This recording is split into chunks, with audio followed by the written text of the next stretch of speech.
Good morning, everyone. How you guys doing?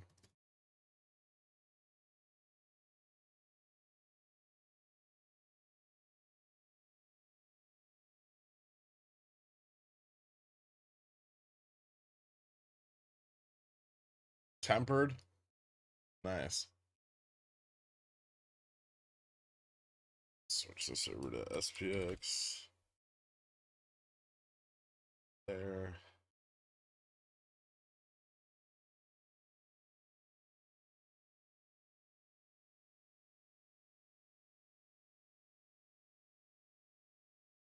I heard MOASS is today. I mean, it's not MOASS. It's Thursday.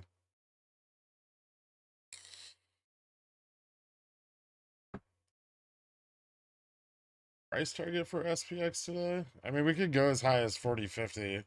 I don't know if the collar's rolled yet. Futures are running pretty hard. Then we'll have to see. We could break to the upside of the collar, I guess, if we have enough momentum.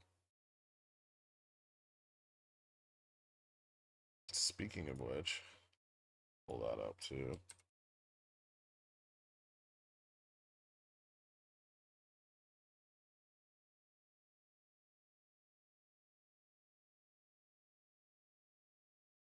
Interesting.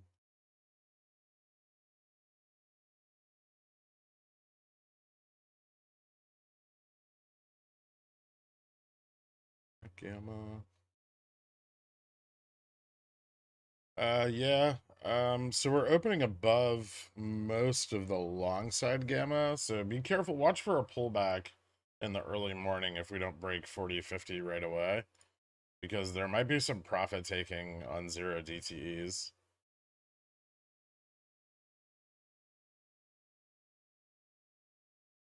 I'm not sure I like the way the tips look on GME today. They got a shitload of liquidity in the pre-market. A lot. I think some from a lot of that might also be from the lending pool, but I know borrow rate went up a little bit this morning.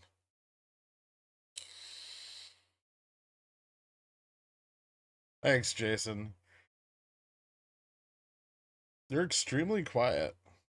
Well, I'm not trying to be. I could move my mic slightly closer, but it's all the way up already.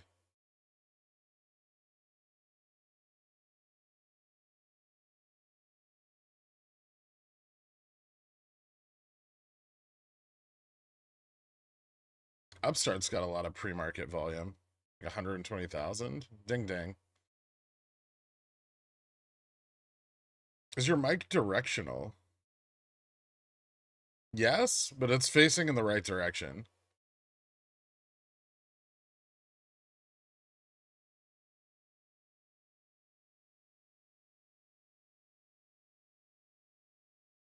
With the liquidity grab, should we be concerned?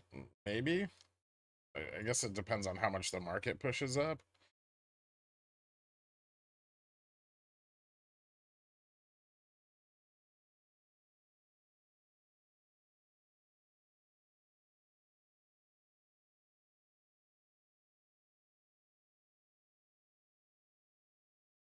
The mic is only quiet when you first start streaming.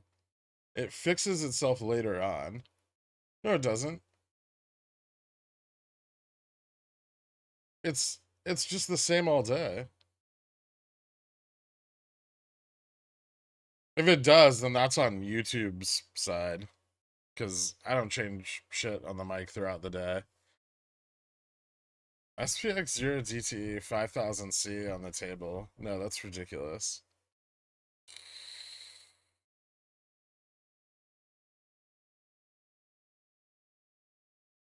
Look at that.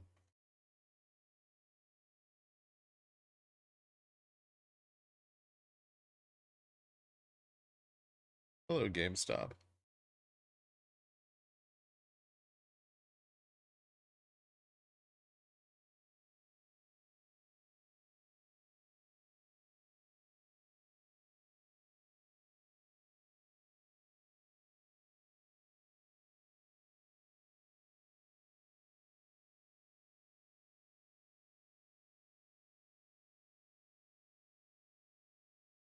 You're a boss. Theory confirmed.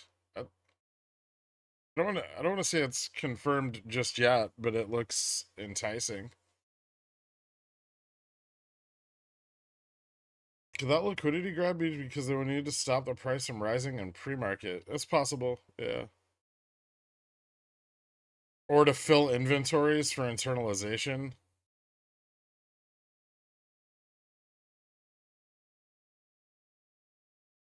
Now that you can predict the markets, can you also give us the next Powerball number? Why don't we wait a second?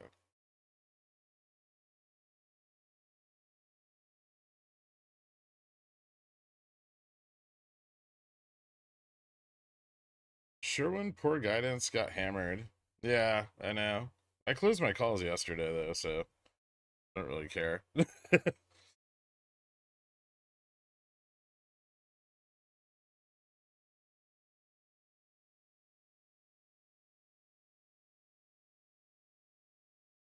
Do you explain your strategy around SPX collars going into close? Well, let's see if we break to the upside of it or not. We're like right at the collar right now, so if we keep pushing up, I mean, they'll probably wait till we fall back below it before rolling it. But it kind of acts like a little tiny gamma flip point. No, not that tiny, but smaller gamma flip point.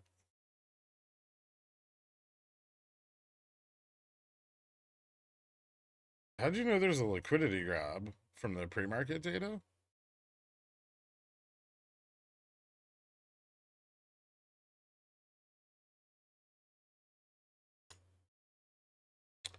Upstart gamma max going up, but upstart going down.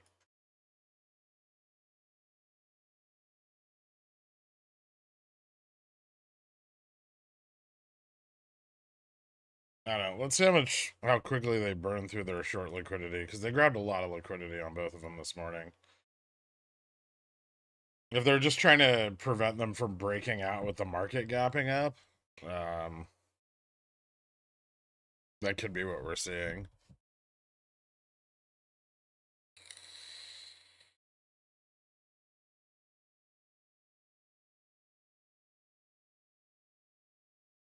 On Upstart, they've already used about uh, half of the liquidity they got in pre-market. GME, not so much. Looks like they grabbed more on GME at open a little bit.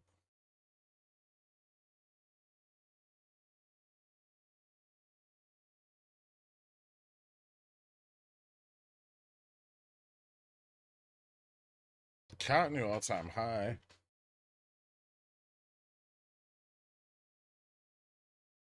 DD says 0 shares grabbed in PM for Upstart. What? Oh, from the lending pool? Sure.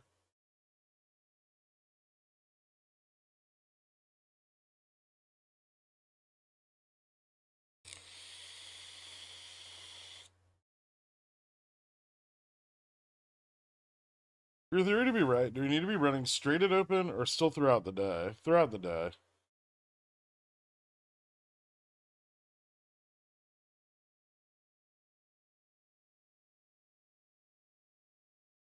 Are my Tesla 2 DTE 155Cs safe? You mean 1 DTE? Um, right now? No. It looks like you're definitely going to get assigned.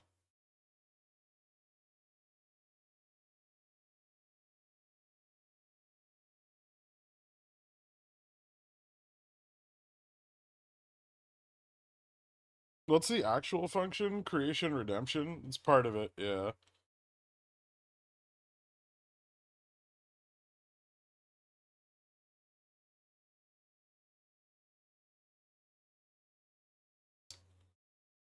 It wasn't IV Crush at SPY. I should have held my calls.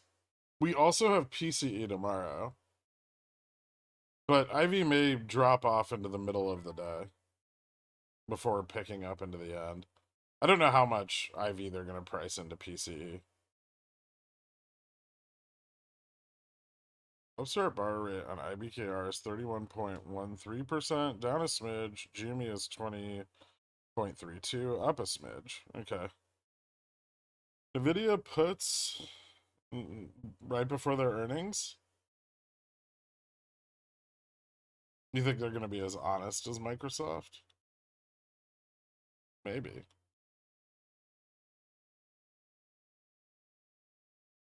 I'd probably wait till after earnings, even if you miss the initial drop. Or at least hedge, right? Use like a bear call spread or something instead. How is IV determined? It's priced by the market maker. Thoughts on 40-70 calls on the dip below the collar? We can get rejected off the collar.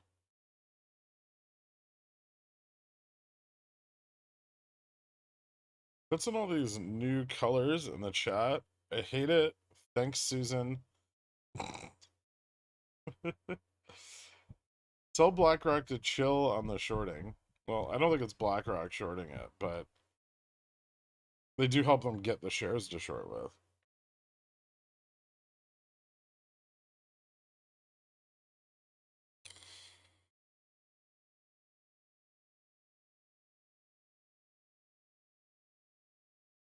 I refuse to buy calls 15 minutes after market open after a $20 gap up. Yeah, that's probably not a great idea.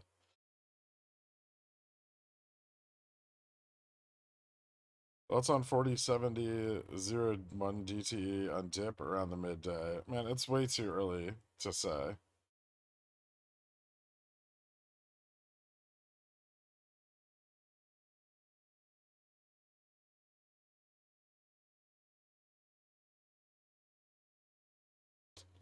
Do you think it will break 22 soon, or is that the max pain level for them? I think they'd be far more afraid if we were to break 25 than 22. Why not straddle NVIDIA for earnings? You could, but the cost of implied volatility is pretty high. So you have to buy very far dated calls and puts, which isn't ideal.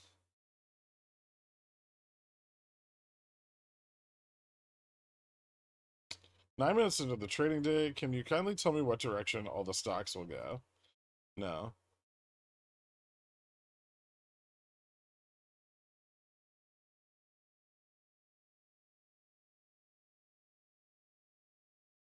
ES still looks pretty good. Although it might be topping out a bit here at like 40.65. So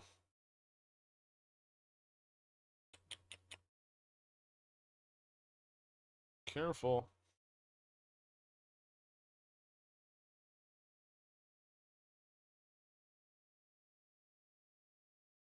VIX is way down.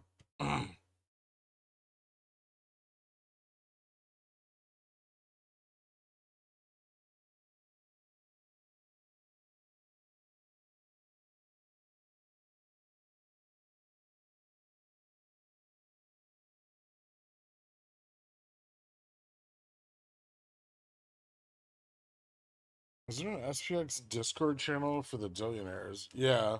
When you're looking at MACD, do you take into account pre-market? I mean, if I'm on a time frame where that's relevant or the underlying has a lot of like after hours and pre-market volume, then sure. So I ended up with 4,000, 40, 50, Feb 3rd strangle. Do you think it best exit will be calls first, then puts? Or are we just gonna rip? I mean, if you're 4,000, 40, 50, then your calls are just up right now. It's gonna really depend on PCE tomorrow and the Fed decision on Monday, right? I don't even know if you could carry that through Monday. At least not profitably. In order to prepare for the recession, I paper-handed my Audible subscription to Not Paperhand Billionaire. Am I doing recession planning right? I don't know. Do you use Audible a lot? Good time to average down on GME Feb 25s and 35s. Not awful.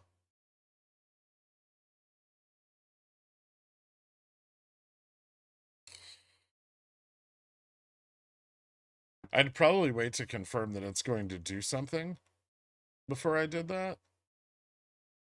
Even if I had to pay a little extra premium to confirm.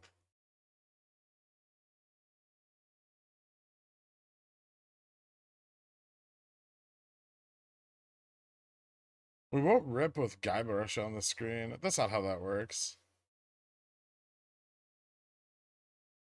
I thought the Fed decision was Wednesday. It's on the 1st. Yeah.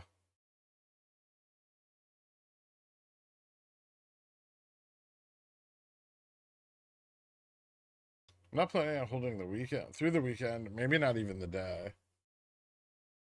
Well, I have no idea if the market is going to move past the collar today or not. It's a big ask. It could.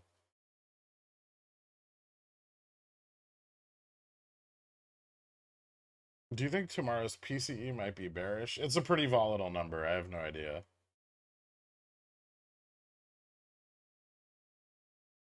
The current trend is, that PCE is dropping, but it can spike up pretty rapidly. Didn't they say they're not like including eggs in it anymore? Or is that a meme? God, it's hard to tell sometimes. Ooh, big shorts.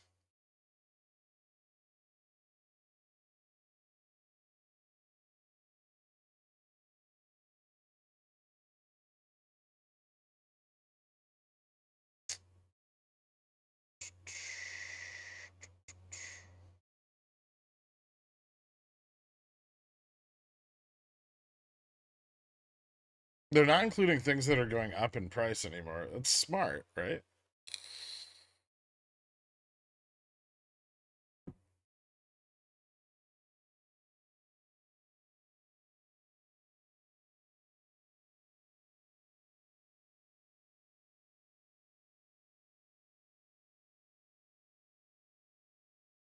Do you expect shorting throughout the morning and a rip in the afternoon if we see one? I'm trying to remember how past OPEXs went. They've all gone a bunch of different ways. Sometimes we just rocket it open. Sometimes we start moving up at like 10:30 or 12:30.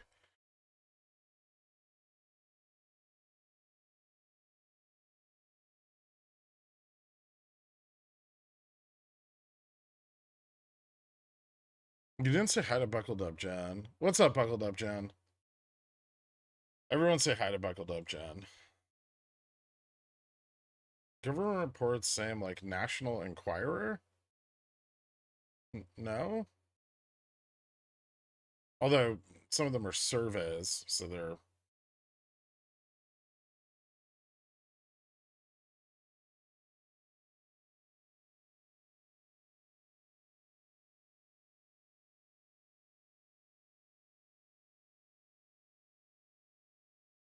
eggs targeted an FTC investigation because of corrupt suppliers. What a time to be alive. Interesting. Does that have to do with like them importing eggs from out of the country?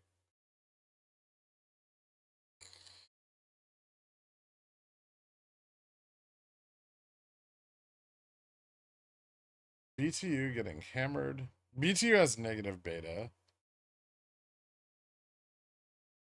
usually. So if the market's up, it's not that great for it. Does pre-market action on GME make you think something is up? No? It seemed like they got a lot of liquidity this morning. I'm not surprised that they're shorting the downticks in the market right now because they got a bunch of liquidity.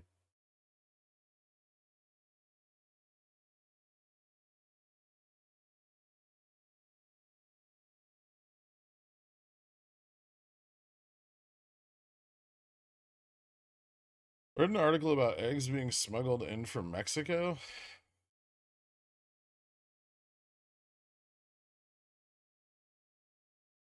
So deferred OPEX is dead now. And OPEX theory dead now, right? No, because today's not over. Responsible investor jumping the gun.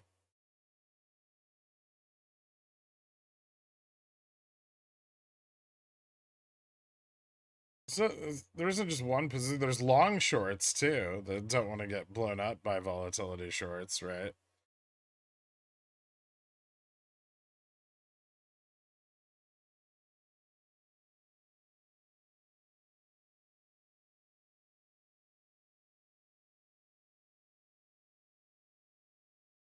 Got stopped at SPX with 600% profit. First time playing it. Thank you. Nice, man.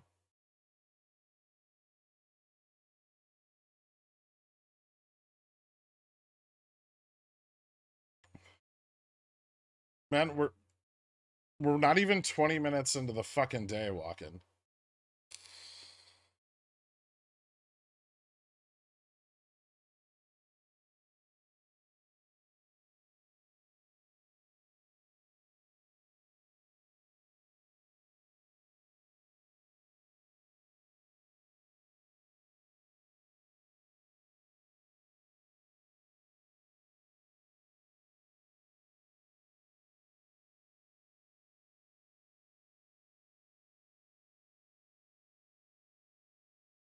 Hey, Girk, did you look up the new FINRA rules? There's a hidden deferral that happens every 7.41 years, and tomorrow is the day that it falls on. What? People are wary to get into stocks with all the scheduled decisions coming up, I guess. It's fair. It's a good sign that IV on my April calls went up in price while Jimmy price went down, correct? It could be. If the market maker is not down pricing IV into the drop, that might be a good sign.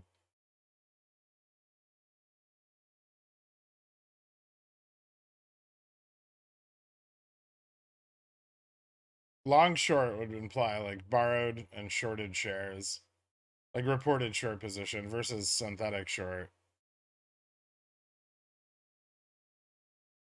or operationally short.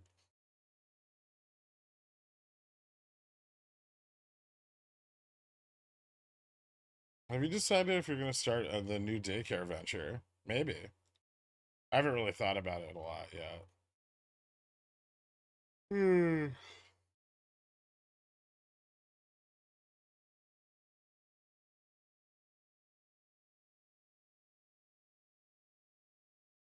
These upstart $20 weeklies are going to print. I hope so.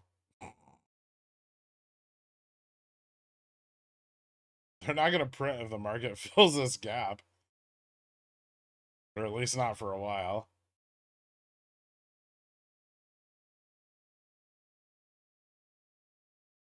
SPX update. Yeah, we should have something now.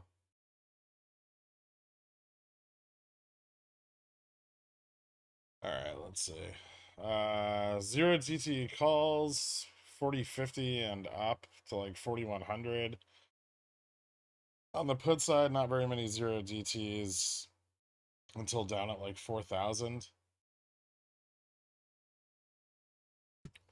Longer term positioning, a lot of support at 4025 and 4030.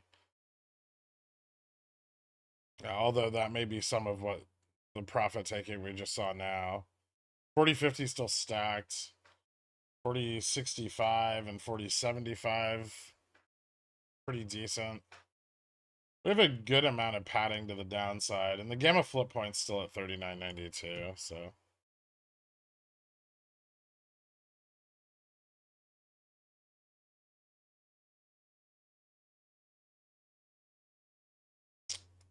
Let's see. VIX moved up on the drop, but only up to like 1936.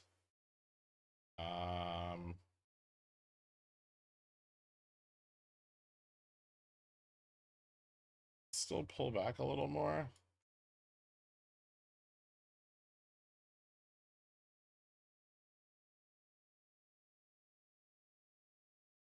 Let's see how we consolidate right here.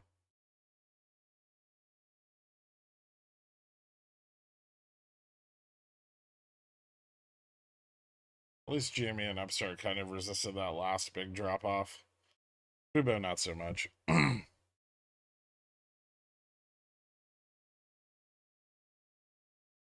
CVX buybacks, they said they start them April 1st, which is when they plan to finish their previous buyback program. Okay. We might see SPY risk off drop for the economic data tomorrow. We could. We'll probably see some like neutral positioning into the end of the day. But this early in the day, I don't think we're going to see a lot of effect from PCE. Unless people are just going to start positioning for the Fed meeting this week, but I doubt it. Just it's on like Wednesday next week, so we'll probably see more of that Monday and Tuesday.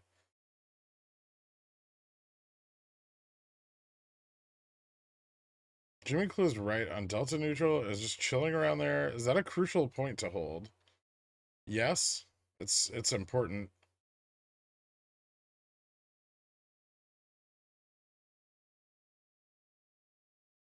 What am I supposed to DCA my weeklies? Whenever you want, if you want to add more. Again, I wouldn't be adding positions without any confirmation. What is Upstart liquidity looking like? I mean, probably not that different than it was like 3 minutes ago. Um, they still have a bit left.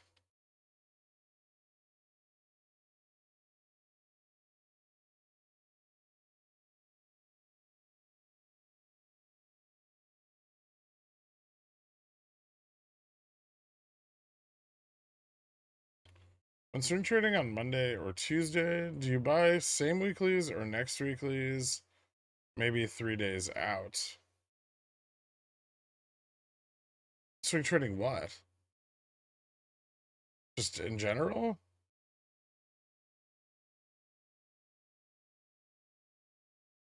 I mean, it depends on the position, Victor. I bought my first 100 shares of Upstart. Can you see my purchase? I bet it's a nice and shiny one. No?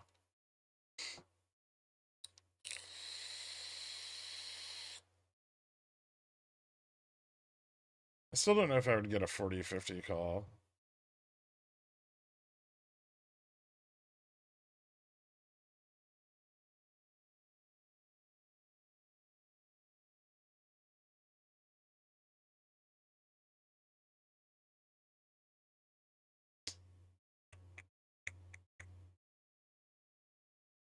Yes is looking a little better.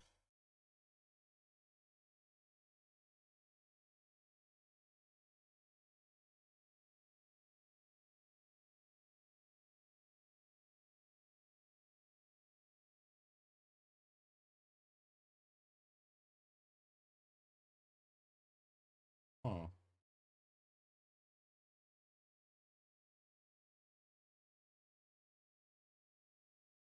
Yeah, it's still not clear which way the consolidation's gonna go on that.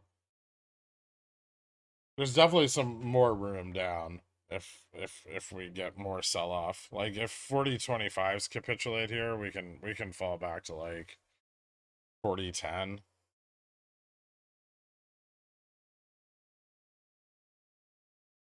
There's a guy that thinks the Fed rate hikes aren't in response to dealing with the current crisis, but instead are a plan for the next one. Making sure they have room to cut it then. Target's 6%. I mean, I think some of the current rate hikes are in response to like continued rate hikes are largely in response to fear of another supply chain shock.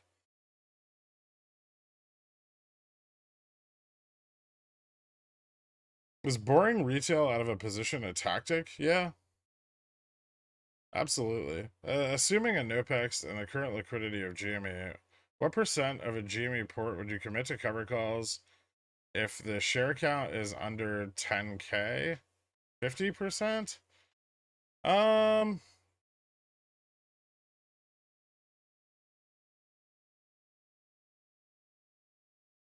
out of the money? I wouldn't target in the money covered calls with liquidity where it is on GME right now. I bought a brand new GME share and the broker texted me that he will send me a picture of it soon. Should I be excited? Yeah, absolutely. That's the best part of the process.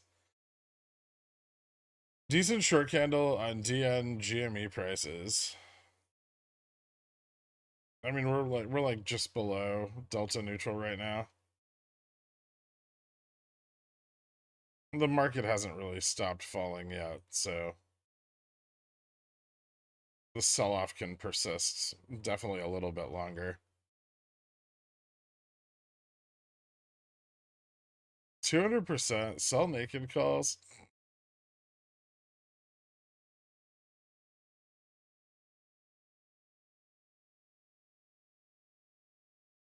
Are we gonna bounce or are we just in an all-day free fall? I'm not even sure. We're only down 13 cents on the day.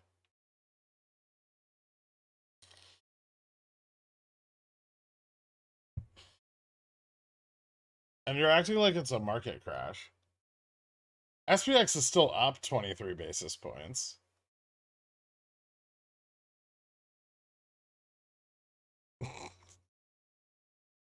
Go outside for a minute. Jesus fucking Christ.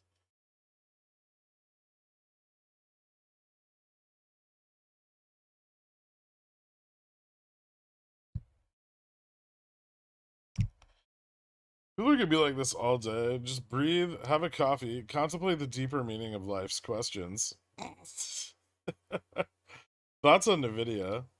I don't really have any right now. I'll buy puts on it when I feel like it.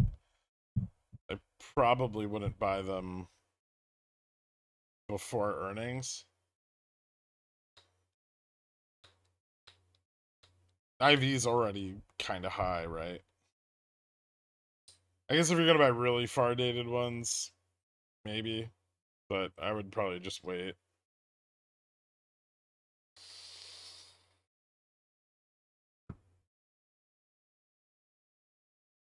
Far too many people are currently bullish on earnings.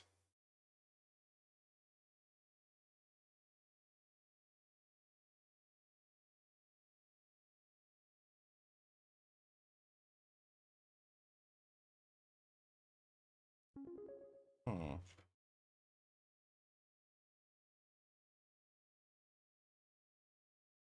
Bob puts at the top, so here's $3. Take a look at BTU and more importantly, ZOM.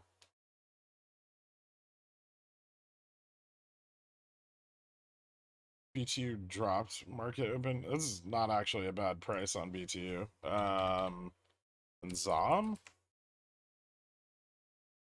That's interesting.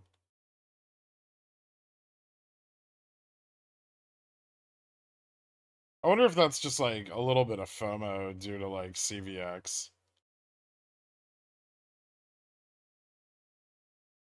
What did Oxy do this morning? Maybe not.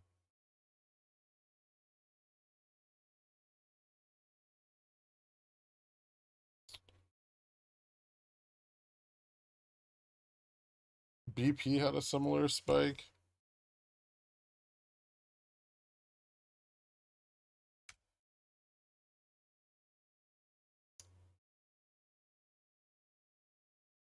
I mean,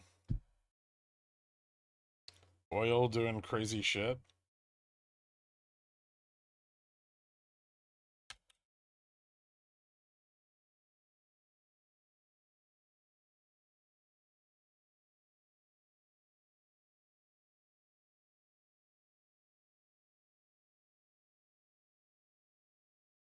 Okay.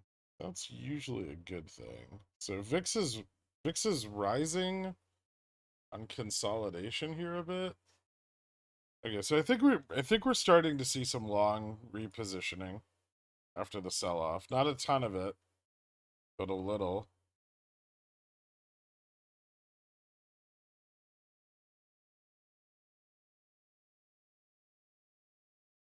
Hmm.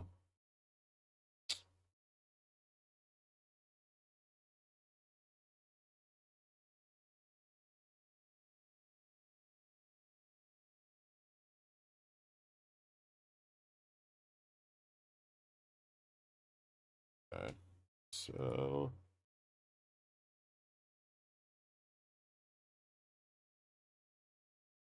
Jesus Christ, Ivy's expensive as hell.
All right.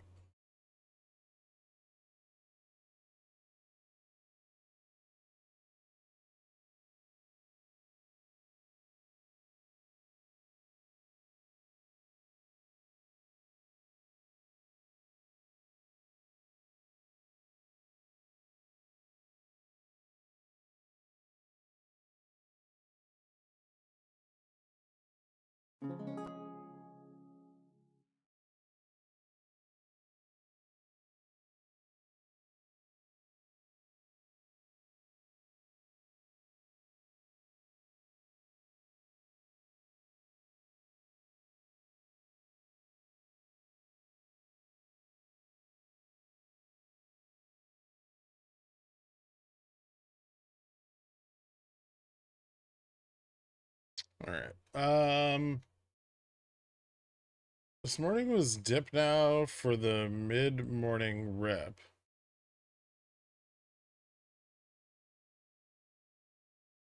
I mean, I think the long side sell-off from this morning is mostly over. So we're getting a little bit of long repositioning here. It doesn't look bad. I don't know if we're gonna hit retest 40.50 yet, but I think we'll move up a little bit here.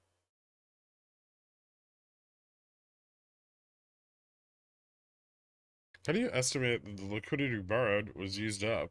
By looking at the levels of liquidity as the day progresses. Upstart's so illiquid now, even the HA candles have caps. It's kind of wide. Not that bad. GME's a little tighter. Like 5 cents.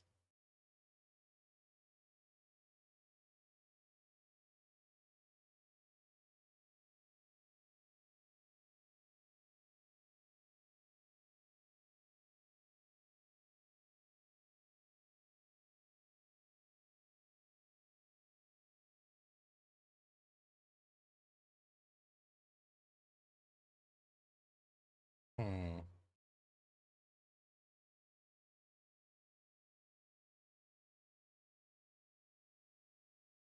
VIX at 19.29.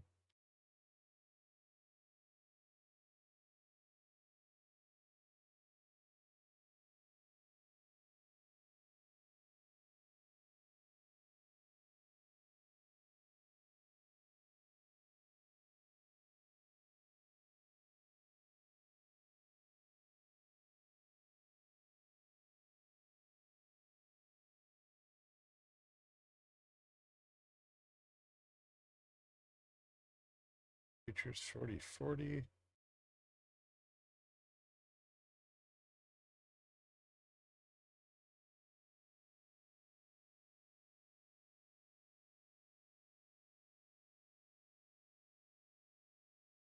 Interesting.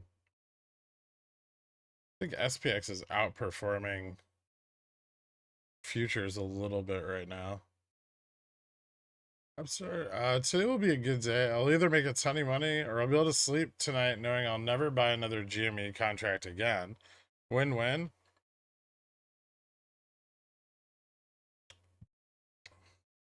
Similar boat.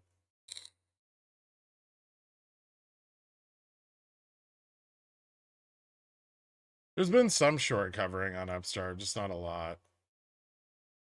What do you think of KVSA, Casola Ventures? I'm interested in some exposure to OpenAI and AI companies in general.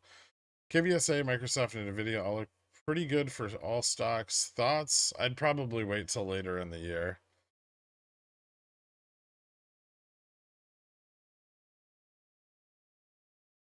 What resource do you use to see if SPX intraday updates for options? I'm trying to fish for myself. Thanks.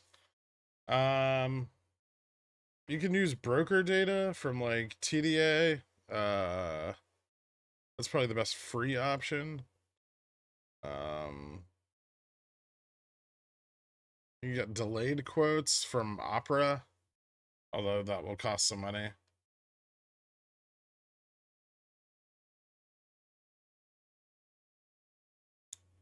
There's some services of varying reliability. Um, Most of them have bad calculations. Morning, Gurk. With today being the last day of OPEX, is tomorrow. If tomorrow is bullish data, do you think the markets could push GME up if nothing occurs? I mean, potentially. We've got like stronger beta because the stock's so fucking illiquid still. So yeah, I mean, if the market's rising, it could put some pressure on it. Let's our customer down 30.2 from 31.9, 248k shares borrowed, and only 2k available on IBKR. Okay, thank you. So are the synthetic longs just down bigly or what? I mean, a lot of the synthetic longs were in at like $15 and $17 respectively in Upstart and GME. So no. The synthetic shorts aren't doing particularly well right now.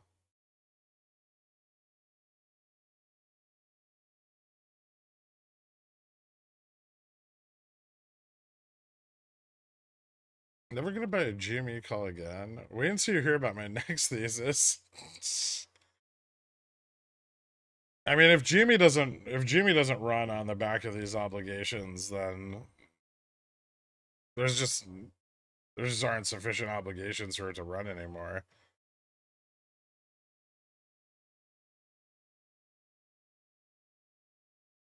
But all those big PM Upstart orders over the last couple of days, like there's nothing forcing the realization of liquidity, right?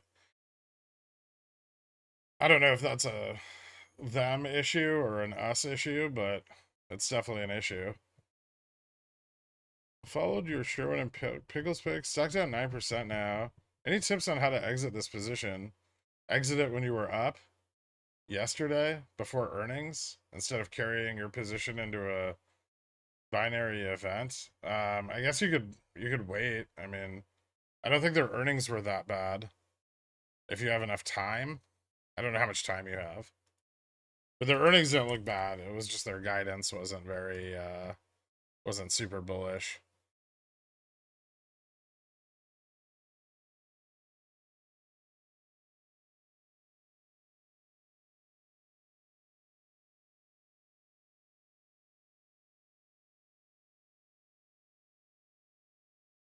I think they actually um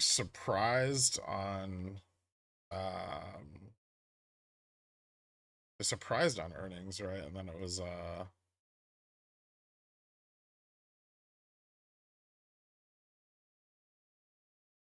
missed on revenues a little bit, but not much, like 35 million. It was barely anything.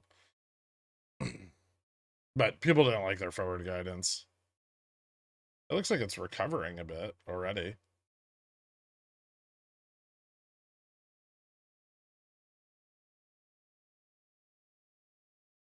I see something here. Yeah, it's recovering a little.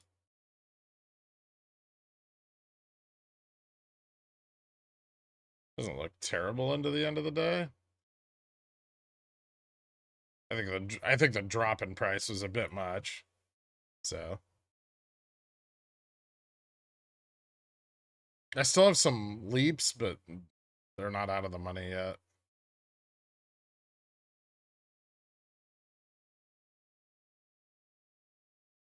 Nothing is running on OPEX though. I see that.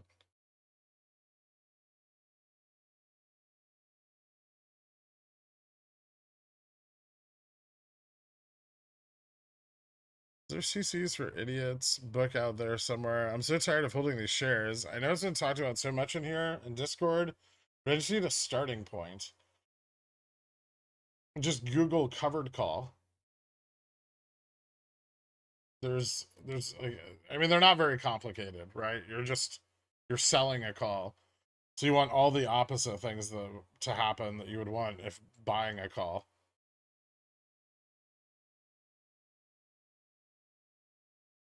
Or the ones losing our money month by month. So I say it's an us issue. I meant more in that is there not enough interest to force them to realize liquidity?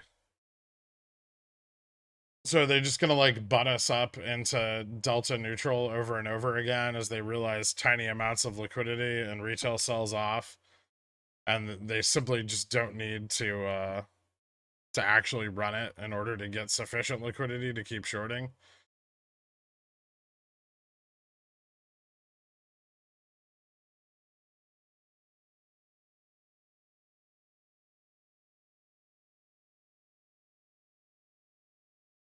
Worth mentioning, if they've got shares, just hold. Sherwin has CAGR of 15.9% since 1985. This is but a tiny blip in the grand scheme of things. I mean, yeah, I'm not worried about my shareholding in Sherwin. But I think he said he had calls, not shares.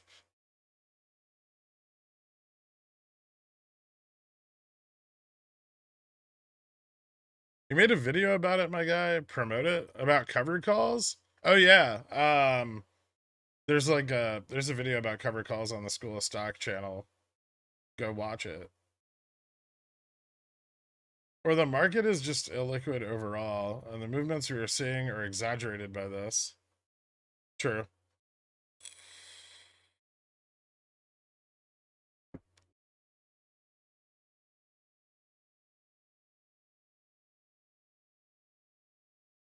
Doesn't the ETF have to buy for secondary market liquidity to recover? Yes, but that doesn't mean they're buying GME, right? They're just buying stocks that are in the ETF.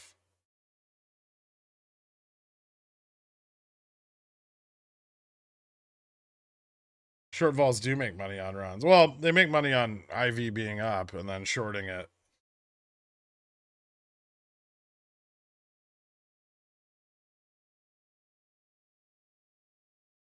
Holding up my 2250 to expiry. It's one call and worth the sacrifice. Fair enough. Market's turning around a little bit here. This is looking a bit better.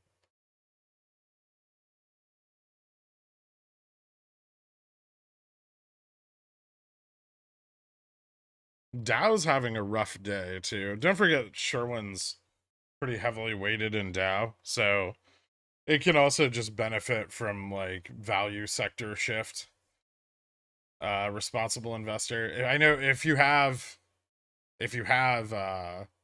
some theta on your calls, you might not be in that bad of a position. I don't expect Dow earnings to be very bad over the coming weeks. And if the Fed's easy on the rate hike, like if they go 0.25 next week, that'll probably be seen as fairly bullish.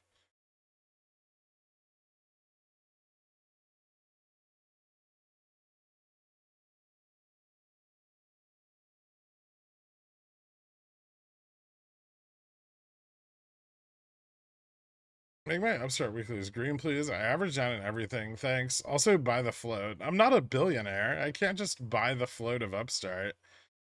Had serious tinfoil vibes last night. GameStop posted a red pill versus blue pill post on their Instagram a few days ago.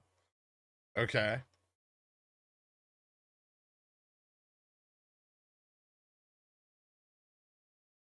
I'm not gonna lie. I've seen The Matrix,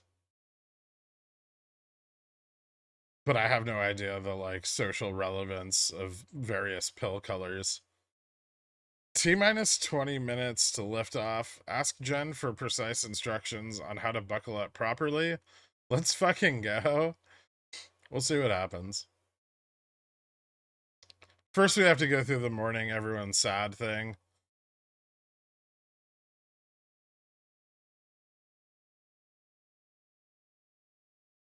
And then we go back above VWAP and everyone's happy again. It's not filling the morning gap all the way. Exceedingly bullish.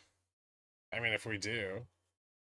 Yeah. I mean, they borrowed a lot of liquidity this morning. Like, they got liquidity from everywhere this morning. So their game plan was to, short the fuck out of us. If the market had kept going up, all they would have been able to do is stabilize price briefly. But unfortunately, longs sold off in the market, and so they get shorting into an active fund sell off, right?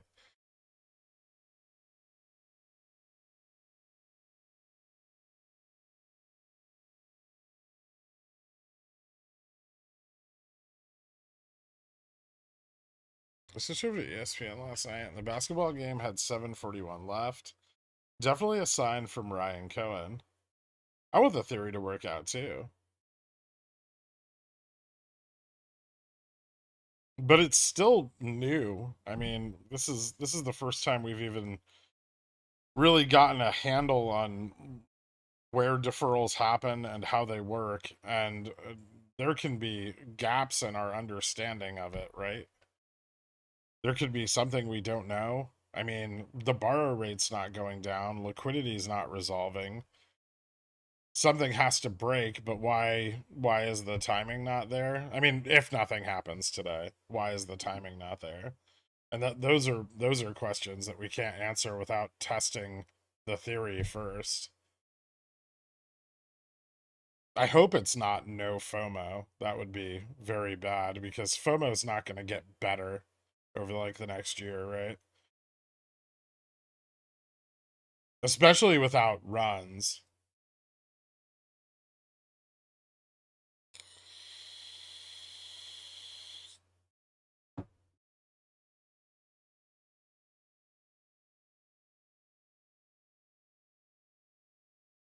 Is their liquidity gone or almost gone? Uh, I would say on GME about 50%. On Upstart 60, maybe 70%.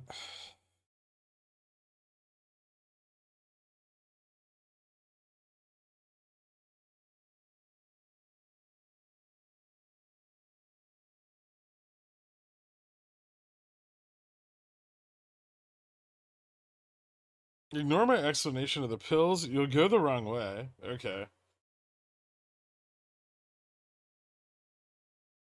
Upstart's really dangerous. Like like on Upstart, I kind of understand them pulling out, like especially long shorts, pulling out all the stops to try to keep it from running.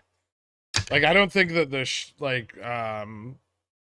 synthetic short positions at 1750 and 20, I don't think those are like part of the vol shorts. I think the long shorts are trying to hold the price down. They did the same thing on Bobby.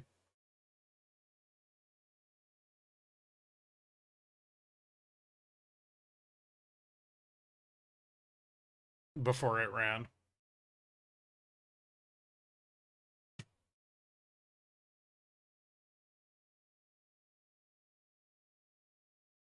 See how SPX is doing here.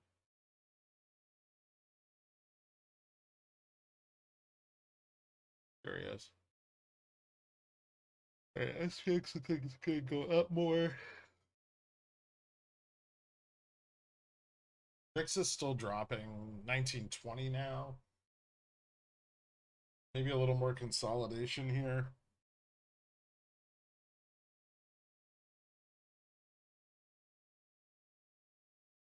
Although I think the trend looks good for more upside. Futures kind of seem like they want to bounce off of 40, 50. Oh, there they go.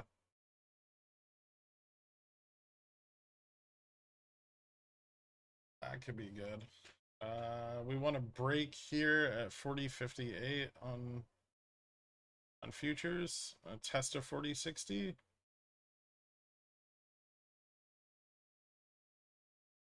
It's a nice move. That pulls back. That's super bullish. Full reversal right now. Getting close. Slow though. Not as like insanely bullish as it was yesterday.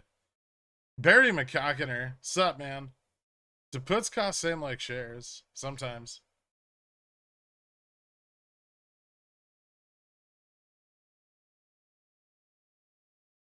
Please don't discount your DD. Because of you, this channel was prepared for a close to 50% move over the course of a week. I'm not discounting it, but there's something missing if we don't run today, right? There's something on the other side that we don't understand, or doesn't line up, right? And figuring that out is going to be really, really tough because there's no fucking transparency in the FINRA rules. And at that point, it's almost like from a research, like from the research standpoint, it's almost easier for us to wait till it does run and then try to work backwards and figure out why and how than it is to try to predict it into the future, because there's no transparency on retail side. Like once these trades get like lost in the endless legalese of, you know, FINRA deferrals and, you know, disjointed obligation settlement, there's not a lot that we can do, right? We can look at the data, but if the data is just going to stay persistently bullish looking, like, it's not very helpful, right?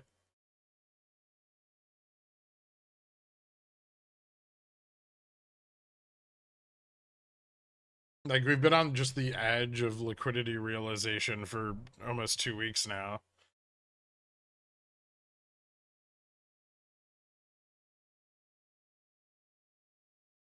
I want to say thanks for sharing the theory and being transparent. I'll take our own risks. I prefer knowing and making the decision than feeling like information is withheld till it's confirmed. Is there really a catalyst for when BBY ran in August, or did it just happen?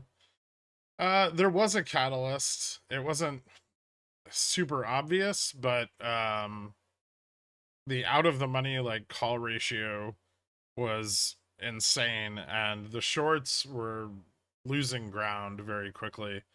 And eventually they started to pull back their massive put positions that were suppressing the price, which started, you know, a cascade of market maker hedging.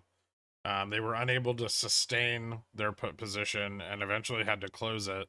And then all of a sudden, the market maker had to hedge, you know, like a 5-6 to 1 call, like call to put ratio, like put to call ratio, you know, and yeah, it ran really, really hard.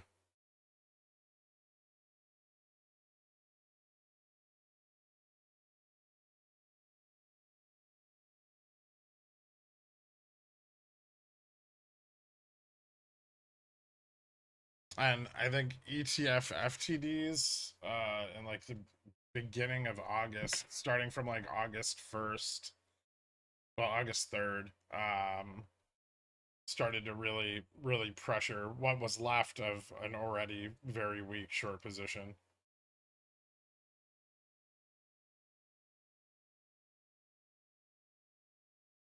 It is designed that way.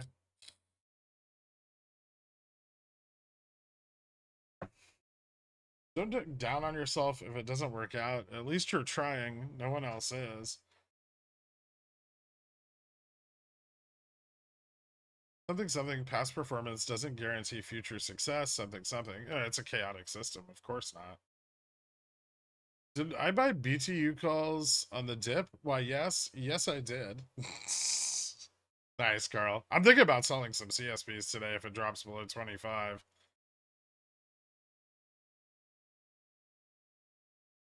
I think I can average up like another 3,000 shares at 25 without really fucking up my cost basis much. I'll bring my cost basis like closer to 20, like 2025. That's not too bad. If I get assigned, which I may not. Just tell Gaff I'll buy him Kava for a year and I will buy Cardano if he just shares the Rex codes with us. Oh man. You're fucking telling me. I'll buy him a lifetime supply of Kava turd. And I'll get everyone in the stream to petition for them to build a Kava next door to his house in New Jersey. Hey Greg, my theory was that it's possible Superstock ruined everything. DRS made it easier to move price equals less obligations. Then brigaded Wall Street bets and Jamie got banned equals no FOMO.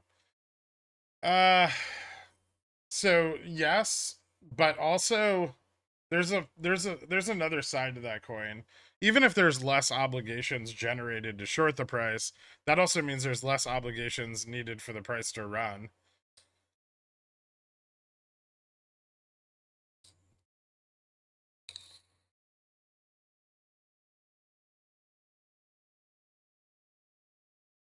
They have whole teams of highly paid lawyers sitting around figuring out loopholes for FINRA. Most have worked at FINRA. I know. I've worked with lots of guys in compliance. I'm well aware of the revolving door. Kenny watching the stream to get tips, updates, so he knows exactly what position he's in. I love getting edged. I don't. Everything I've ever played with OPEX has run this week, so if Jamie and Upstart don't, I'm kind of excited to have all this dry powder to make white with in the future. Nice, man. Alright. Consolidation. See how zero GTs are looking. I think we have an update, if I'm not mistaken. Okay, cool. So some puts at 40-40 and 40-30. Zero put or call interest at 40-35. 40-45 and 40-50 are picking up a lot of zero DT call volume. It's also picking up at, well, above 40-50, but 40, 50, 55, 60, and 65. Actually, 70, 75, and 80 all look really good too on the zero DT side. I don't know if those are going the money. Those might be more a bet on the price rising than they are anybody planning on them going in the money. And then for the longer dated shit, yeah, 40 is kind of the peak of gamma in this range, but 40-50 is fucking stacked. 40-60 is not bad. 40-65 and 40-75 are very stacked on farther dated calls. And 4100 is picking up a lot of interest. So we've seen this before though, and the collar still presents an issue. So I guess let's see if this reversal continues, but right now, not a lot of downside put interest. So really I think the only way we're falling is if we see call buyers sell off, and I think a lot of call buyers came in and aren't quite in the money yet. So we're in a pretty good position, but it may take some time to be realized. That's one of the reasons I bought the 40-50s for tomorrow over here. I don't know if you I bought some 40-50s for tomorrow's expiration. Just because it might be a little grindy trying to get up beyond that resistance.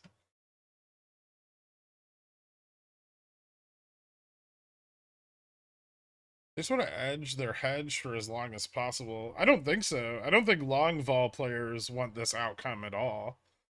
I think they're not positioned well for it. They're just long volatility, and volatility is dropping because nothing's happening, right?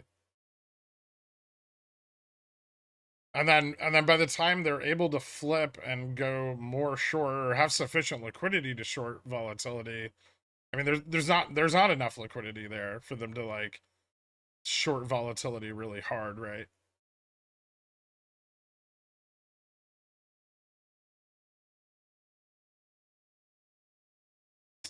Also, one thing about this incredible research you and the quants do is that, in my opinion, ultimately, counterparty risk incentivizes institutional collusion because if the risk is big enough, then they all lose.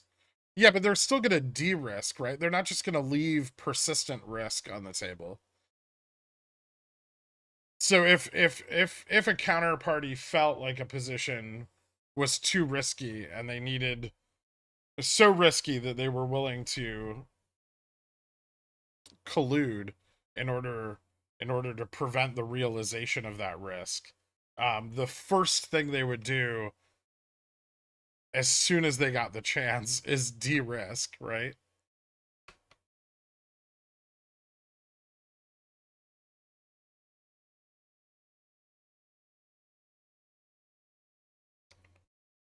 Yeah, BTU is recovering pretty nicely here.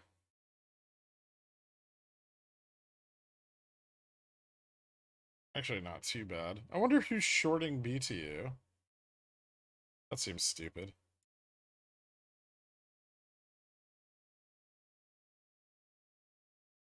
I can't see any long selling off right now before earnings.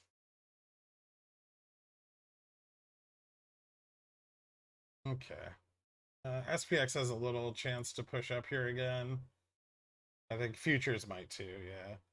Futures look like they're gonna move to test maybe 4065 again.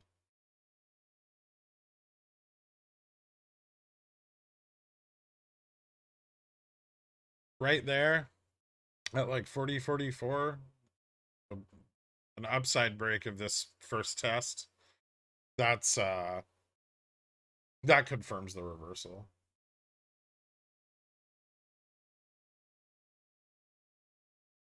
Nasdaq up 1.2%, upstart down 0.5%. Feels fair, man. What are you gonna do? 2830 contracts look like bought 2250C GME 1019. Okay. That's a lot of what date? What expiration? August 22. Looking like that golden period of making money on runs. The last golden period of making money on runs? Maybe.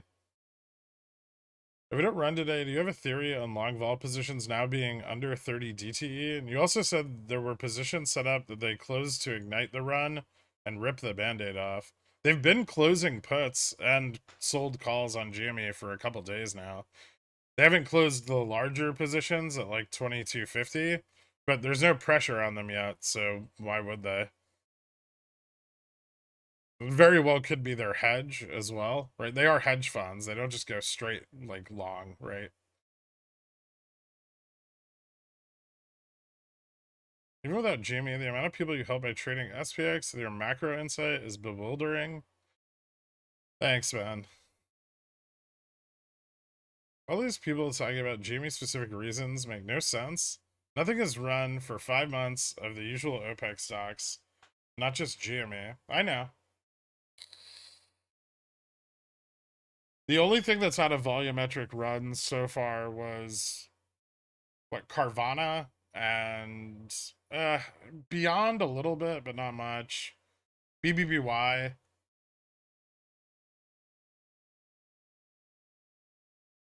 It's either that or the risk is far greater than we think, and they simply can't. And then after that point, I mean, there's no predicting what happens if that's actually the case. But I don't think it is.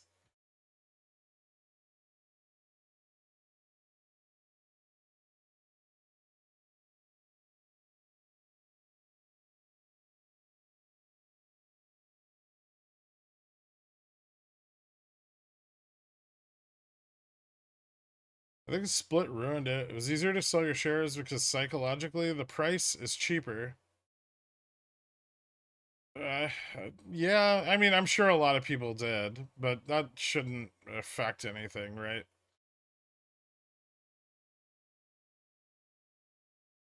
I would actually say since the split, GME has become more illiquid than it was before the split. I mean, like, the split creates a lot of synthetic liquidity, but it doesn't create any, like, real liquidity. Some people sold, but other people bought, and the buying still outweighed the selling. There haven't been any fucking, there hasn't been any institutional ownership for months.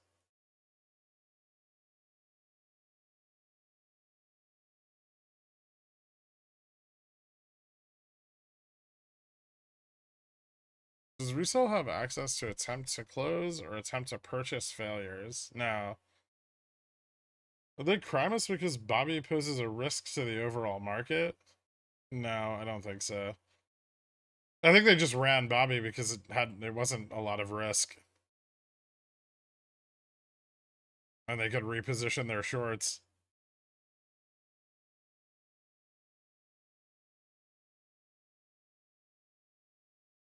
They could always go the route of actually causing FTDs. I mean, they have been. FTDs have been going up.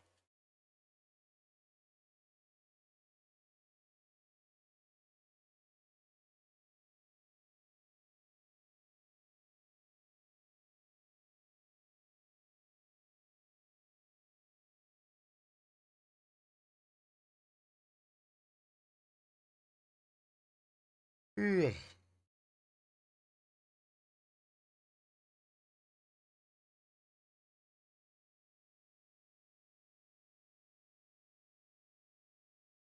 Double top.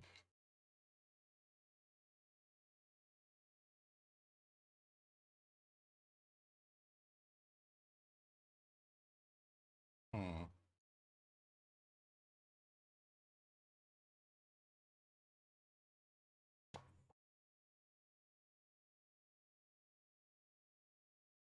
VIX moving up here.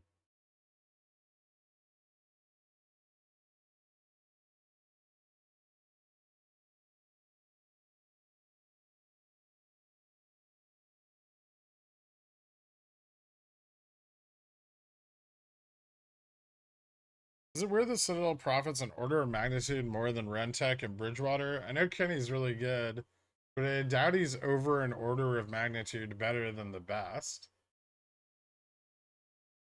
I mean, he is, right? Like, the results don't lie. Even if they like inflated their earnings by, obtaining lots of credit on like sold securities sold but not yet purchased, it's still, money in the bank, right?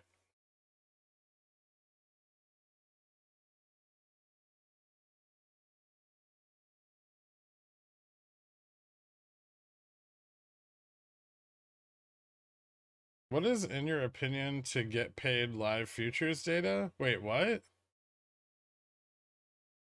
A synthetic liquidity. I don't know what that means, Gilgamesh. In your opinion, to get paid live futures data? Are you asking what it costs? The best place to get paid live futures data. Um, Ninja Trader's pretty good. IBKR is not bad. TradingView has it.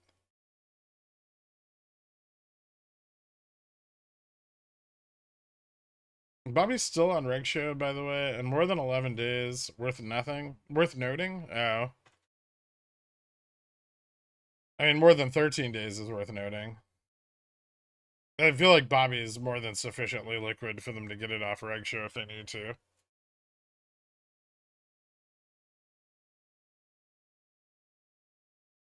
You know, I used to believe in you. I still do, but I used to too. Thanks, Kaioshin. Is Kenny better because he has orders of magnitude more data than the other players? Yeah. I mean, in a way, he also controls all the order flow. I'm not impressed by unethical means of earning money. Kenny's a piece of shit. I mean, he's positioned himself very advantageously. Unethical or not, I mean, I don't even know if it's unethical. Maybe immoral.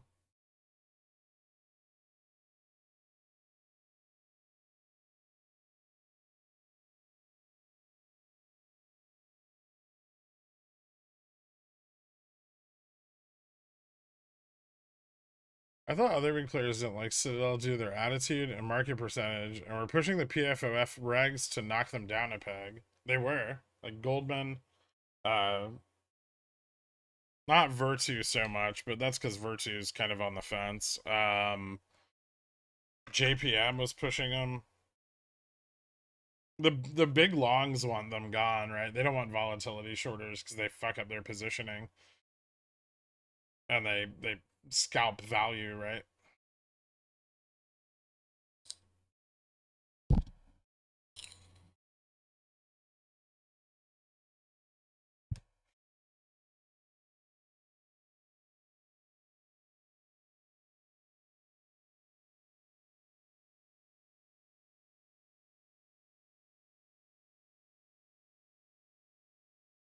That's a funny way to say committing crimes against humanity.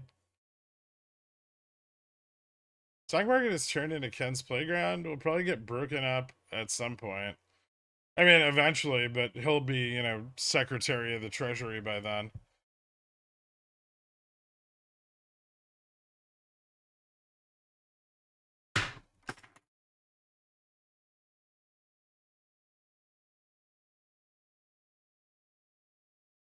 Should tell Jamie Diamond Hands to run Jimmy to crush Kenny. When we run it, I mean, Kenny, the vol players are like long volatility on Jamie right now. Jamie Dimon runs GME. He's just gonna be giving Kenny a bunch of money. We run at 1 o'clock. Will you tell yourself you're sorry for second guessing yourself? I mean, I haven't second guessed myself. The day's not over. Which will allow him to skirt capital gains, right? Blind trust.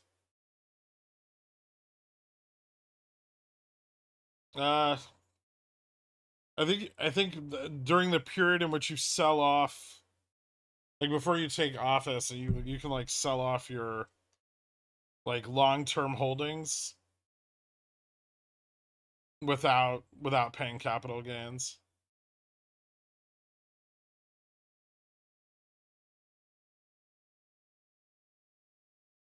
So you gotta dump all your stock tax-free.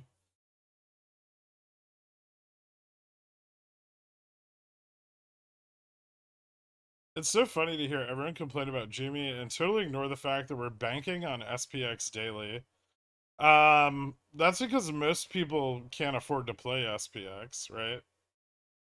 So it's out of reach, and a lot of people want to do other things in the market, but they're underwater on GME positions they bought during periods of FOMO in 2021.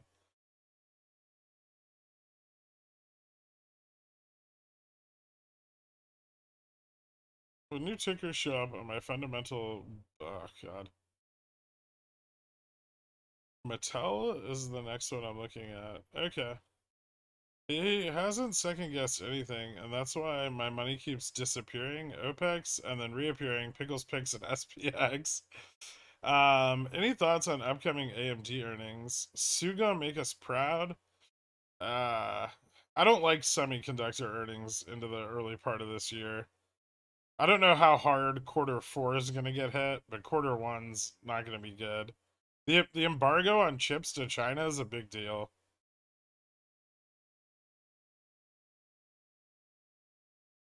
Looks like Pitt's coming in on Nvidia. Nvidia looked pretty fucking bullish last night.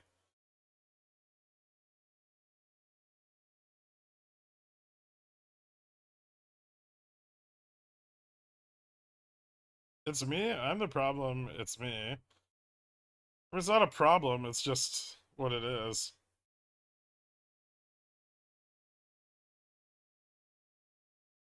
I'm really not trying to call anybody out. It's a lot of the purpose of what I did here was to get people right side up on their GME positions, right? Teach them how to lower their cost basis. Uh, turn something that was going to be largely, you know, unprofitable given a buy and hold mentality into something that could be profitable, right? It's not easy. Um,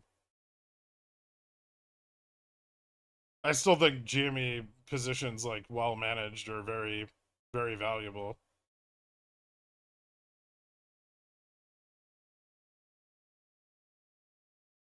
I'm trying to call anyone out. Looks at Popcorn Trader. His issues are totally separate, Carl. His problem is that he likes to buy 30% out of the money contracts 2 days before expiration on stocks that are moving the opposite way. I lowered my cost basis, just not enough. Not enough yet.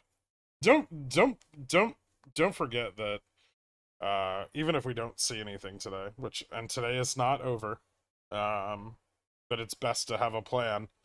Even if we don't see anything today, GME is still very illiquid. Um, there's not a lot of room to short it without a falling market. So if quarter 4 tech earnings aren't bad enough to cause a market pullback and the Fed goes easy expecting more changes to forward guidance than are actually going to happen, there's still a lot of pressure on it. It's going to be hard for them to bring us back down to like that $15 range anytime soon. That does make selling covered calls on it difficult, right? Because the only other time we really saw something like this happen was like May through, if we persist in this state, was like May through August, where we stayed fairly illiquid and they had very little control over price.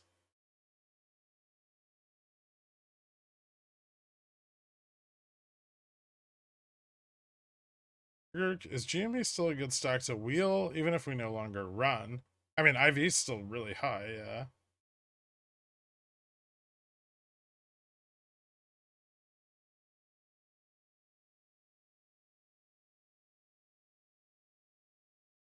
Your lessons are highly effective. After the sold March 17 CCs close, my GME will be affirmative profit and I can sell weeklies again. Nice.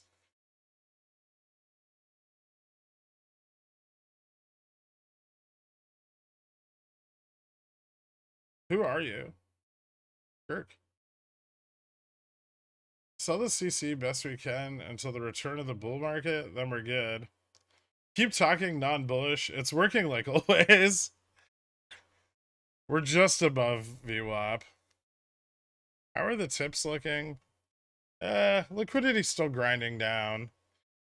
Upstart's liquidity is nearly gone. GME still has a little bit more, but they seem to be having a bit of a hard time getting any liquidity out of the ETFs today.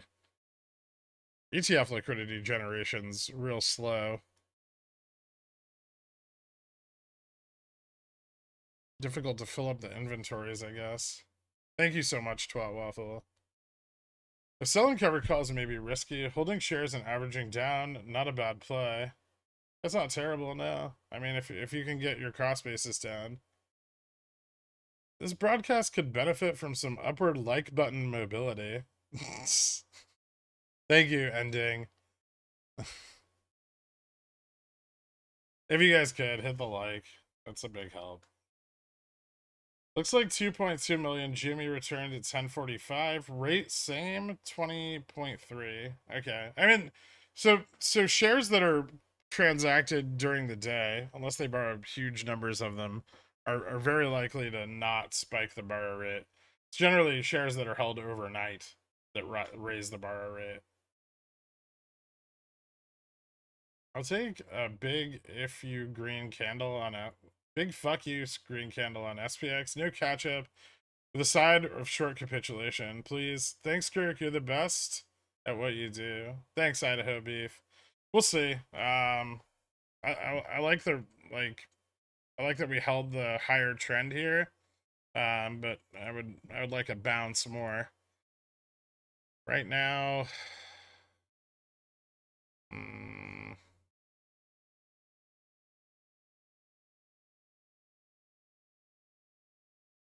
still looks like more consolidation.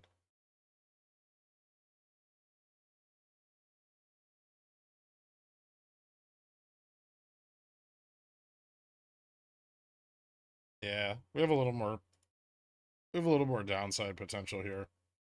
We might retest like 40.25.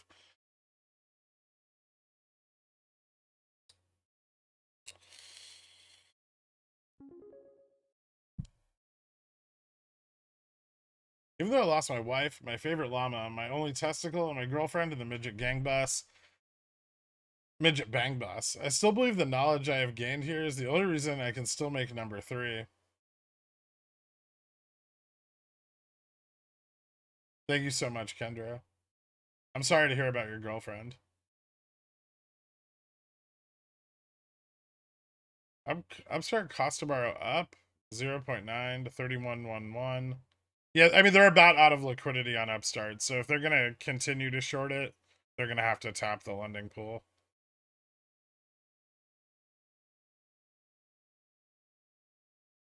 I don't hear enough shilling for Trader Joe's nuts. Application for advertising denied. Up, then down, then up, then down, then up, then down. Would it be more profitable to short it after a run? Why waste liquidity now? I don't know. They don't want to burn the hedge, right? So the whole positioning is like dependent on getting the market maker net negative gamma, right? Holding the price there and lowering IV as much as possible.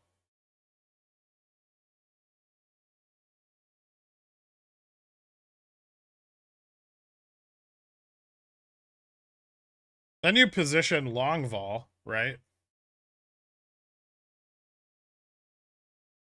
Pull off your suppressive positions.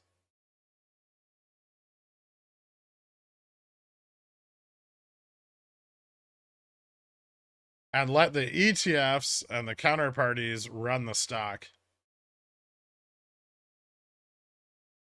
And this like magnifies the effect of the ETF buy-in, right? Because the ETF starts buying and then it pushes the stock above the flip point, which then causes the market maker to begin hedging. And you get a massive amount of volume and realized implied volatility.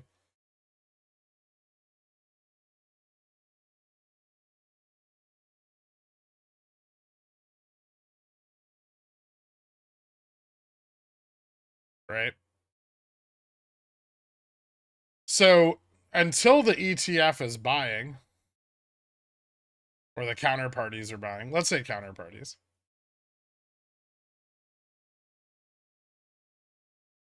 you don't want the stock to run because you don't want the hedge to flip without buy pressure, because then you burn off the market maker hedge, and then if the ETF buys in, it has very little effect.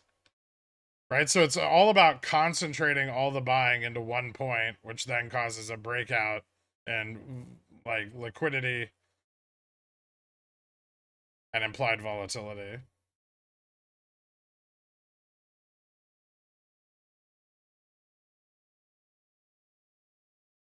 Have you guys read the report on like meme stock volatility shorting? That's kind of how it works.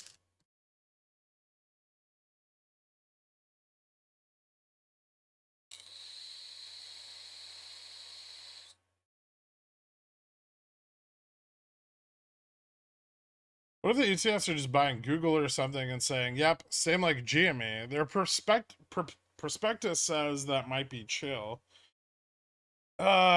Sure.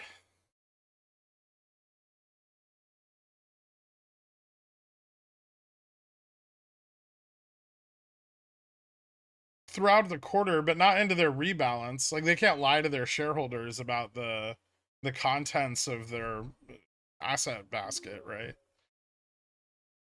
If we don't run today, is there any chance that Junior Upstart will realize liquidity and have VUPs outside of OPEX periods, or is Feb OPEX the next potential date? I think if we don't run today, I don't even know about Feb OPEX, right? There's a deferral during that period.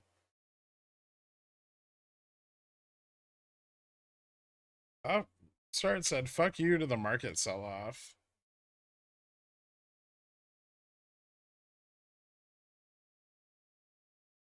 Hmm.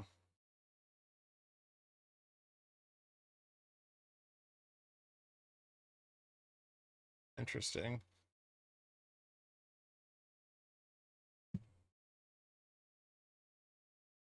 Well, there's the capitulation there. No update. Mm-hmm. So VIX at 1950 now. The VIX moved up with the drop.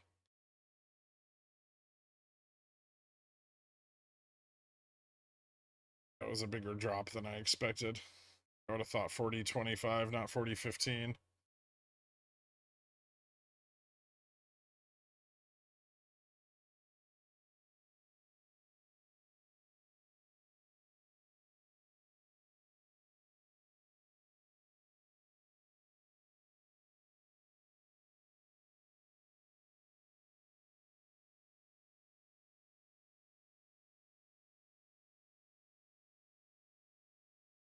Wonder how much of that was like, no, it wasn't really a stop loss hunt. So I would say profit taking. 40, maybe 40.20s took profit. 40.25s took profit. Your calls are red now. I know.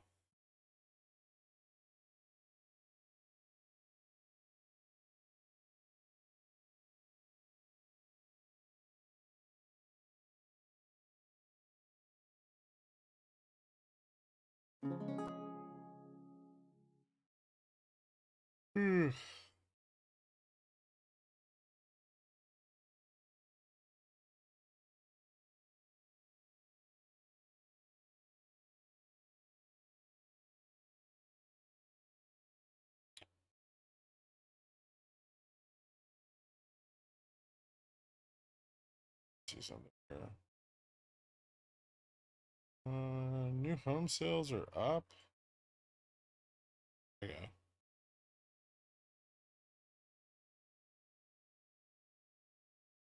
Interesting. People still buying houses?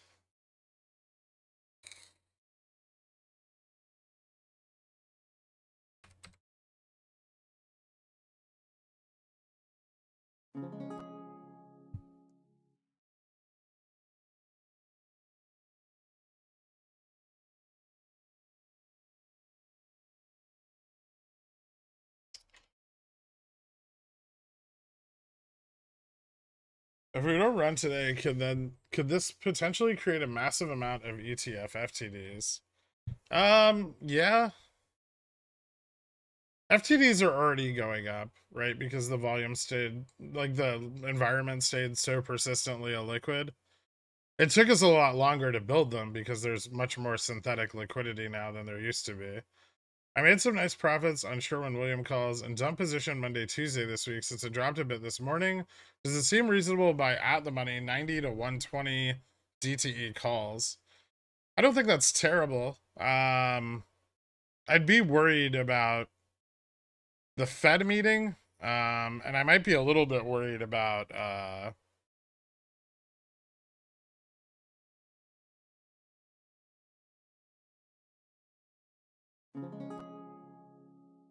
I might be a little bit worried about earnings. I don't think Dow's going to have really bad earnings yet. I actually think their earnings are going to start to improve over the next couple of quarters, but the rest of the indexes dropping can still have like a sympathetic effect, right? Dow's been pretty resilient over the last month or so already. So it's not terrible, but I'd be careful over leveraging anything that index exposed. New home sales might be up this quarter, but they're are they up year over year? Wintertime tends to have cheaper real estate than summer. I know. Oh, we don't have that report yet, though. I think that's is that 2 weeks out or is it next week?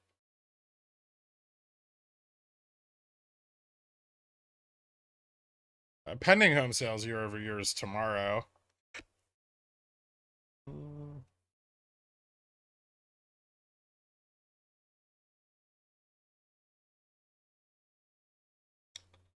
Well, we'll get some idea tomorrow with pending home sales.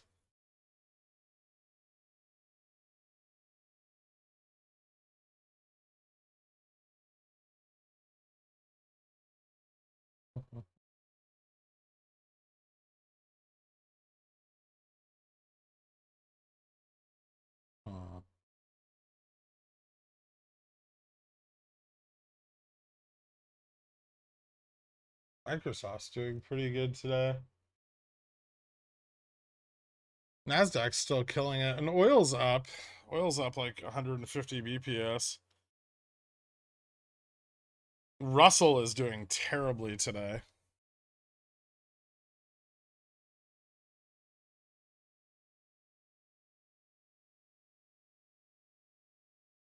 Okay, this looks nice.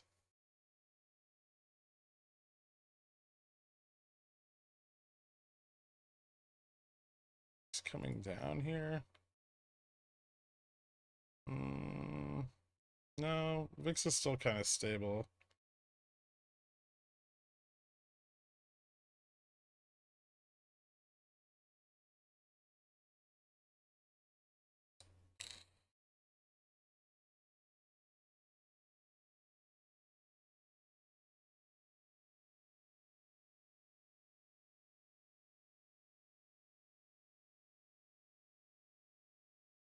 I bought my long-term puts for August at 40.40.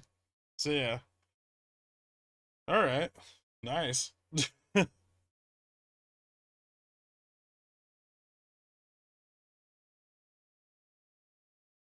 Couldn't Jimmy just be realizing a new normal and illiquidity as retail institutional drops off and DRS increases? Well, if retail drops off and DRS increases, that's probably net nothing, right? I don't think there is any institutional interest to drop off. I mean, at the current prices, no institutions are going to buy into GME unless they achieve profitability. Right now, it's too expensive, right? Not sure if you mentioned, but 2.3 million shares to borrow now per iBorrow, on which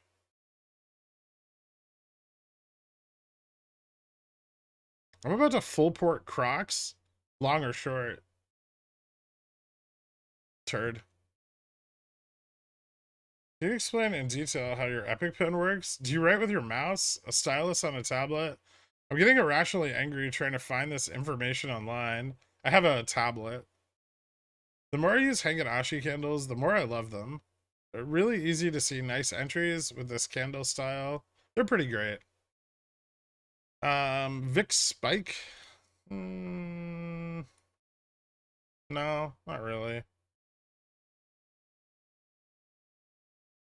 I'd say Vix is kind of static right now.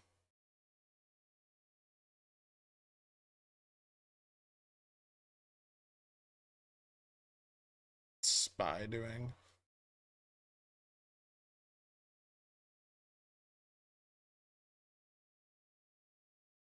Hmm.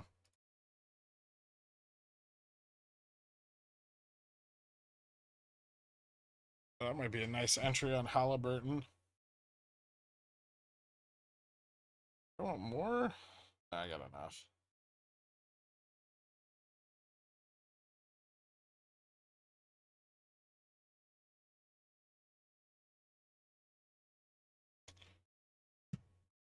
CrowdStrike is stabilizing on the move up today.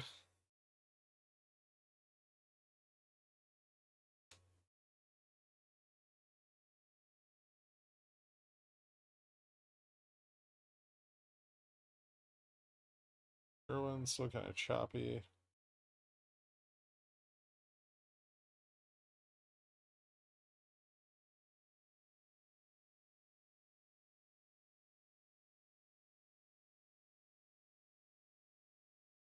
Is the whole gap filled now? Or is there any left? No, it's completely filled.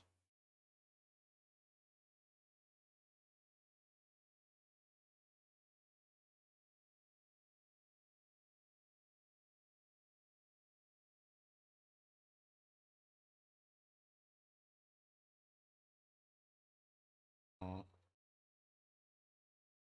shit.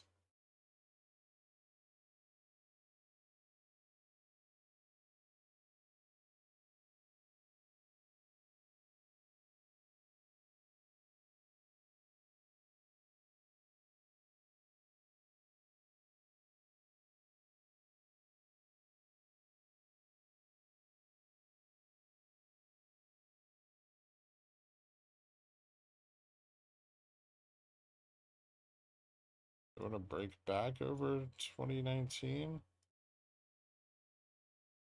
Hmm.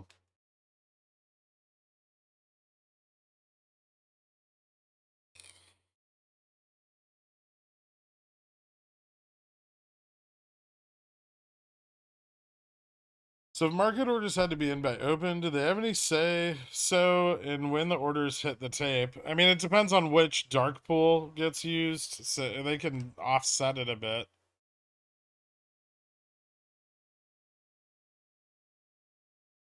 If losing money on weeklies is wrong, I don't want to be right. How many employees do you have holding the giant television behind your chair? Do they get a lunch break? No. They went for some labor negotiations last quarter, but we were able to stymie their attempts. Do you think GME decision to split the stock factored into the increased liquidity environment could potentially repel short vol players in the future? I mean, I don't know why they would think that, but maybe.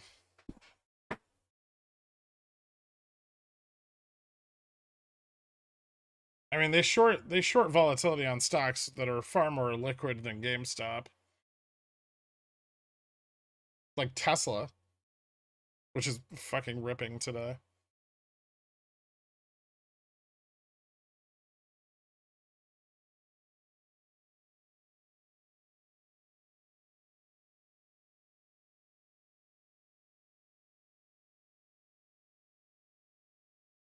Do you think cheese? What flavor is the vape? Mint, some sort of mint. Employees is a strong word for Dan's.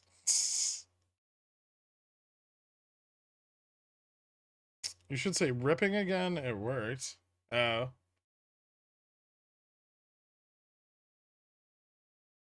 this is good. SPX back above like 4020. I still don't think I have any update on the data. Do I? Oh, okay. Here we go.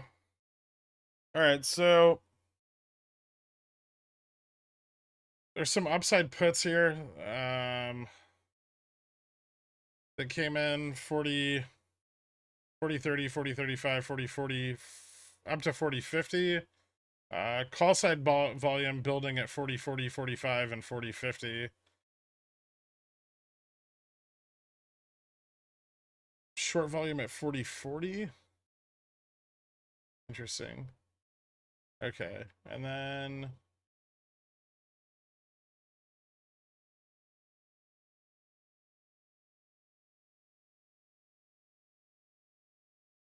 all right, 40, 25 and 40, 30 is still pretty strong. So we got some capitulation at 40, 25 and 40, 30 on the drop.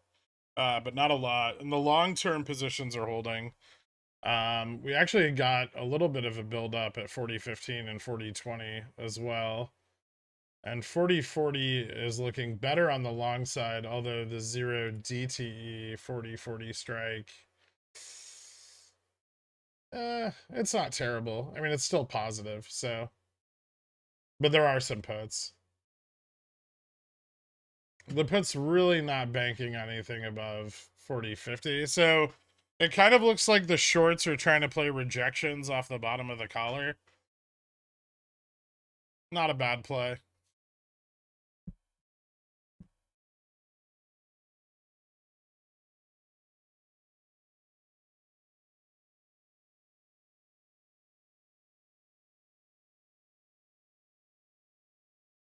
The real Jimmy sell-off happens when IV30 is crushed to under 60% and remains there. Yep. You're not wrong. But then, here's the thing though. Then GME could start to see like more normalized price appreciation, right? So the effect of people buying every week would be greater. Any thoughts on the end of the month, October 31 GME blip, which is right after the OPEX settlement period, and how that could play out in Jan 31? A Tuesday T+2 and right before FOMC.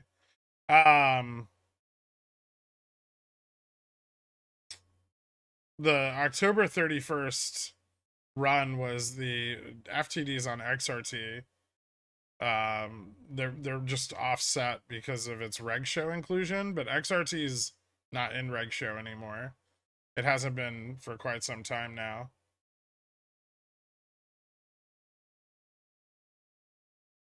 When you're playing a swing and an out of the money position, what DTE do you begin to evaluate if you roll or reposition?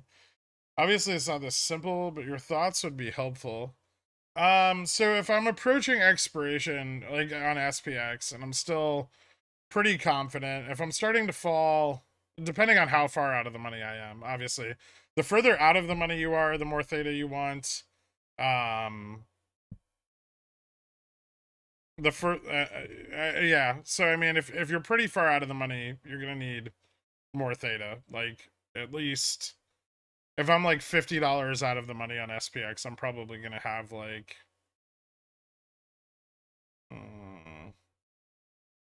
ideally 3 to 5 DTE in this environment because it's so volatile. But normally I'd be at least 14, maybe like 30, right? So factor volatility into it. You know, if the market's moving 50 to 100 points a day, which it is right now, then you got to take a little bit more risk than you normally would. Like in a bull market, you're not gonna be targeting, you know, $50-$100 moves a day on SPX. Not that they can't happen, but it's probably something you want to avoid. But generally, if I'm rolling, I'm gonna add a lot more theta, more than I need. If I'm repositioning, I mean, that doesn't necessarily mean I'm gonna buy back into the same. Like if I'm repositioning, you might be moving from long to short, right? So maybe a little more on what you want on that front. With today being the last day of settlement for GME and Upstart, is it the last day of potential near-term price improvement? Not necessarily. Like I said, our beta is still kind of high because we're so illiquid.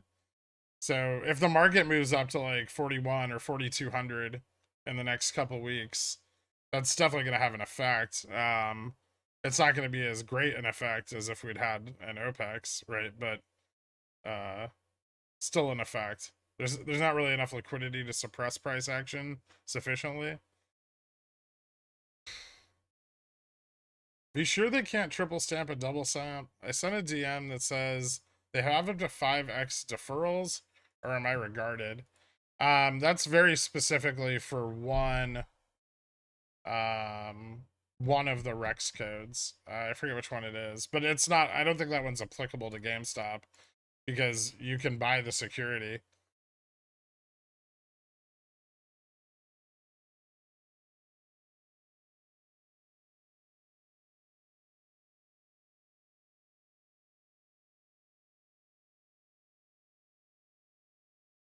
Fidelity borrow rate on Upstart up. Okay, that's trailing though. For Reg T extensions, a customer will still be limited to a maximum of 5 requests. Daily dates rolling 12-month period for certain reason codes. Yeah, it's just for specific reason codes.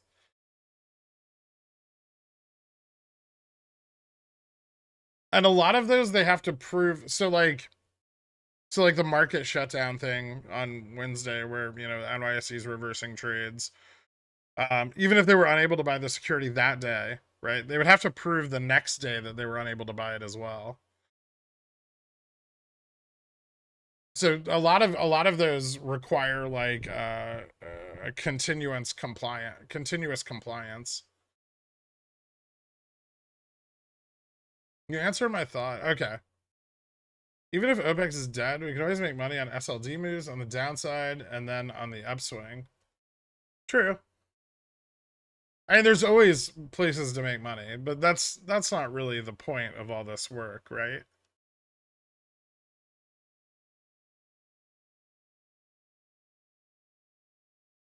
It's per participant, not per position. If you talked about avoiding SPX out of the money play in a bull market, can you go over how to avoid the Noid? Thank you. I hate Carl. The what? They've got an inside man at FINRA. Who would have guessed? Hmm.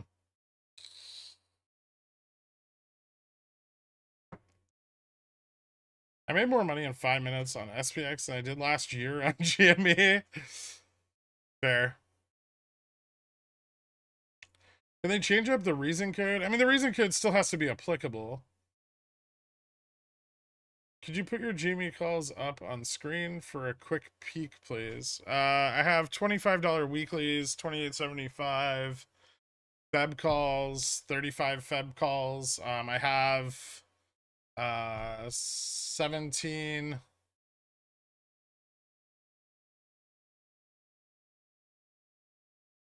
and $17 synthetic longs,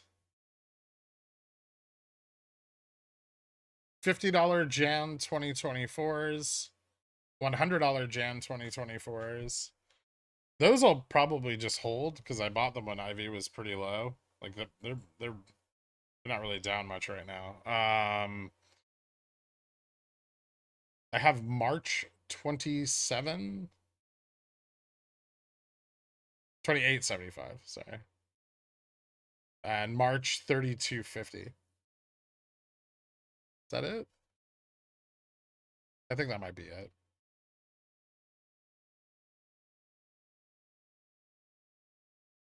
Ooh, $20 synthetic longs also. Those aren't doing so hot today. But I have a year on them, so.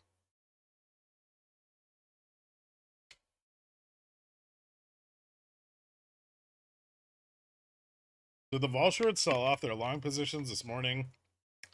IV crushed down to around 90, and a ton of Feb 17 2250s transacted with a tight spread. I know a lot of the puts got closed yesterday. I don't know if they were I don't think they were sold puts. But maybe 2250 was one of the strikes that they were like long vol at. So I'll have to look at the OI at the end of today.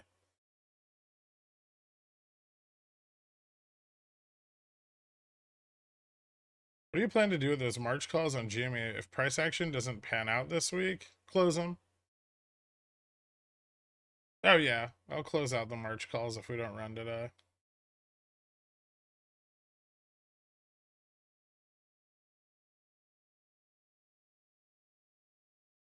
Any new theories into why OPEX cycles disappeared on GME? Where did all the volume go? I don't know.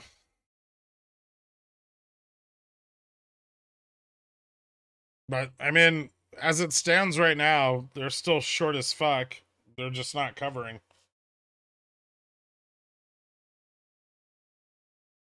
They're a little less short than they were 2 weeks ago, but not a significant amount.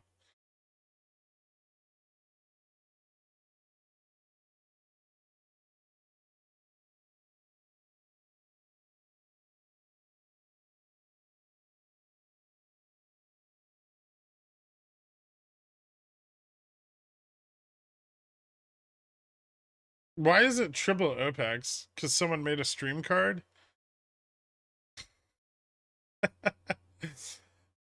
Are you gonna hold your Gen 24 100s? Probably. So the 50s and 100s I bought when Ivy was at like 102. So they're down a little right now, but not very much. right? And I've got like I'll probably hold the synthetic long positions also because I have a year on all of them, right? I have no reason to sell them right now. The Febs, the Marches, the weeklies, those will get cut.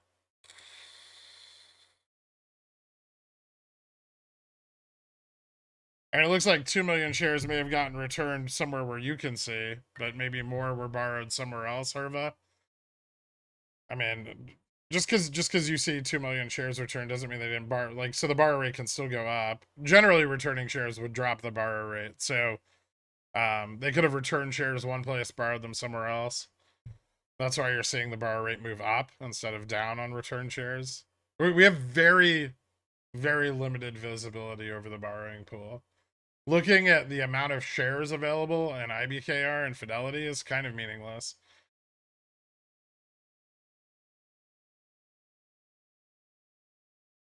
Because it represents just a tiny portion of shares available to borrow. Hey Gerg, why would CVX announce a dividend increase and share buybacks just 2 days before earnings? Is this a hint at bad news? I don't think so. It could be though, and it may be it may be that they just feel very confident that the business is gonna stay stable over the next couple of years, right? Clearly, they don't want to put any money into growth yet, right? Otherwise, they'd be using that money for acquisitions and expansion. Um, I'm not a big fan of companies doing that. I'll say that much.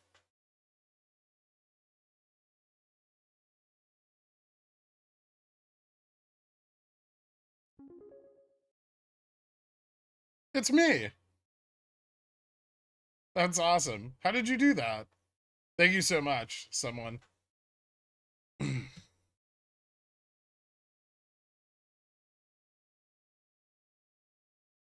you think we're going to repeat last year's pattern where they shorted from November to early March and covered all by mid March? But that would be this week, right? That would have been December, January, February, March, right? And right now we're September, October, November, December.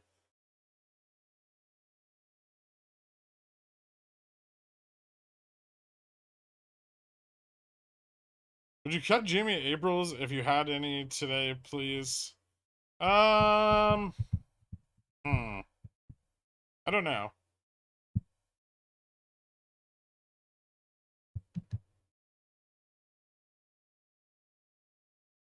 Maybe.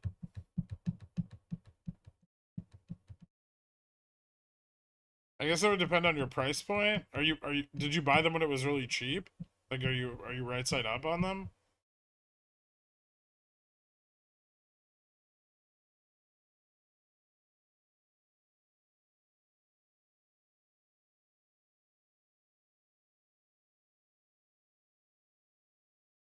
Would be a good time to enter GME synthetic longs after for 2024? After tomorrow, once OPEX is done, the next time they short the stock hard.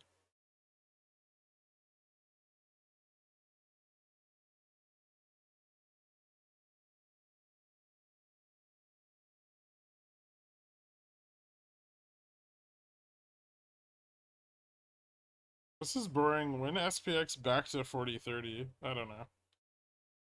The midday is very low volume right now. VIX is dropping a little bit here, so that's a good sign.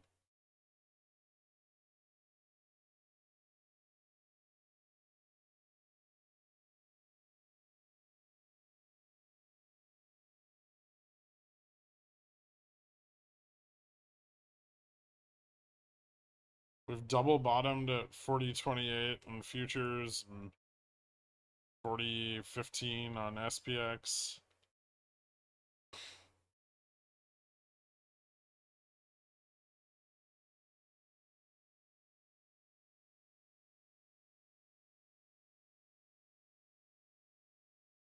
See if we start to see some call buying into the afternoon.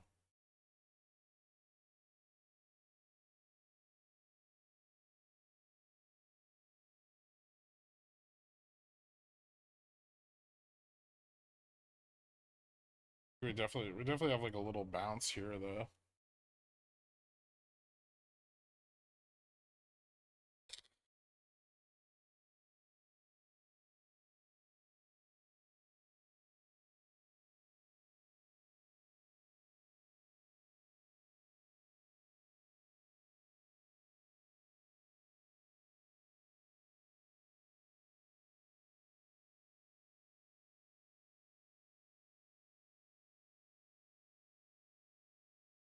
Mm.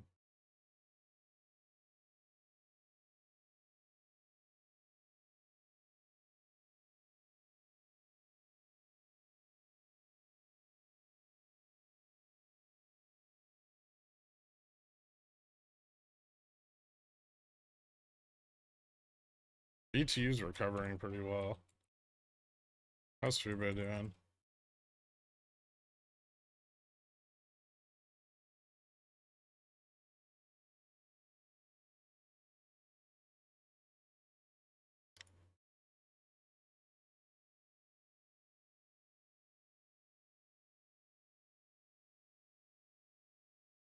$30,000.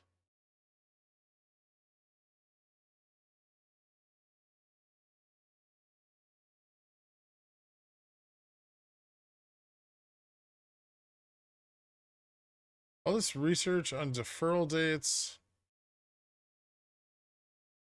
And all we've learned is the deferment rules just means settle whenever you want. Well, hopefully not.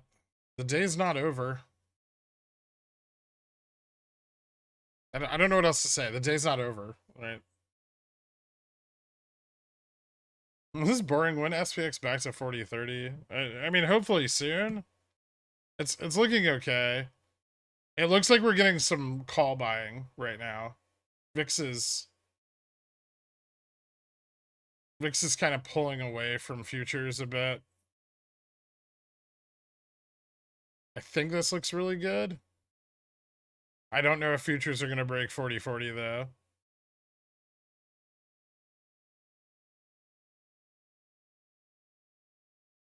Oh, did I not fill on this? Motherfucker. I'm not buying that at $5. Kiss my ass.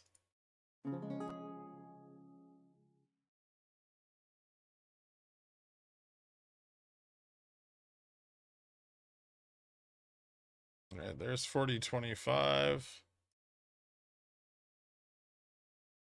Futures are pushing 40-40 now. So this should be the top end of the channel. Or did we just break?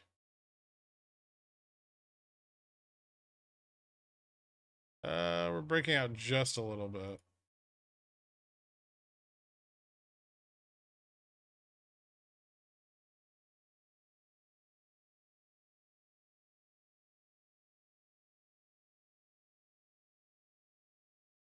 This may still pull back. I don't know if we have enough momentum yet. Uh,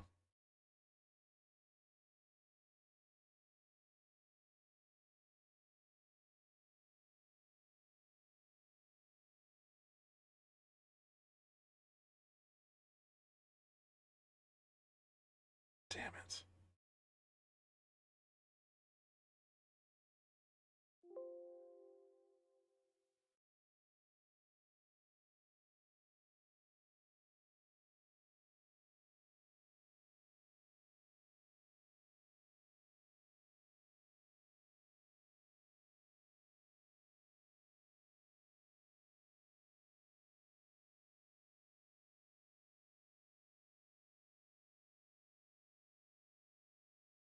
Too high? Yes.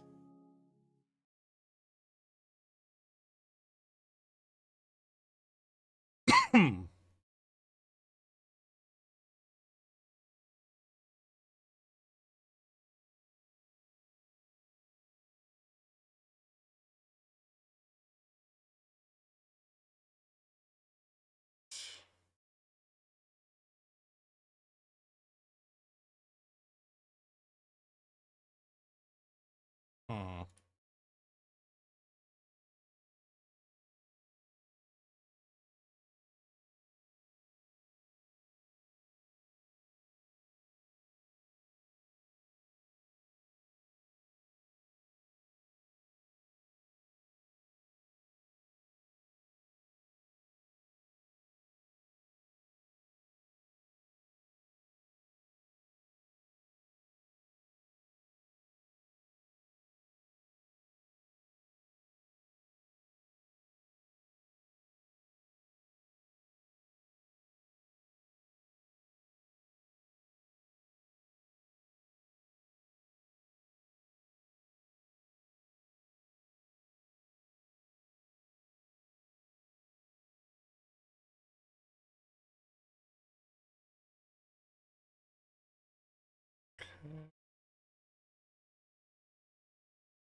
Consolidate here. VIX rising on rising prices. Okay, so some repositioning. I think long. I think we're starting to see some long repositioning. It's looking a little better now. So futures, maybe we break. We've got a couple more minutes, I think, of consolidation. Or at least maybe like 2 or 3 more candles. Unless something breaks right here, but futures look like they're gonna move to test 40.45,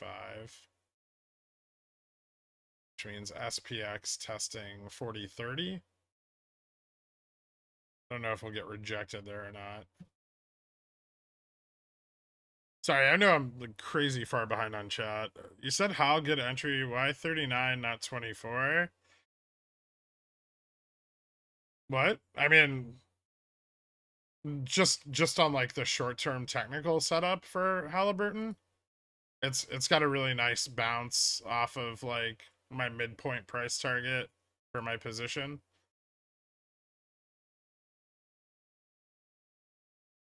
So like sub 40, it looks like it's gonna retest like 44. It was just like an aside. It's not something I'm playing. I'm already I already have way too much fucking Halliburton.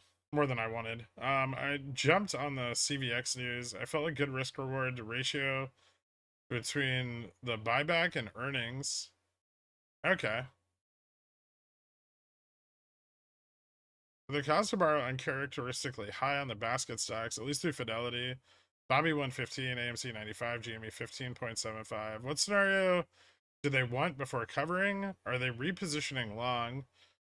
I don't think they're repositioning long. I mean, borrow rate's gonna go up a lot fucking more if they don't cover soon. And the growth of borrow rate is it's a cumulative effect, right? So the more they borrow, the faster it starts to go up.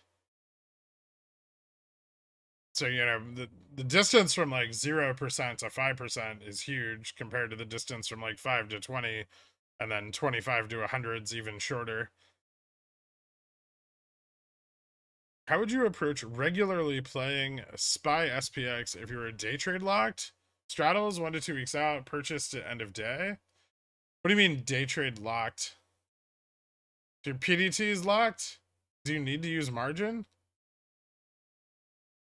I would just switch to a cash account so I didn't have to buy so much fucking theta.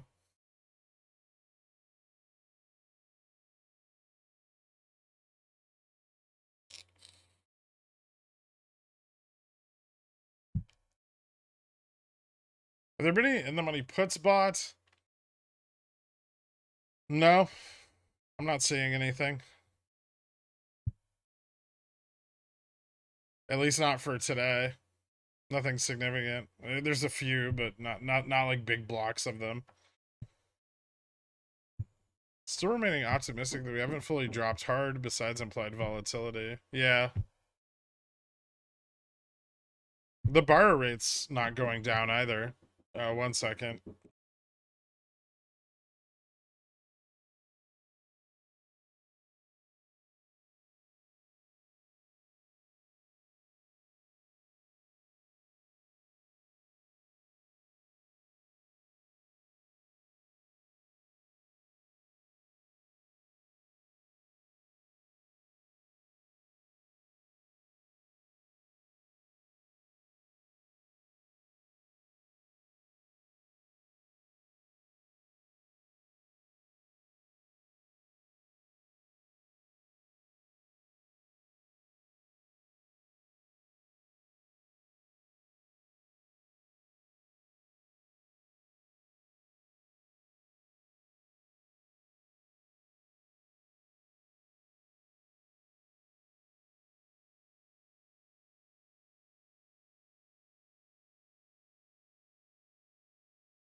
SPY just gonna chop for the rest of the day, it looks like. I don't think so. I think the afternoon's starting to look pretty interesting. Futures too. Both SPY and SPX are building up some call side pressure right now. I think we're seeing a little bit, not a lot, but a little bit of short capitulation. That could pick up into the mid-afternoon, especially if they're at risk of moving out of the money. The 40-30 and 40-40 puts, 40-40 puts especially, we would like to see closed out. What's more important than the OPEX thesis panning out is that the mechanics uncovered here have given us many different strategies to deploy and make a ton of money. The OPEX thesis isn't dead, but it's becoming more unpredictable and increasingly dangerous. Just my thoughts. I agree. I mean, the data and stuff we have points to plays that are far more consistent and far more profitable. And many of the times, I would rather deploy capital there than on GameStop. Upstart, I'm going to continue buying, but GameStop at this point, I'd almost rather wait till it runs and then see where we stand.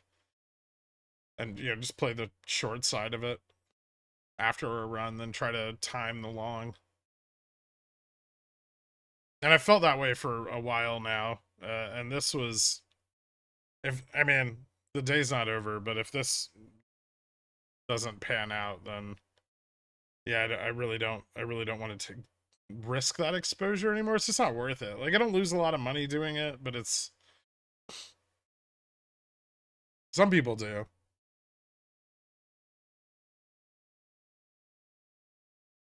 If Jimmy can't go above 22 and they regain liquidity, they can't regain liquidity without running it. That's kind of the problem. There's a stalemate there, man. You can't get liquidity without running the stock. They got a little bit of liquidity in December with the ETF rebalance because, 2 million shares got sold, but it wasn't much. They ran out of it pretty quick. People are still buying every week. Like, the stock doesn't get more liquid over time.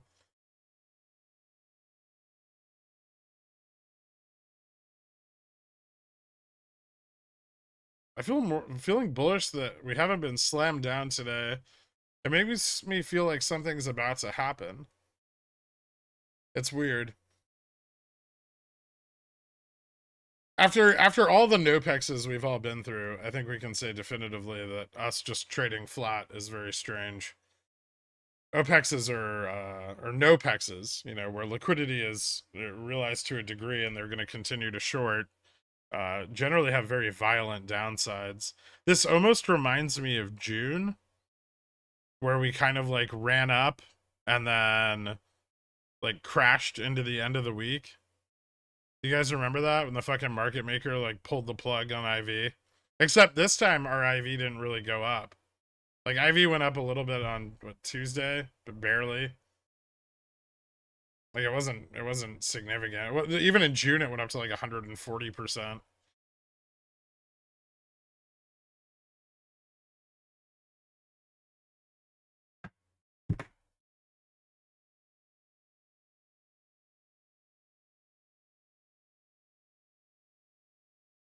I thought of a new that guy I can be. Maybe I can constantly ask you, is Nvidia dead yet? Like Victor, who's obsessed with Tesla's demise. Also win puts. Just wait till after earnings. Why does everyone... Do you want exposure to earnings? Don't use puts, right? Use like a spread or something. Protect yourself from the possibility that, the effects of the Chinese like chip embargo have not hit their earnings yet for this quarter. Jimmy 2.3 million shares to borrow, but they're not borrowing them, right? What the fuck is going on?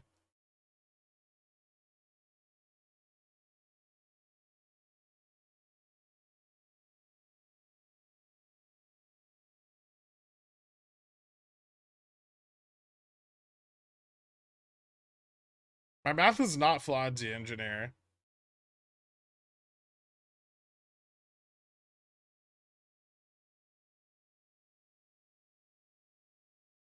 I just spoke with Jamie D. He's gonna roll up that collar SPX to 5,000.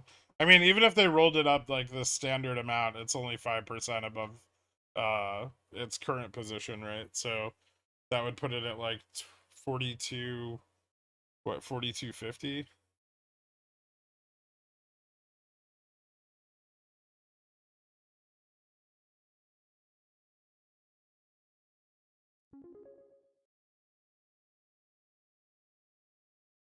Do you think SPX could have the momentum to break 4,100 or 4,200?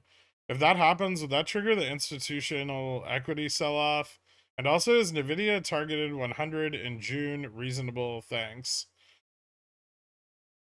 NVIDIA could hit 100 by June, but you would probably sell that position long before June. So while the price may hit 100 near June, you'd be out of theta at that point, right? So really, you're buying $100 call or $100 put, targeting, a drop to like 150, 130 by like March. You don't buy, you don't buy your options contract at your price target, because then it's just out of the money the entire time, right? So if Nvidia moves from like where it is right now, what's it at, like 194? So if it moves from 194 down over the next 3 months to like 130, right? Or even, let's say, over the next 4 months, 5 months, it moves down to your price target at 100. The entire time it's dropping, your June put at 100 is going to be losing value to theta because it's out of the money, right?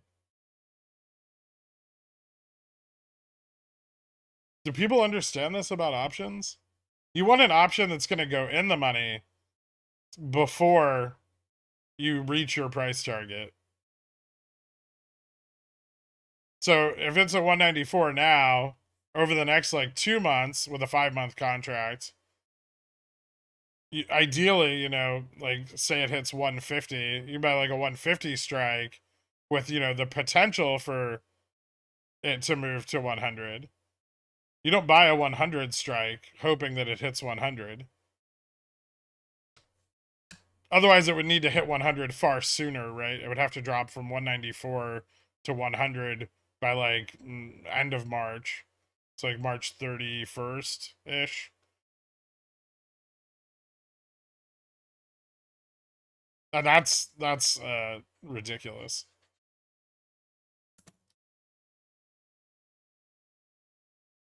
Day's not over. Maybe reserve the judgment on whether this is OPEX or not OPEX, or deferred OPEX or not deferred OPEX, until the day's over. Because right now, no one knows. So your assessment is useless.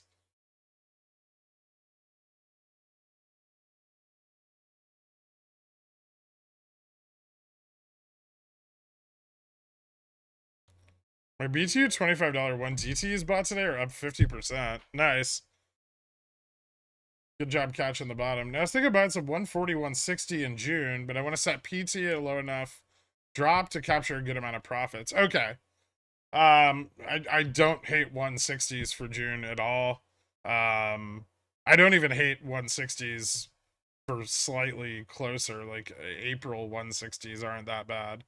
Um, you might be able to go a little further out of the money for June,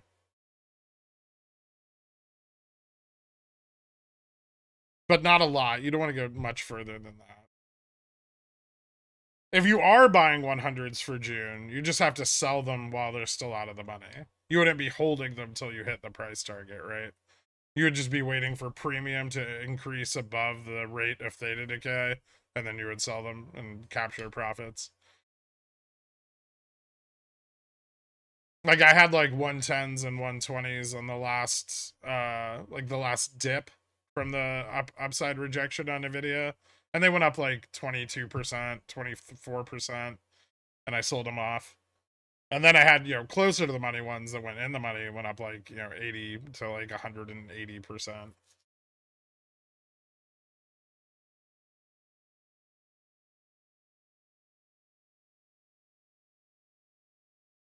I mean to be spreading FUD. No, don't worry about that. The volume on Feb 17th, 2050 Cs lines up very closely with OI.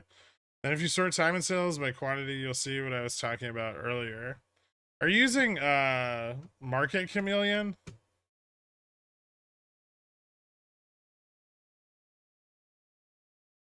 I just want to use the same data source. I hate paying for this.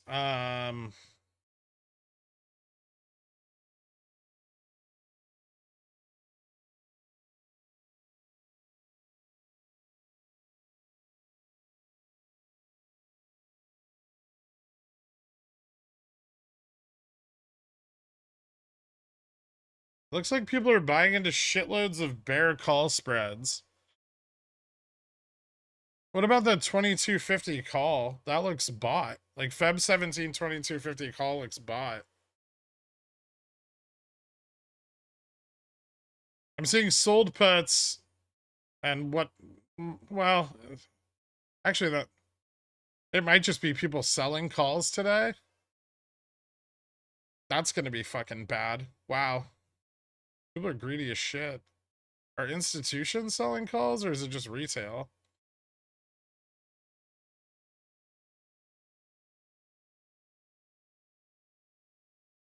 Retail represents like most of the negative delta for the day.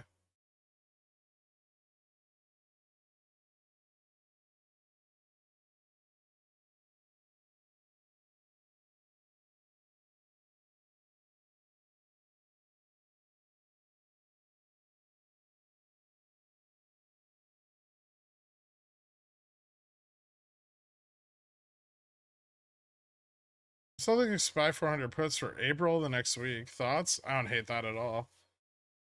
Especially if you can get good prices on the upside. Is there any advantage buying far out of the money puts? I mean, it's the same like buying far out of the money calls, right? Like you have to be, the period of profitability on them is shorter. So you're paying less upfront, right, to get exposure. But your period of potential profitability is generally short-lived.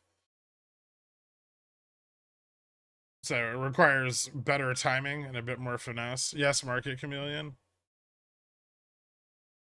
I mean, I'm seeing a little like movement in the Feb 17, like $20 put bought, but very few.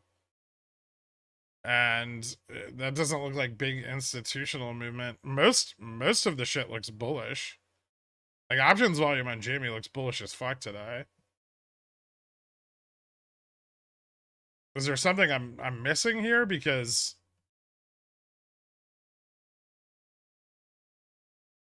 maybe I can, maybe if JFresh has a minute today, I can ask him to take a look at the intraday.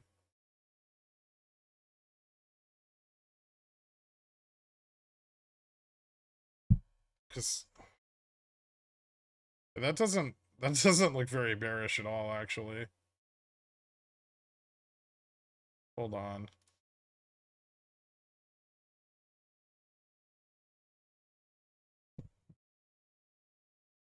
Remember when you tell nerds what they don't want to hear later today? Also, remember when you tell the nerds what they don't want to hear later today? Also, thanks for the education, man. You got it adopted by the Dans. Thank you so much, dude. I'm thinking the 2050s are sold to close. It lines up with the shares being returned to IBKR. Bought to close?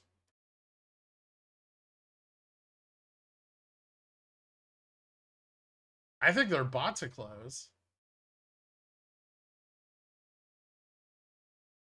Those are the covered calls they opened like 2 weeks ago.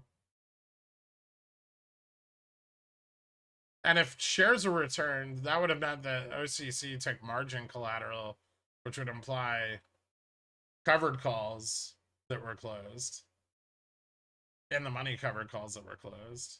Because otherwise the relative return of shares would have been like if it was the market maker returning shares, it would have been, you know, at the delta. It wouldn't have been 1.0, right? It would have been like 0.47. So it resulted in significantly fewer shares being returned versus OCC collateral taking the full 100 shares per contract in the money. I'm just playing devil's advocate here. I mean, obviously, there's no way for us to tell until the end of the day, but I would say that lines up like closed covered calls lines up more with the call buying that's occurring. Or maybe they're just rolling them up.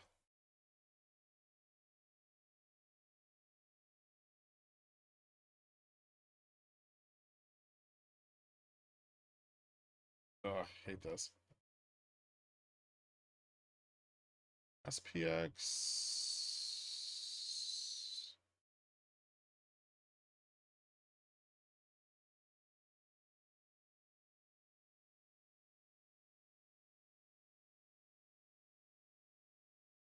Huh.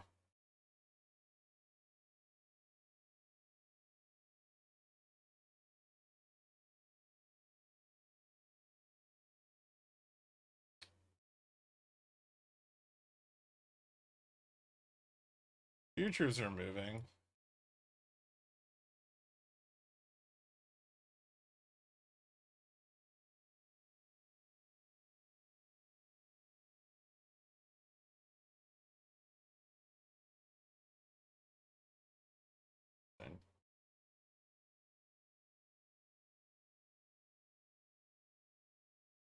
All right, this is looking even better. VIX is almost below 19. I think if we break out here, VIX is gonna slide more. And it's starting to pick up. It's starting to drop with rising prices. Which would mean that the long side positioning is done. Or well, finishing, I guess.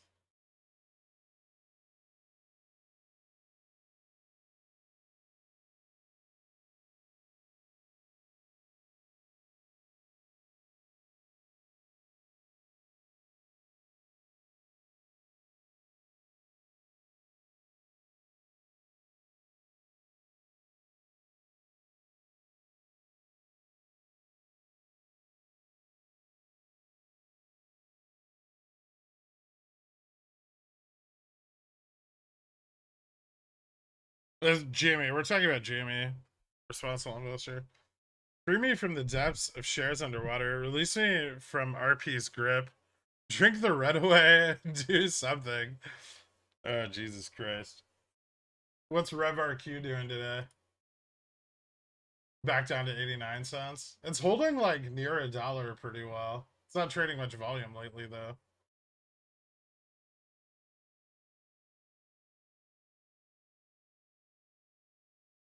Come on, VIX. Drop. Ooh, VIX just slipped below 19.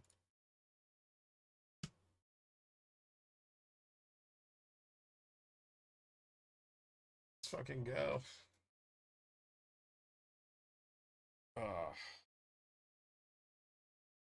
This, this isn't really an ascending way, right? Or is it?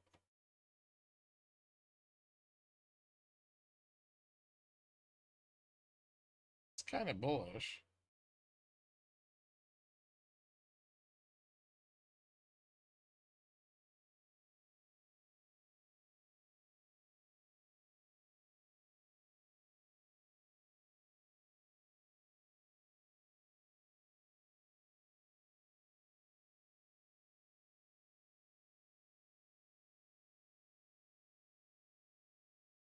Do you have ES order book open right now? What's the 40-50 look like on the buy side?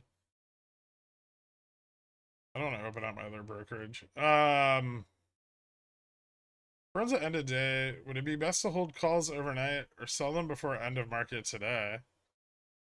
If it runs with a lot of volume by end of today, then it depends on the expiration of the call. You're just seeing denied buy-in. Are the long vol positions still in place on GME and Upstart? Yes. The short vol positions are also, or well, the synthetic short positions are still in place on Upstart as well, though, at 1750. Although if the market moves hard today, maybe they'll close. They're at least sort of close to profitability right now. They opened them at like $18, but it's been 2 weeks, so they can't be doing that great.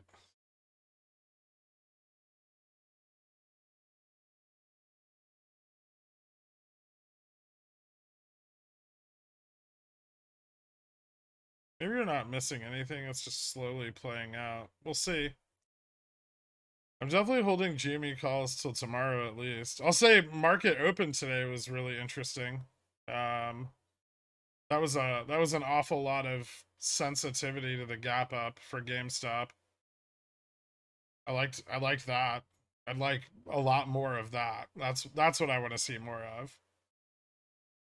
GME chart at this time of day looking pretty bullish. No, doesn't look bad. Market's coming up, so that's a good sign. Liquidity's almost tapped out. Is tapped out. So now they're gonna hit the lending pool. Upstart liquidity's tapped out too, for the most part. I mean, there's no, they don't have anything really left to short with. At least not unless they get liquidity in the middle of the day, which means they have to push the price up. Twat Waffle 75, 74. Sorry. Thank you so much. Guys, give Twat Waffle a shout out and welcome to Cornishon.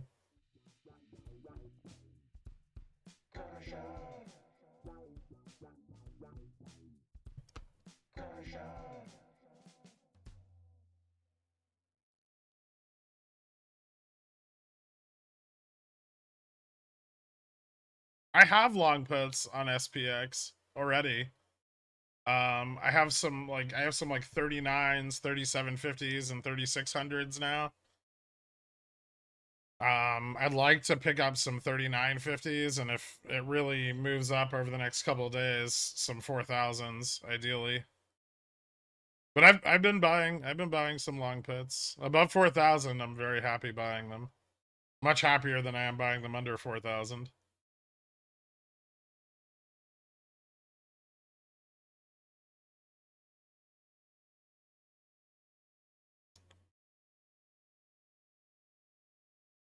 It's at least bullish that Upstart hasn't been shorted under 1750 today. I mean, I wonder if they tried to get the liquidity to get out of the synthetic short, right? Like they really tried to drive it down to that level, and I wonder if they were trying to get it under 1750. If they failed to do that, that could be capitulation, right? Like if they're not going to be able to get it under 1750 and the market's moving against them, they're out of liquidity now.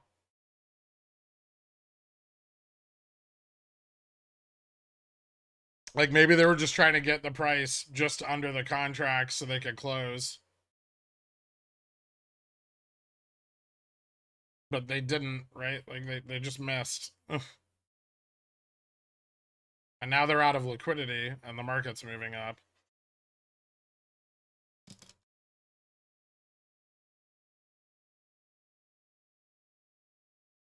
And it's got a little bit of momentum too.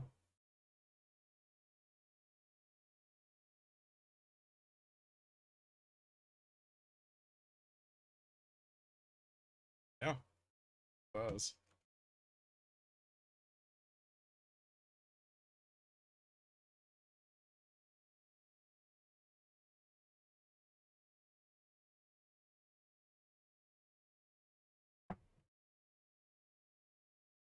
Do you factor MLK into the T5 or settlement period?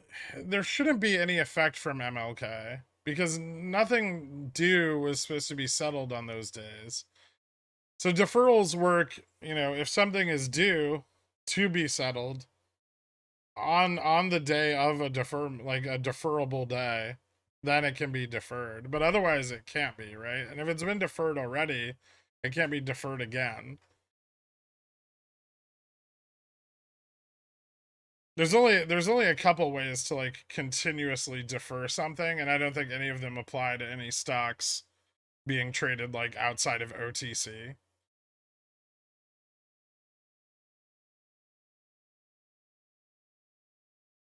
You seem a little more bullish on the overall market than I am. When do you plan to enter long puts? Okay, I answered that. If it's not proprietary, how come what's held long vol positions are still in place on GME? I wonder if it's obvious, like, oh, the OI is very large at these strikes. Sort of, yeah. I mean, we watched those positions be entered. We watched, like the delta and gamma, like Vana exposure on those strikes, and like we base our assumption. It's always an assumption of the positioning at those strikes on that OI data.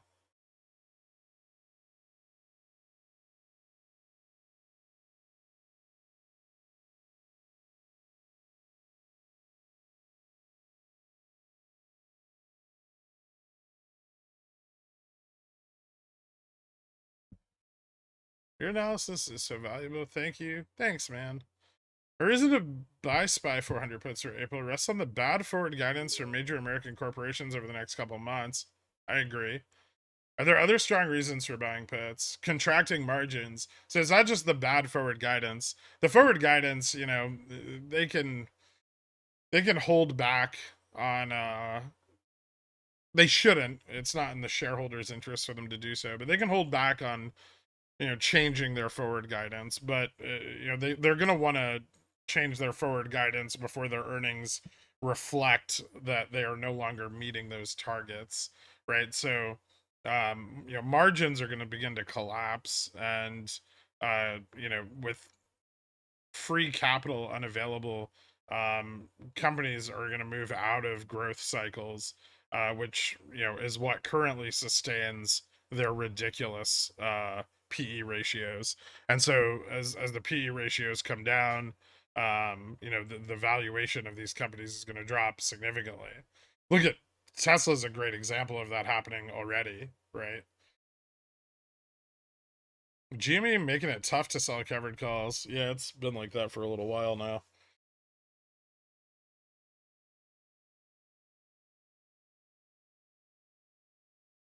And don't forget, just because like the short vol wants it to run, like doesn't mean that long shorts want it to run, right? They're fucking, if you're short GME at 20, like 10, 20 million shares, right? You don't want the fucking stock to run right now.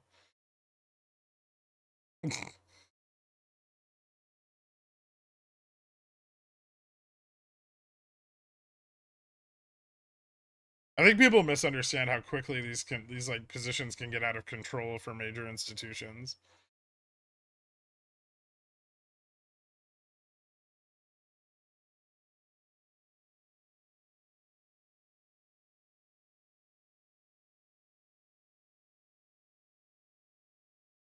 Like, say someone's short 12 million shares of GME at $25, right?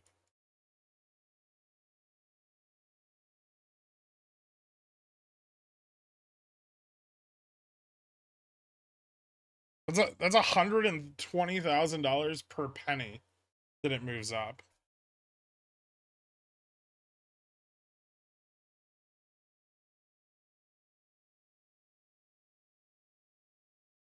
right? So if Jimmy hits 30, you're $60 million underwater.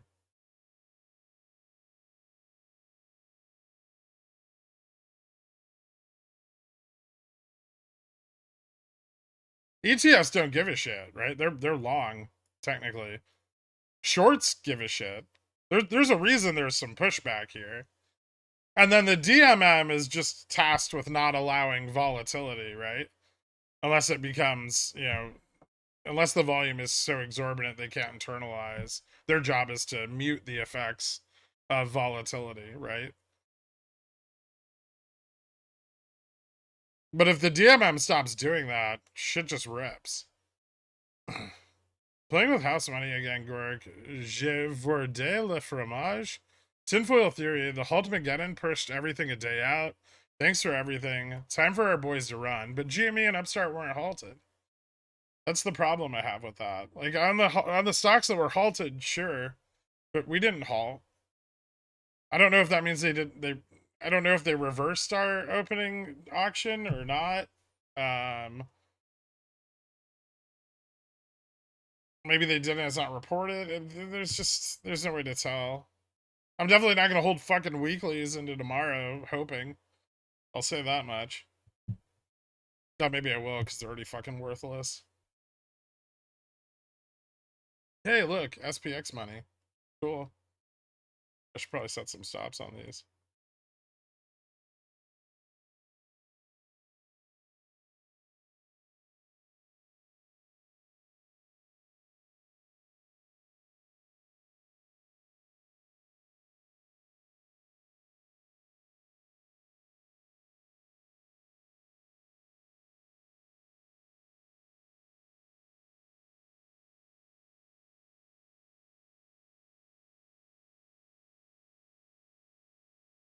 Not that one. This one, though.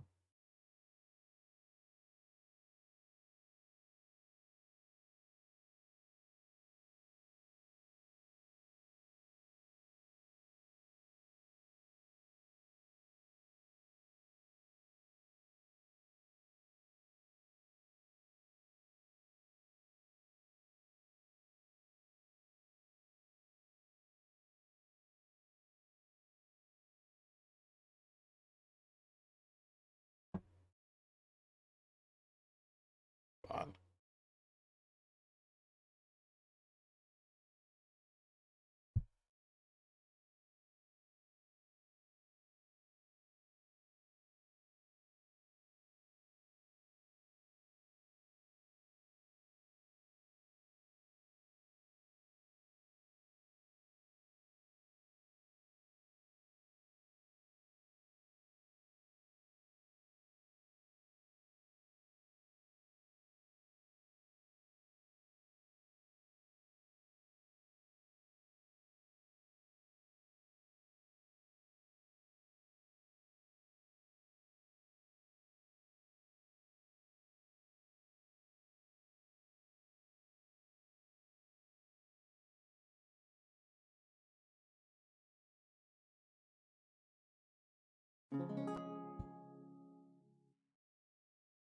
VIX flat on this last push.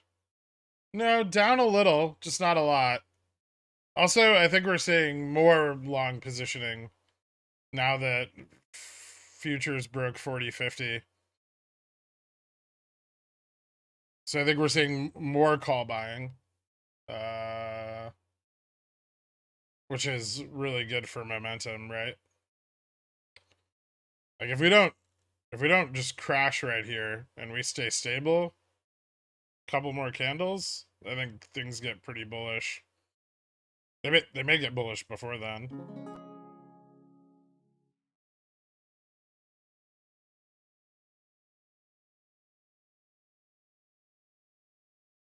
This would be the point where I would want to enter. Okay, so this. I'm gonna buy one more of these.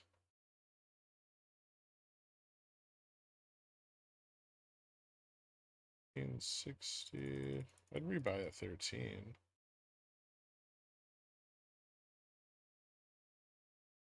Uh,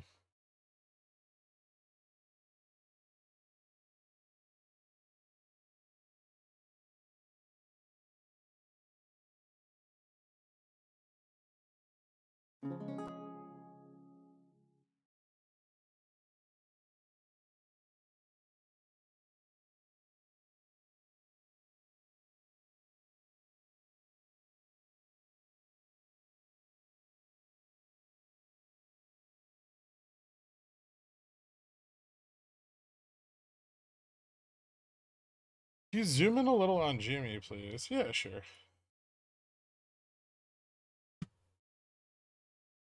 Oh.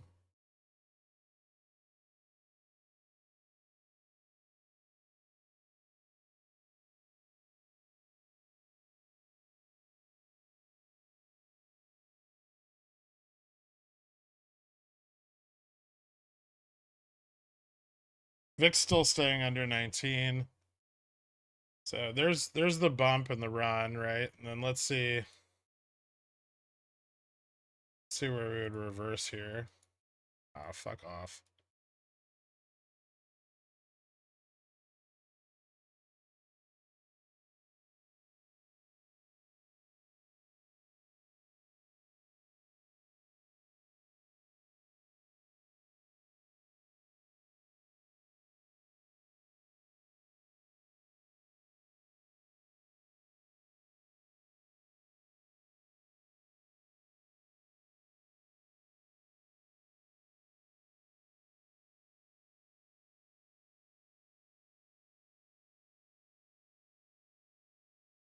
Are you bullish across Upstart, GV, or SPX SPY? I mean, if they run, it puts pressure on SPI, on Upstart and GME, right? Like both of those are basically out of liquidity right now. So market up, positive beta. If I keep making 10x on my SPX calls and puts, I'm going to keep buying weeklies on GME and Upstart and diamond handing them. Your resistance lines are crazy, by the way. Requeue and fuck the poise. Thanks, Twat Waffle. I appreciate it, man. Congratulations, dude. Check HPK Energy Drilling Stock. Lots of insiders buying. Good sign. HPK. Hold on.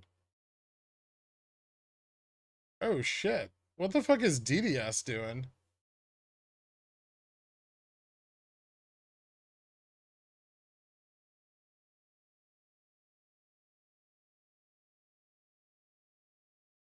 DDS is gonna go to 400. Microsoft fully recovered. What was I looking for? HPK. Sorry, I got distracted here. God, I like that.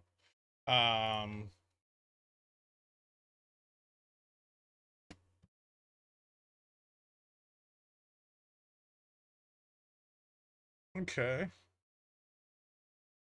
Ooh. Well, I see why insiders are buying.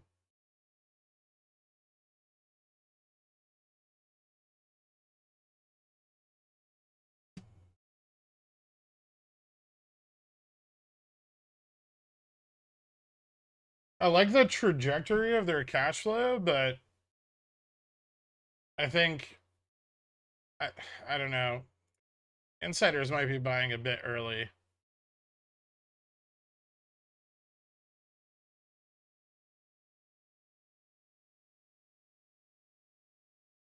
How long of a time frame are you thinking, Turd? Because I could see it easily getting rejected right here and coming back to like 25.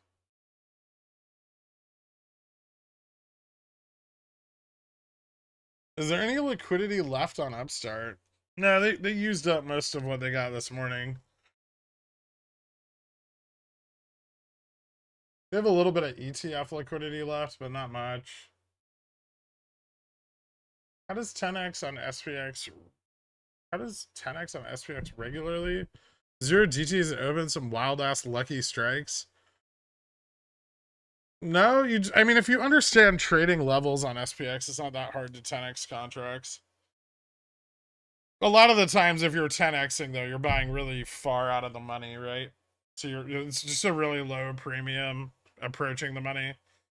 So if you're at 40.15 and you bought 40.50s, right? On that run, they probably would have like 5 or 6x'd, like the move up.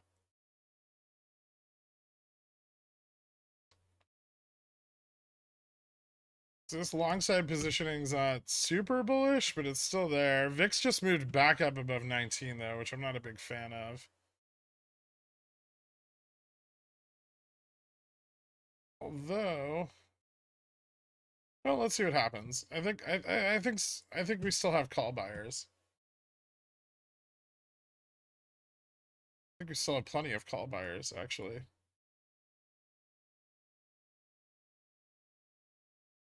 And although this isn't as bullish, it's still pretty bullish. If it pulls, even if it just pulls a little bit up from the trend, like right there, that's still pretty good.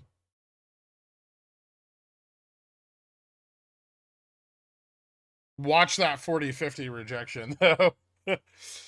The shorts are very prepared to trap profit taking.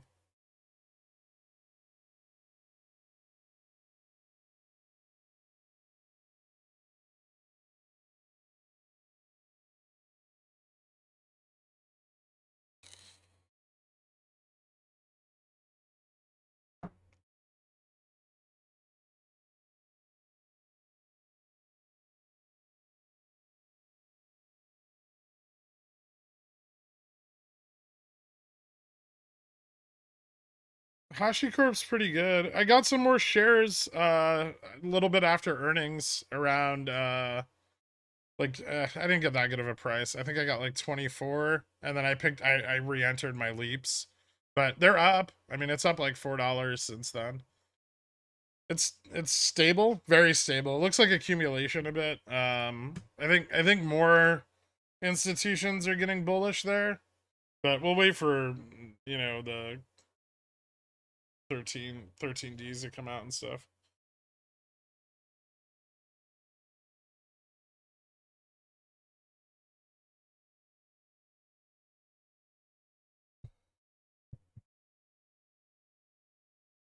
What is the 40-50 equivalent on ES? Oh,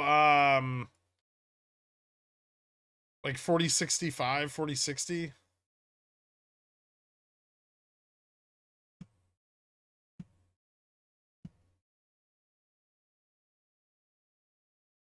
Any obscure way that the tech issue got them one more day? Sure, but I don't know how. So I can't bank on that, right? Because it wouldn't make any sense. Jamie and Upstart weren't listed in the halts, like the stocks that had the like cancellations granted.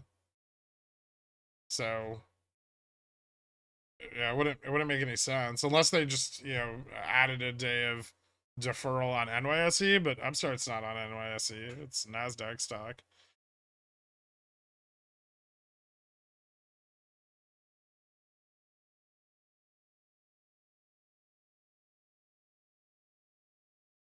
My patience runs thin when I'm on a meeting watching my 0DT SPX calls make my salary. Like, fuck your chicken strips, boss man. Yeah, that's one of the problems with trading as a hobby. Is if you're successful at it, it makes working a real job untenable. Thoughts on Lending Tree? I was actually looking at it last night. Lot of similarities with Upstart, right? Kind of underpriced, like selling at a massive discount right now because the credit markets are super shit and illiquid. Um, they also, make points on loan origination, so um, they'll probably do better as the credit markets stabilize. Remember that as the Fed moves into a lower range of rate increases, we'll see more credit market stabilization. I still think it could be like 6 months though before, like, for the longer term play.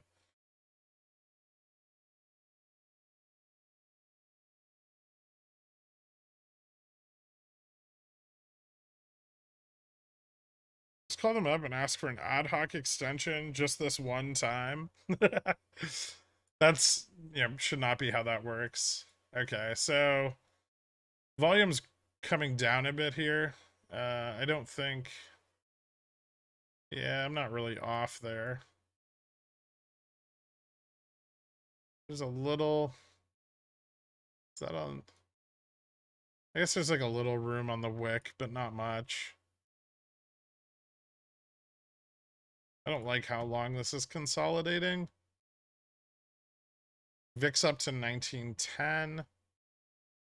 I mean, there's still more call buying. Maybe I'm looking at this wrong.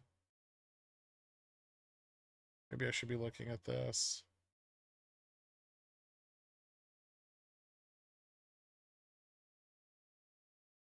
Although this doesn't really seem like. So the reason I don't like looking at this as like a bull pennant, or like a descending wedge, is because this wasn't all that much volume. Like it was a nice breakout, but it wasn't crazy.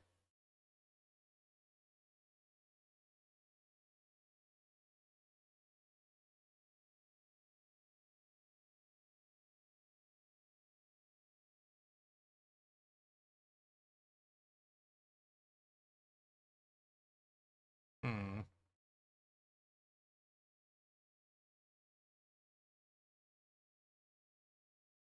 That's fucking useless.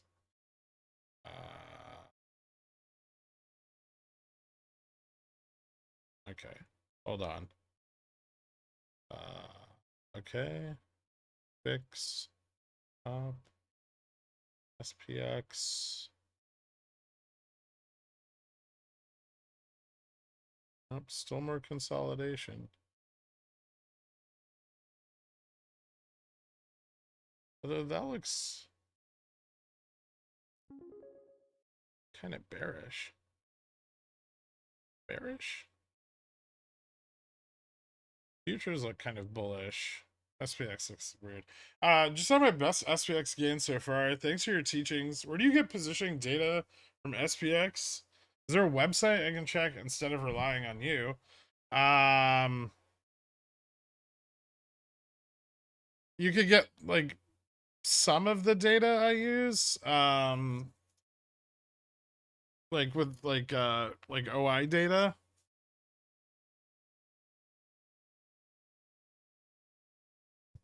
I would say of the like 7 indicators I'm using at any given time on SPX, 2 of them are publicly available. So you can get gamma levels. You can do them yourself too. They're not very complicated. You're not gonna be able to get intraday gamma levels. Those are money, big money, or bigger money. Probably more than it would be worth. The rest of it, no.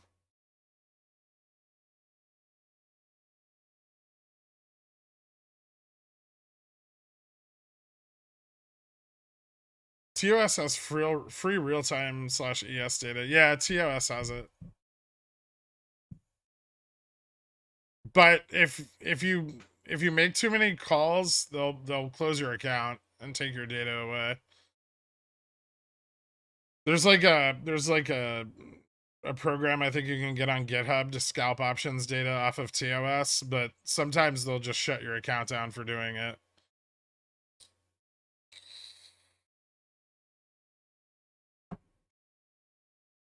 You and/or the quants made the other 5. Yeah. And then a lot of those are kind of useless without strategy. Bad day on SPX so far for me. Only 3 years of pigeon whale. Damn.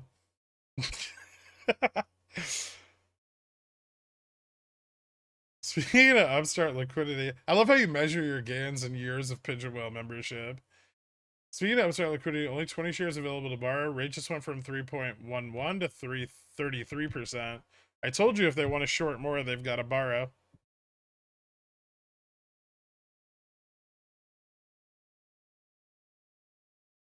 I do have a lot of confidence in our data. The timing, it's still tricky, though.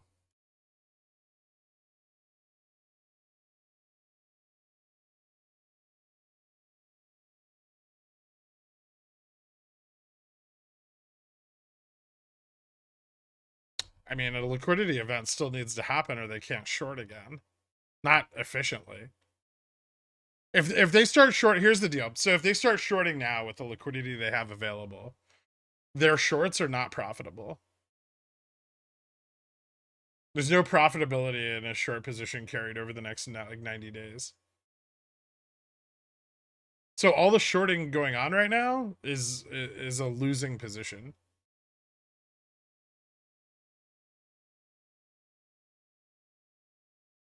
Blanket extension for everybody T+2? I mean, maybe. things are still, we're just like right on the cusp of a run, and I don't know why it's not happening the way I want it to, right when I want it to happen. But the situation's not changing, right? Like if I'm wrong and it's a no packs, they just short, right? Like they short the ever loving fuck out of us. We'd be down, 10% by the end of today on any no packs, right? 22% by the end of the week. But we're not moving. We're just everything's staying the same and borrow rates are continuing to go up.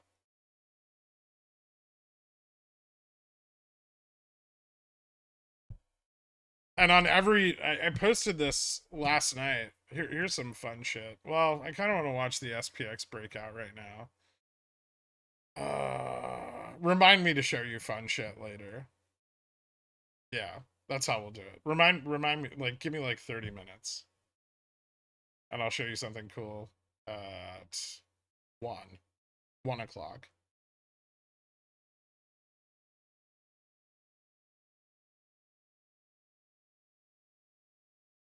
Not notional value.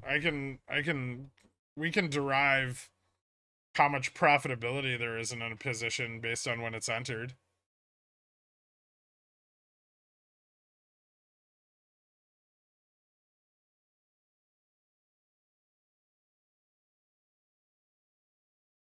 Hmm. 1 o'clock was exactly when Dork started the run yesterday. Dork, can you do me a favor if you're around? Can you just leave your house? Like, put your phone down and leave your house for like just 10 minutes.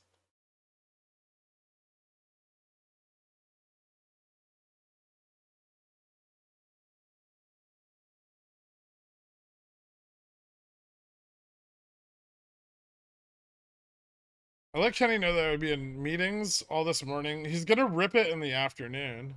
I see.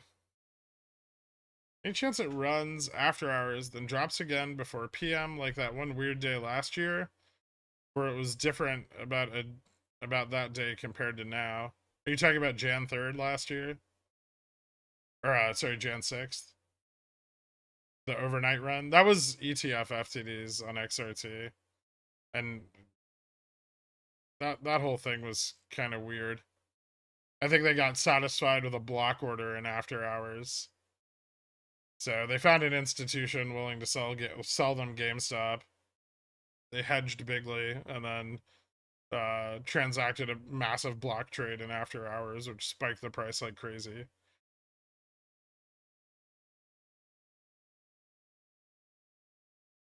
But now there's no institutions left. Who's gonna counterparty a block trade with you?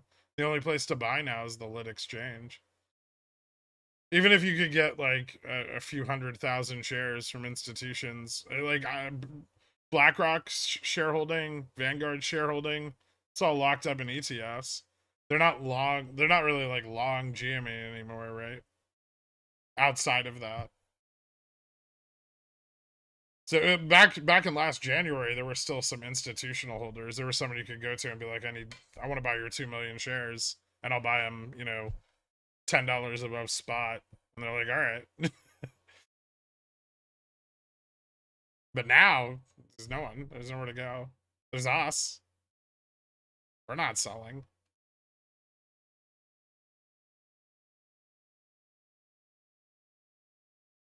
At least not at these prices, right?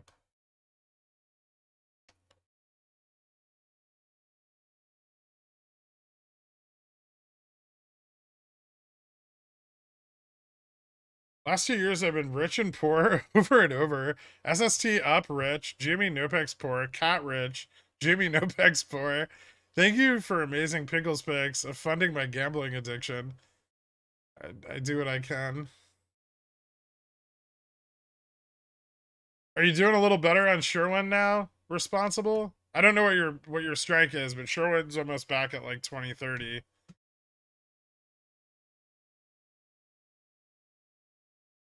Dow's positive now on the day.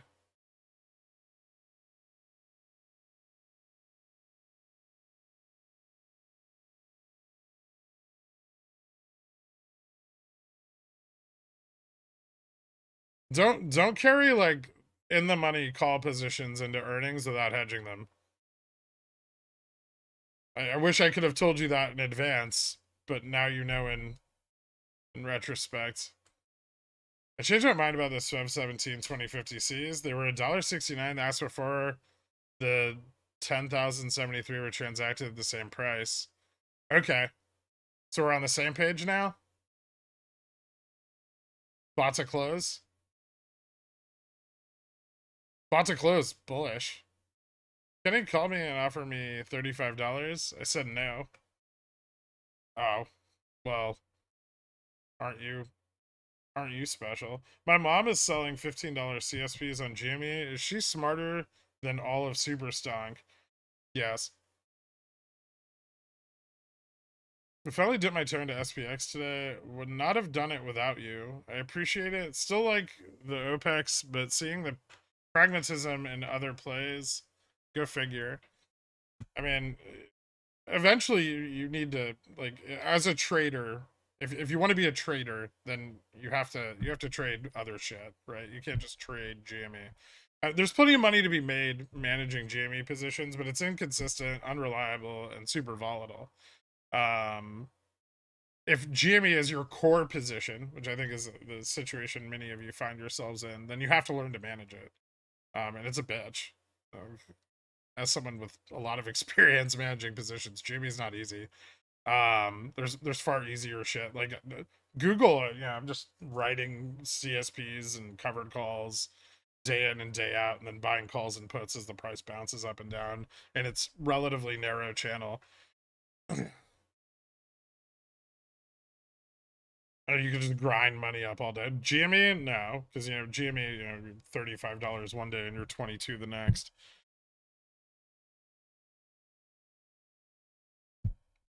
But yeah, I mean, eventually you've got to find something that just generates income as a trader, and I assume, Jedward, that that's kind of your goal based on some conversations that we've had.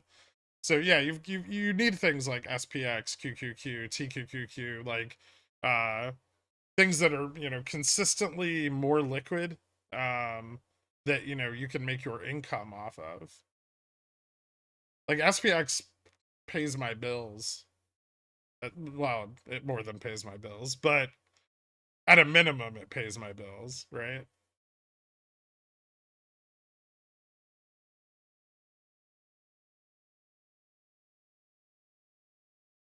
Sometimes GME catapults me into a different bracket of wealth.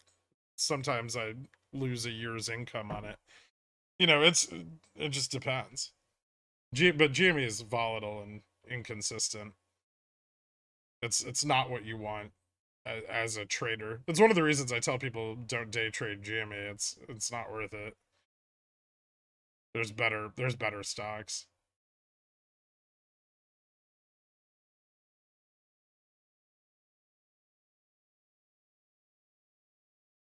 GME rejected off VWAP 4 times today. We're above VWAP now.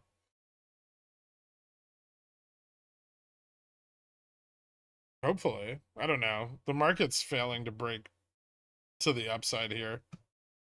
And I assume that's because futures are struggling at 40.50.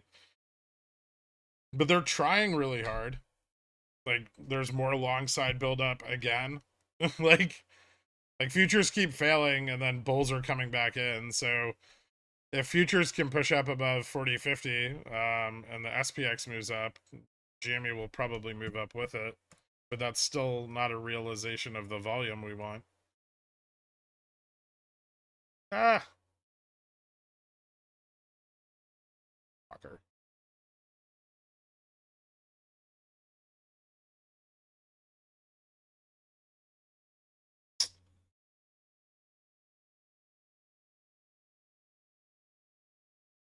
It's really far pullback. That's better.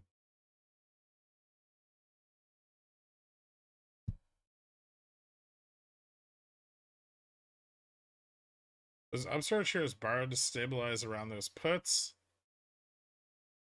Seems like resisting market with those shares to satisfy buys. It could just be the automated DMM hitting the borrow pool for liquidity, right? NASDAQ has an automated DMM. So borrow rates on NASDAQ tend to move higher than borrow rates on NYSE, because on NYSE, the DMM's not going to go to the lending pool in order to fulfill inventory, right? But on, because, you know, they're manually managed. But on NASDAQ, because it's automated, they don't give a shit, right? They'll just get shares wherever they can find them. What stocks other than Jimmy could get? Good morning, Trash. Not a lot. We went down, now we're going back up. People were sad, now they're feeling a little better. We've never had OPEX run this late though, have we? Theoretically, Fab.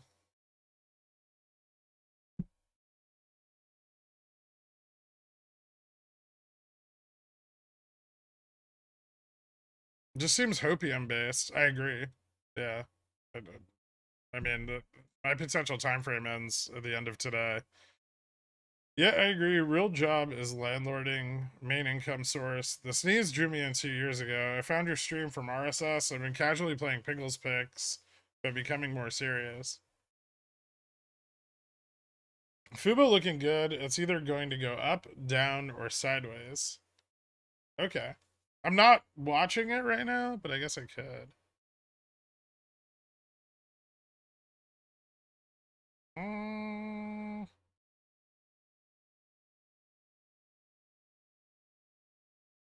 What's Fubo doing?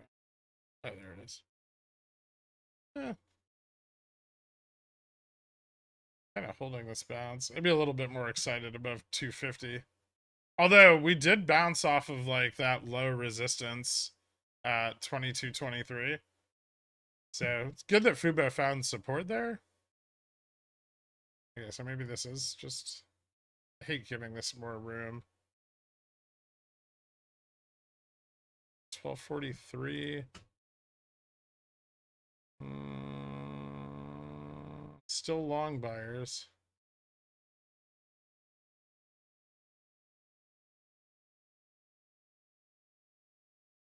Okay. Bullish but low volume. It's not my favorite.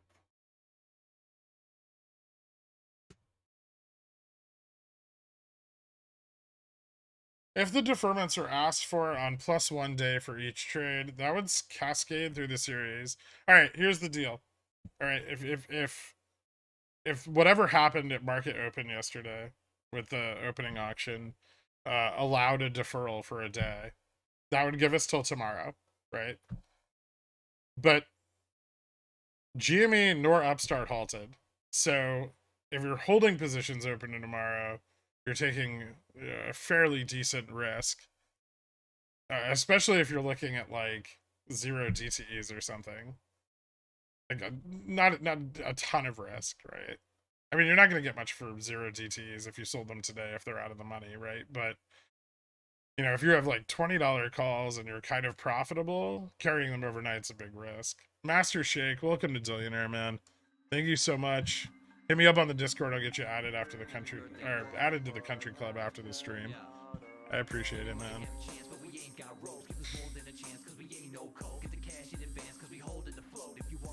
AMC did halt though. Yeah, but AMC is not in the same ETFs as Jimmy, right? It's in some. There's also a psychological effect Hank and Achi candles have on me. A giant red candle make me spaz out, but with HA, the red candle shows up as just consolidation. I guess, yeah. I don't know. Don't allow yourself to be super influenced by giant red candles.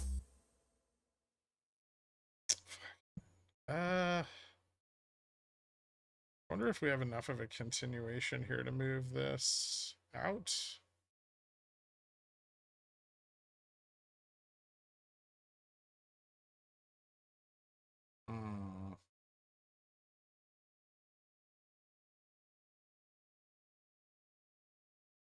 Gap here on the drop. All side buying looks good. We can move up here a little, but I don't know if we're going to break 40-50.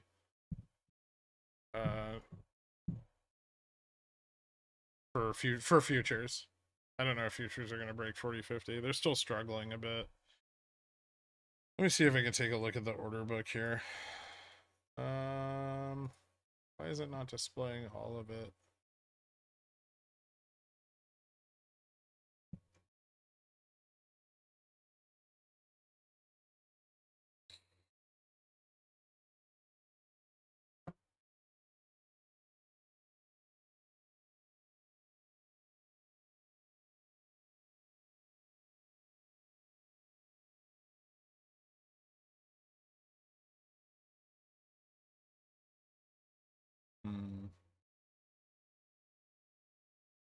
The 45 pullback.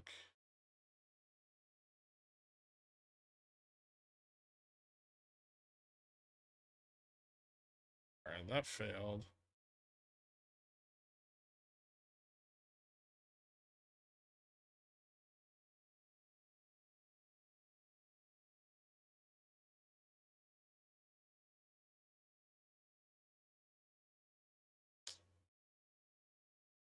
Shoulders. Looks like another double top in a lower range.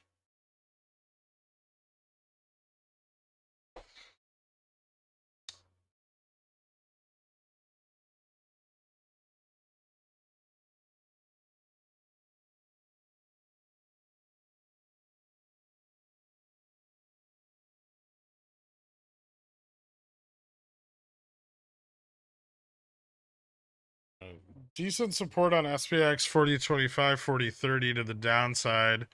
Just not enough call interest at 40.40 and 40.45 to move up. 40.50 still stacked. For 0 DTEs,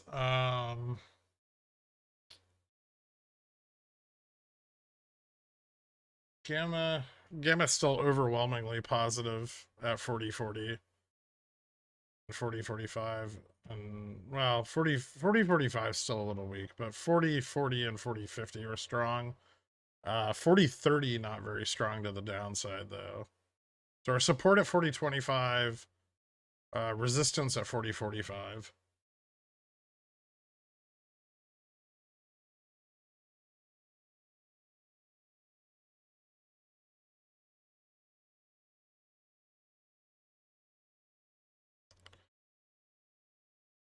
Is turbo debit switch to credit thing? Okay. I just gotta have a 3-hour meeting. Are we sussin or bussin? Both.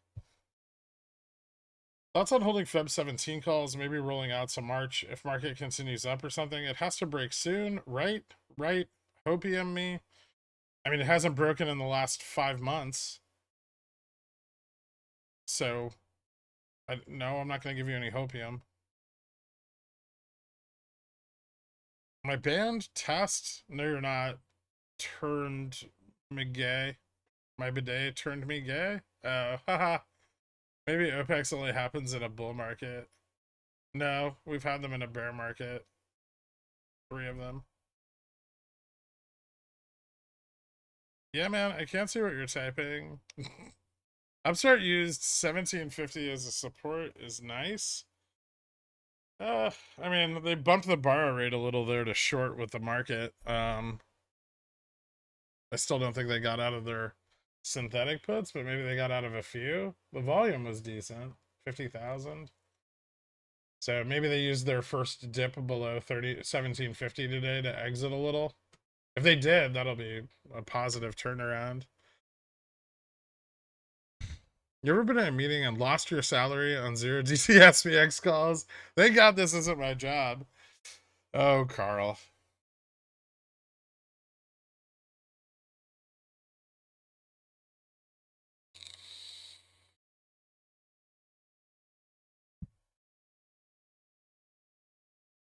Want to know a market fact? Within 2 hours of listening to this stream and looking at the charts, I have to make a goopy poopy. What mean? Bullish? I mean, consistent at least. I think the only hopium is Jimmy 2024 leaps around Gamma Max. That's something. Oh, Quarrel? Show us that fun thing now. Wait, no, I still have 10 minutes. You can't make me.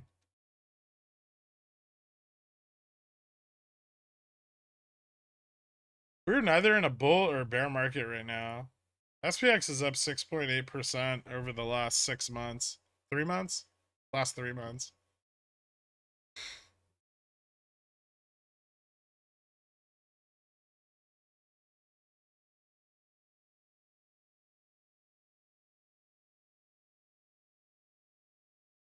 It's okay. I'll move in with one of the gens.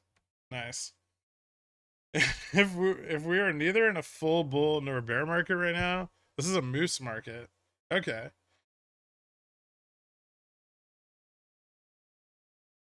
What did I miss? Are we MOASing now? You missed an offer of free kava for life if you want to risk your license and get us some FINRA Rex codes. Here's something you can weigh in on. The thing that happened with NYSE yesterday morning. No, the day before. Tuesday morning. No, you probably can't. Fuck.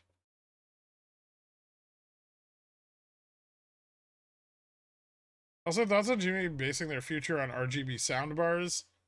What a tweet, huh? And you say no forward guidance. Jesus Christ. At least I was right about Ryan Cohen having a Steve Jobs complex. Or an uncircumcised penis. Or circumcised penis? I don't even know. Have you ever tried moose soup? No.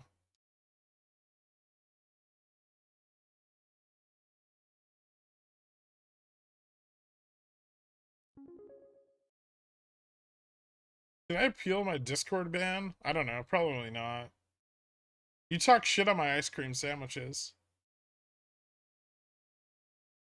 I promise not to ask you about the NFL or criticize those who are overly horny to report every bad Superstar comment to Reddit admins. Take my $3 as a peace offering. You can't just buy me for $3. I'll think about it.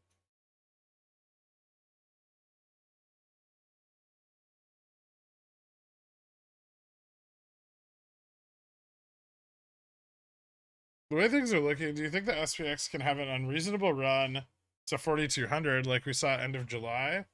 Was that run just bulls on coke? No. It was just like a lot of short capitulation and like a slow grind up.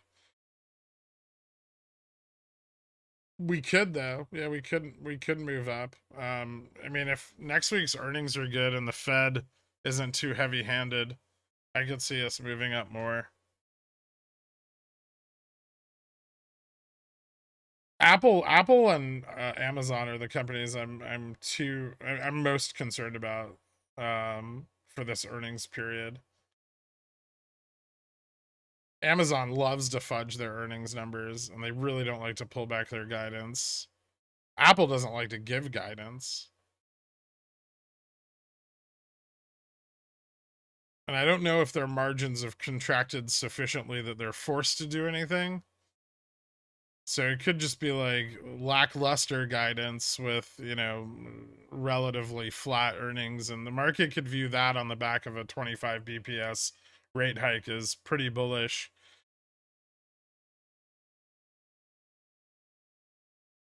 So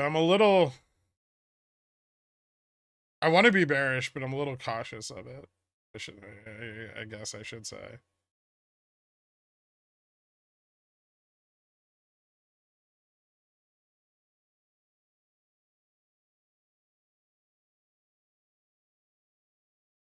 I know, right? At least Pontiff. Exactly.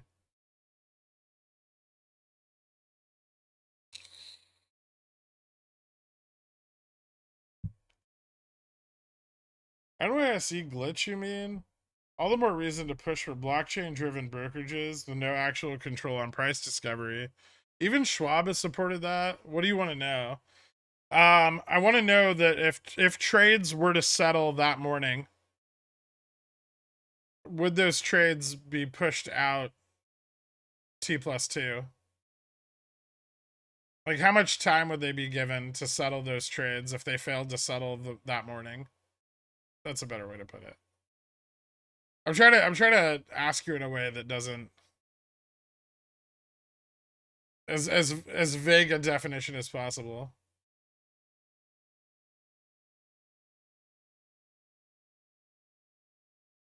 We're not providing any formal guidance at this time. You said to mention fun, bullish things you were mulling over last night. I'm going to, but like 4 more minutes. I'm trying not to lose money on my slightly shitty SPX position that I paid too much for.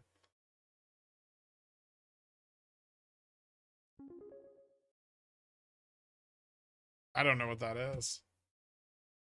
Is that a face? Is it a penis? Too much money spent on Ko-Fi's, put their pickle in my jar. J-Fresh? Oh, it's horny J-Fresh. Is J-Fresh doing horny things in the Discord right now? I love how he can shitpost in the Discord, but he can't ask me my question. Ooh, those are nice buy-ins, turd. On HPK.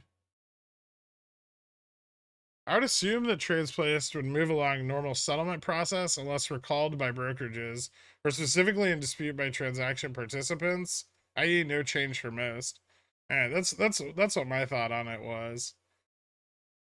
I'm just wondering if the full extent of like opening auction was realized in halts. Like, did they halt everything that had a like a opening settlement disparity or no? I need to go look at that list.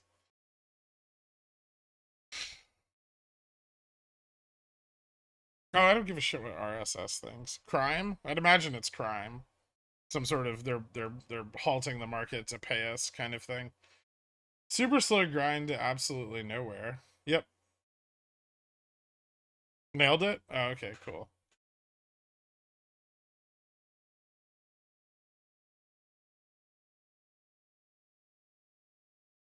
Now about those Rex codes, Gaff. What do you know about the Fed's rate of QT? Not a lot of data on how to track it. I mean, they announce every like with every report what their plans for quantitative tightening are. With the debt ceiling, can they even do this unless they sell a lot of bonds? FYH, I don't know what I'm saying. And they're not going to stop quantitative tightening because Congress can't figure their shit out.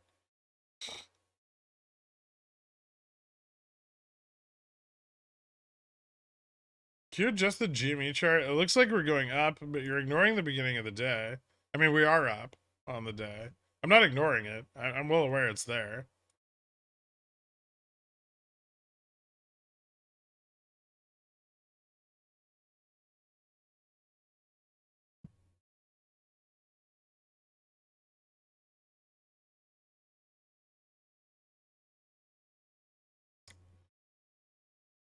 What if Gaff tells you some Tyrannosaurus Rex kids? He won't. Realistically, it'd be easier for all trades to be treated the same and in the public market. Isolated to a single exchange and narrow timing, independent ticker management would be a waste. Okay. Interesting.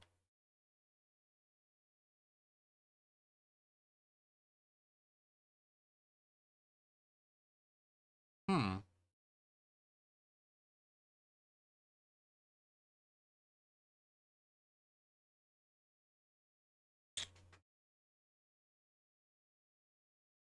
Okay, it's 1 o'clock. SPX is still being a little bastard. So, I'll show you guys.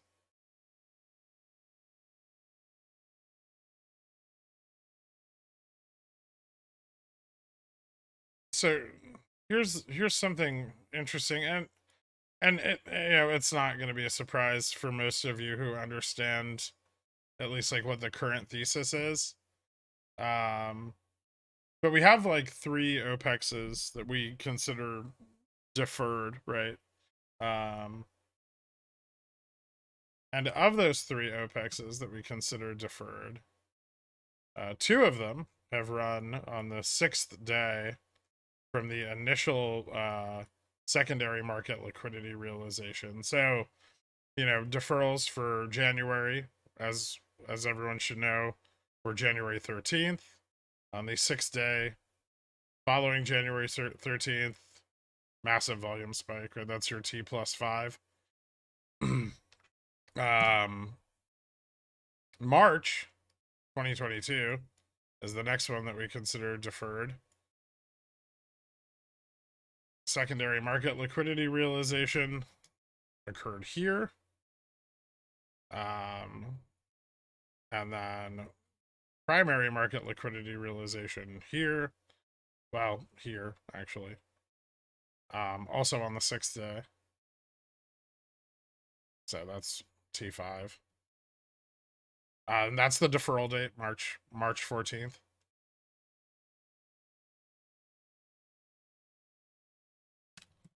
Then our current period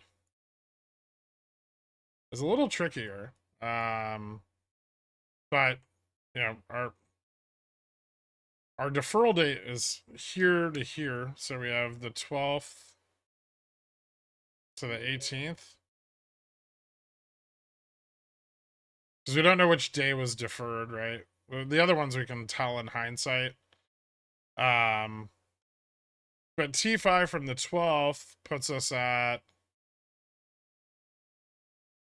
here. So we realized liquidity here on Jan 23rd, right?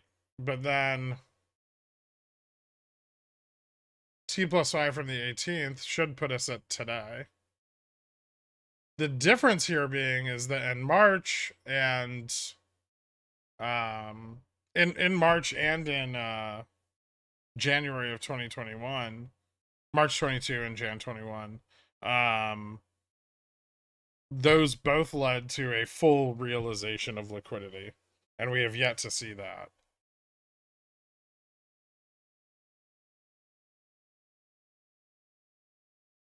Right now, GME is still pretty illiquid.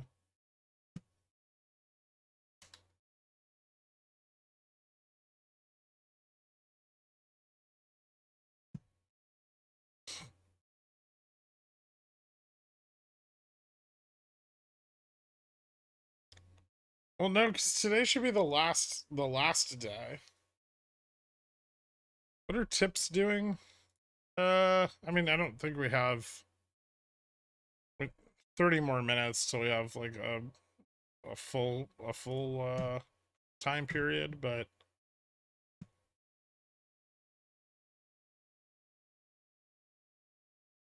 let's take a look.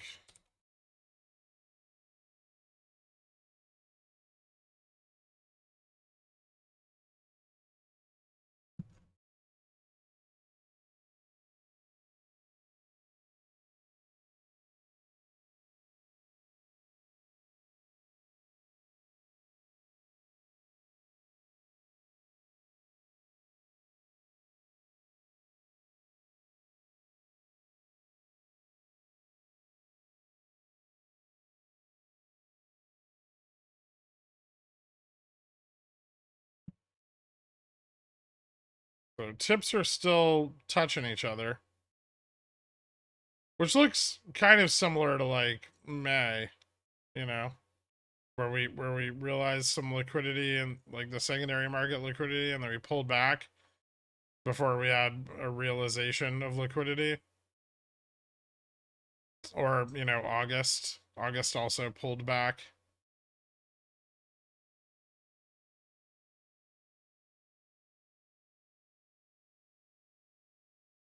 But here's where it's tricky. Without shorting, I mean, we can't have this, right? Like we can't, and they don't really have a lot of liquidity to short with, right? Because we haven't realized any significant amount of liquidity since like August 25th.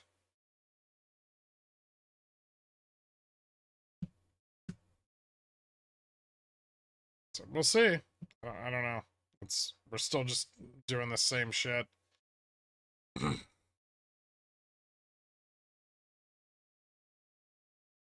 And XRT is becoming more illiquid. Like XRT's almost bottomed out now over the last 3 days, 4 days.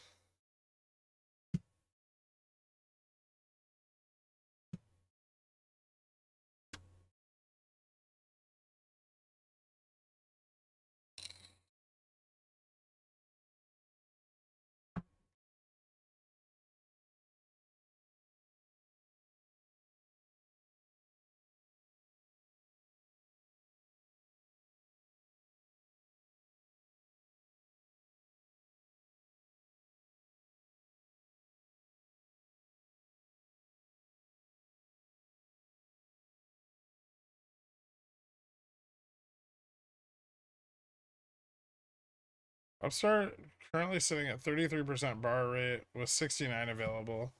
Nice. I'm glad I bought Theta for this OPEX. We're getting shorted kind of hard here. Back below VWAP. Very impressive, I guess.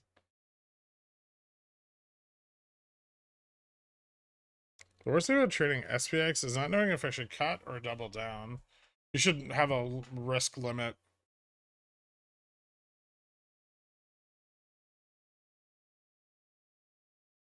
The T5 from Jan OPEX. What about November?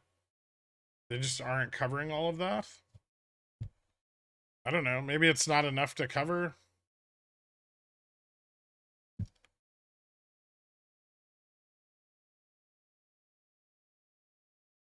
How did 2.3 million shares become available just like that?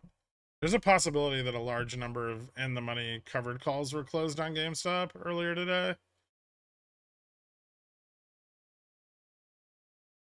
Or they just covered, right? They have some shares.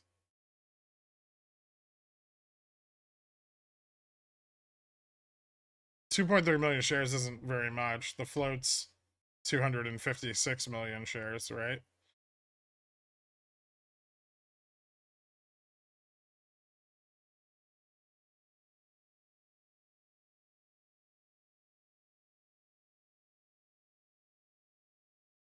Halting us into close, run into after hours. This price action reminds me of Feb 21.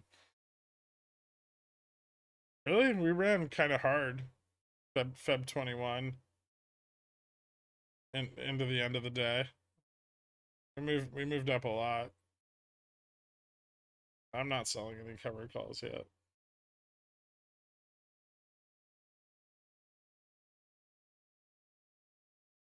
When Jimmy back to $3? I think we're a long way from that too.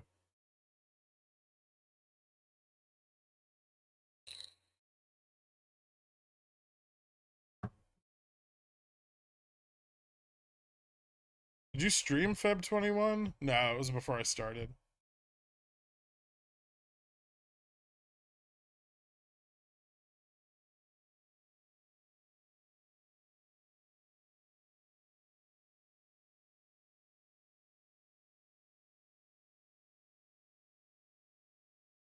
The only other explanation is October 31 run covered all the obligations, other than what was realized earlier this week. The October 31 run covered all the XRT FTDs.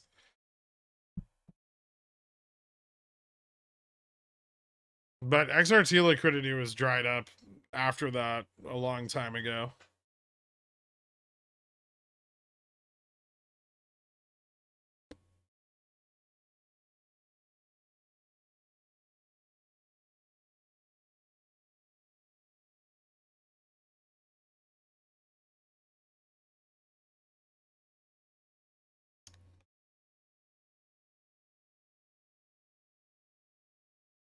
Are you suggesting my $3.37 strangle on GME might not pan out?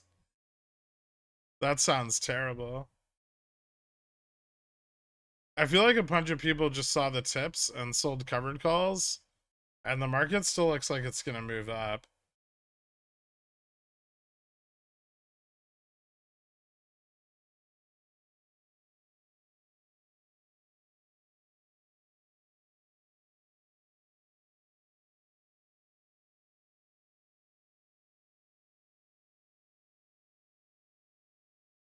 Will Jimmy ever hit 30 again? Probably.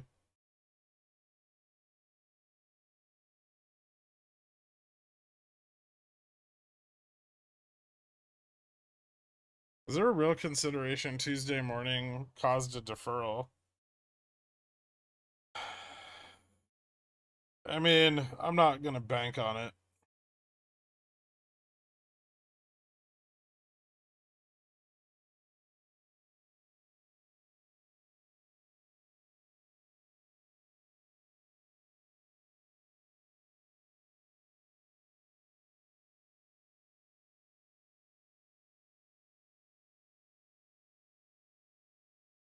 LFV is gonna buy in, then MOASS. GMERQ has a nice ring to it. GME's not going bankrupt anytime soon. Are you throwing away your calls today? I mean, the weeklies I don't really give a shit about.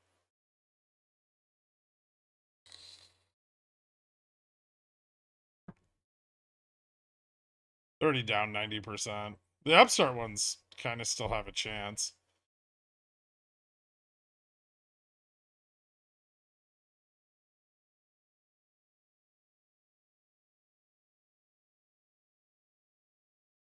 The relative effect of liquidity between GME's primary market liquidity and its secondary market liquidity.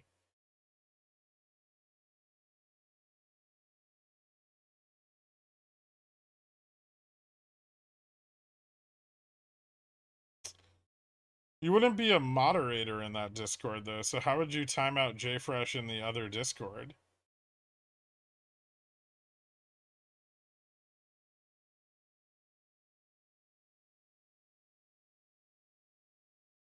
$12.69 was 4 minutes ago.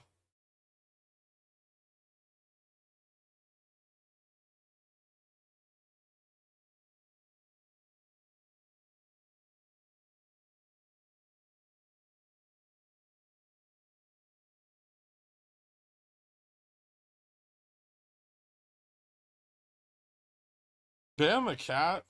Never. I'd ban you way before I ever ban JFresh. They planned for Jimmy to be delisted at this point, so they are frantic looking for an old Rex code. No.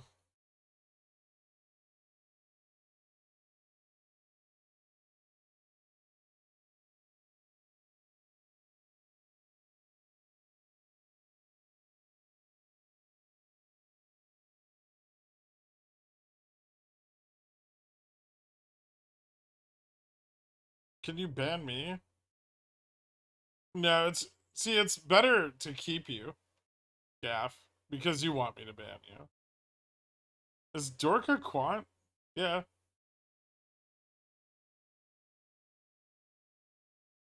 Is SPX gathering strength to attempt 40-50? Or just can't it decide it's the problem right now is futures are hung up at 40-50. It really doesn't have a lot to do with the positioning on SPX, which is pretty bullish. Futures are having a hard time breaking up through 40-50. Don't forget fucking Dickface's big fat collar at 40-50, right?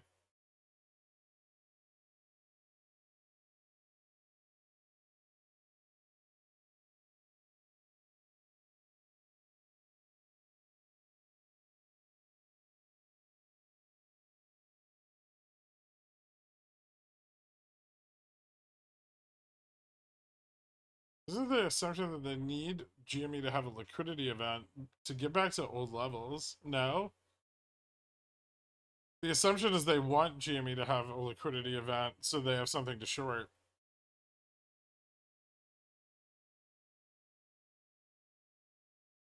Applicable Rex deferral codes. No applicable Rex deferral code.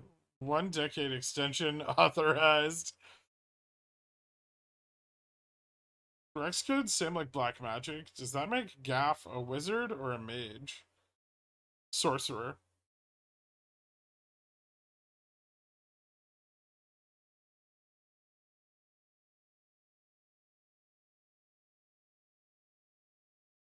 I can trigger the run if you want. No, you can't.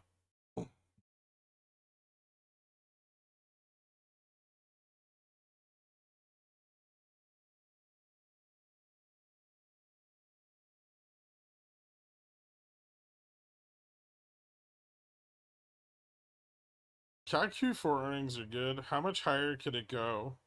280?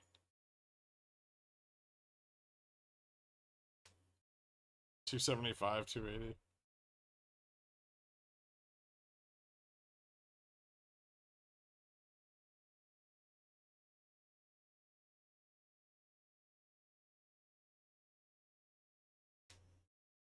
Kenny wants to run and controls the order book. Why doesn't he just create his own volatility event? Because that's not how it works.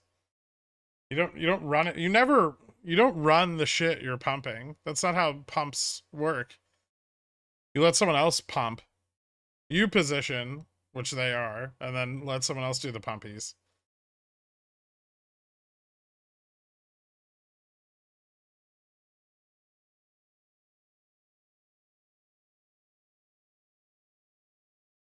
Shout out to everyone that tried to short cat at 225. That's not nice, Carl.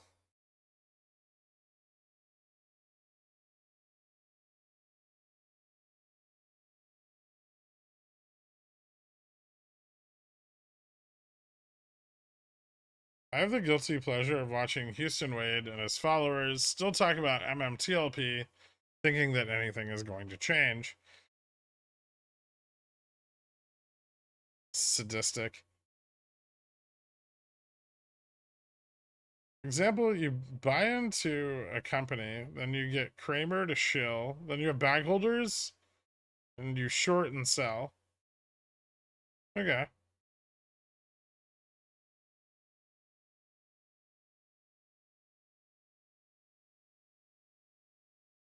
It's okay, I have GME calls, I can say these things. It's almost like they're hedging their bets. Oh, that's why they're called that? Finally clicked.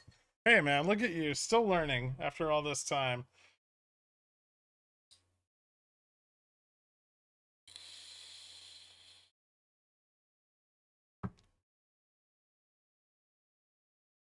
Any info on if trading only DN and GM is a viable strategy? I mean, define trading DN and GM. That's, I mean, just saying that's not a strategy. Like, how are you trading them positionally?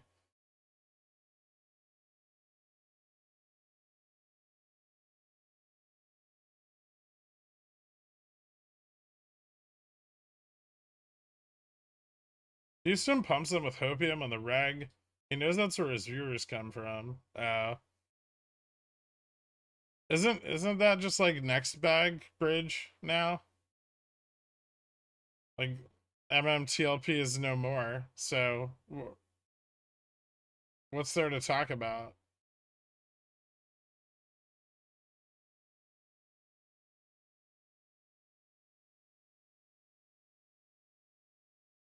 Price oscillation between the two bands? No, that's incorrect. That would not be a successful trading strategy. Check JFresh DM. Oh, nice. Bunch of calls closed out today, and they shorted it using underlying. Looks like bar rate is going up. A bunch of short calls closed out today, I should say. Okay, I was right. Ha.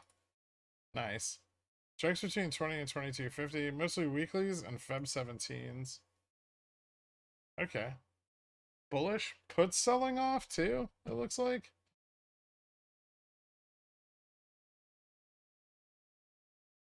That goes up to 1 o'clock. Oh, great. The data ends at the time the stock drops. What'd you do, JFresh?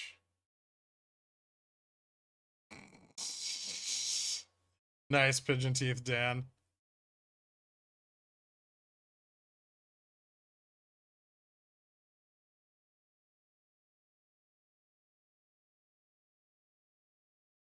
It's out to later filing motions. It's quite entertaining. Oh, because they've taken it to the courts. A lawyer filing motions. Oh, who gives a shit?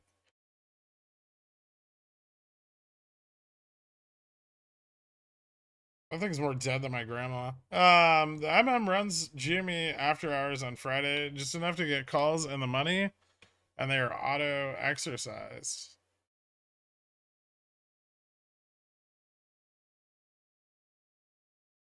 Okay.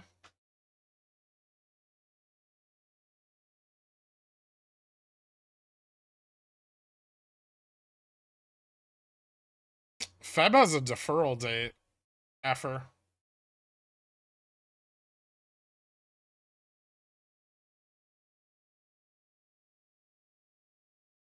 Can you give any clarity as to the 2-year swaps expiring next week? What 2-year swaps expiring next week? The ones that are made up by people that probably don't exist or might exist, but no one knows anything about them because the CFTC isn't reporting any data on swaps. Those swaps?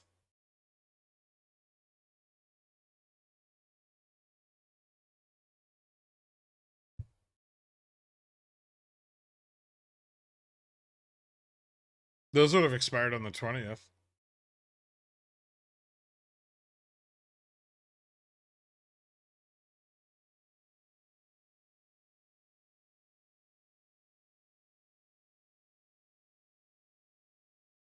Could you elaborate a bit on Feb OPEX having a deferral date?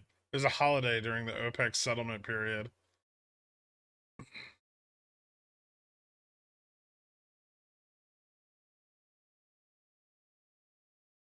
Putting the OPEX thesis aside, is a secondary market returning liquidity a more stable bet? Like, we went up 50% before OPEX. If we all exited after that, we would be living pretty good if consistent. Yeah, I mean, secondary market liquidity realization, I'm tracking it, is still in its infancy. But it looks, I mean, it's profitable if you know the direction that liquidity will be realized.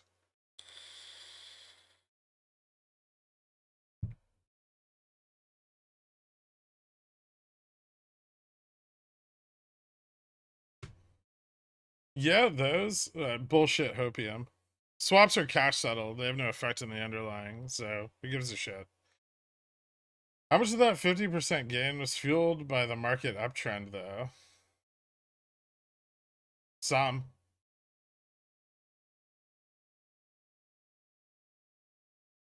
Swaps for Cusco? Cusco swaps? The swaps chosen specifically for Cusco? Those swaps? I'm guessing. If OPEX has a deferral, the next OPEX to target would be the week just after the March OPEX? Yes.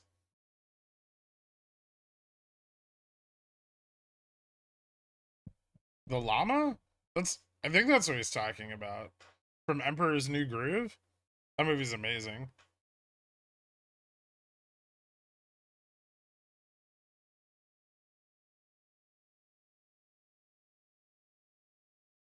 What are deferrals intended to correct?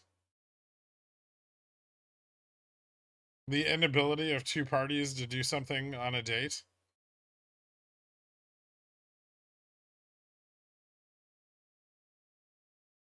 They correct for holidays. Generally bank holidays. Where banks are closed, and thus transactions cannot go through.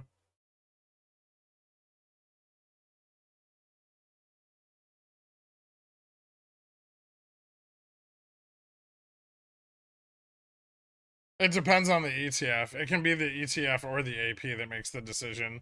Some ETFs are like managed by their authorized participants. Some are not. I'm not understanding cash settle. Aren't ETFs cash settled? Yes.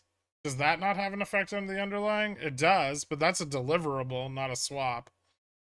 Why did cash settled swaps have a different effect underlying than cash settled ETFs? Because the cash settled ETF is going back into the market and buying the shares, right?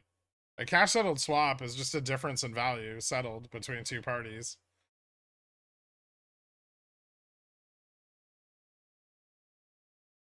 There's no deliverable on a swap.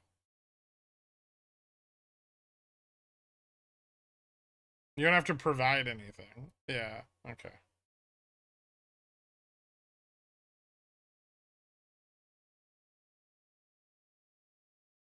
How many DTE for tonight's straddle? Next Wednesday? I don't want to overpay for IV, so maybe.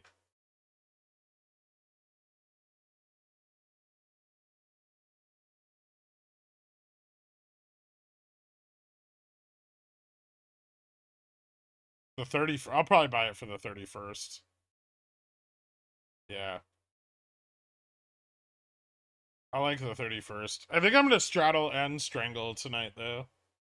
I'm excited about tomorrow. I don't know why, but I am.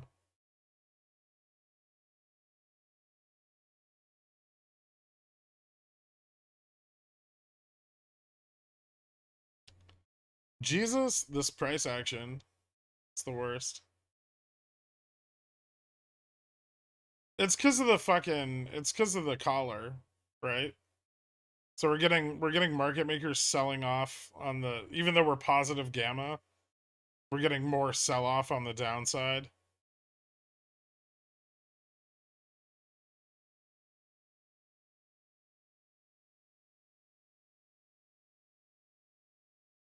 It's probably going to be very similar to back when we were bumping up against the collar at 39.35, right? We're gonna have to we're gonna have to open above the collar sufficiently in order to break through it.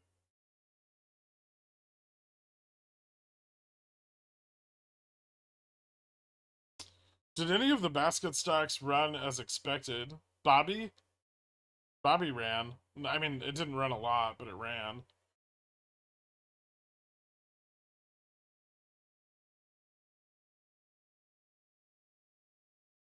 It had volume.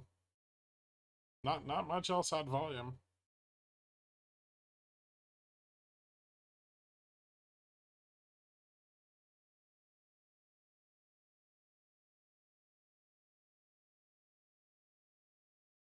Everything else went up, but no volume.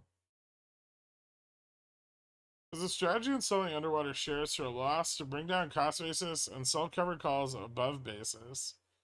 Or is it better to sell more CCs, not caring about assignment, with the high cost shares sold first?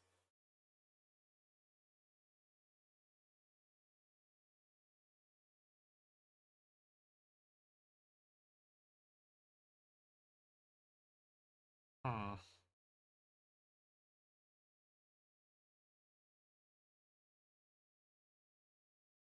Why do you need to bring down the cost basis? Like what's the difference there? That's what I'm just trying to understand. If you get assigned under your cost basis versus just selling under your cost basis, who gives a shit? Those are the same thing, right? Still a realized loss on the initial position. So I mean, one realized loss, same like other realized loss.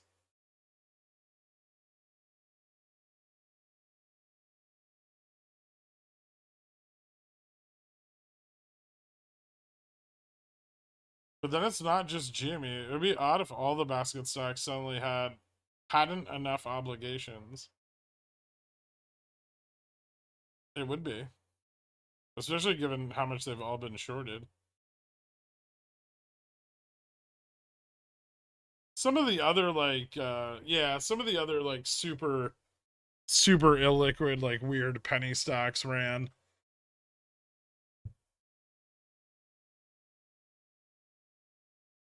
It's not no picks till the end of the day though. You can't call it early.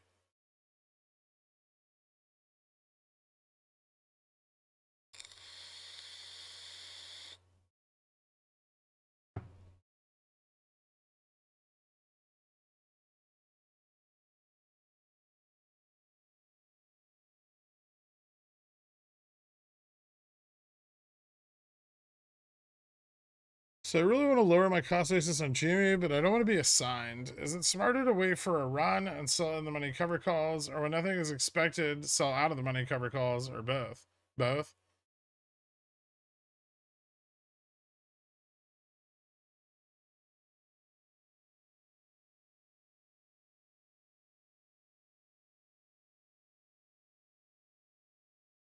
In the spirit of stream interaction, can we get a simple yes/no poll on if Pickle Jar thinks walk-in is trades? I mean, it definitely is, right?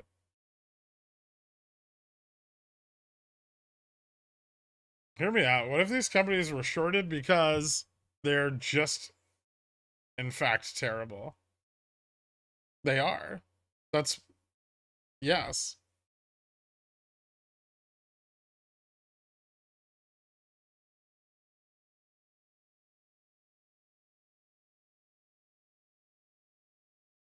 The better ones are more compelling because they're not as terrible.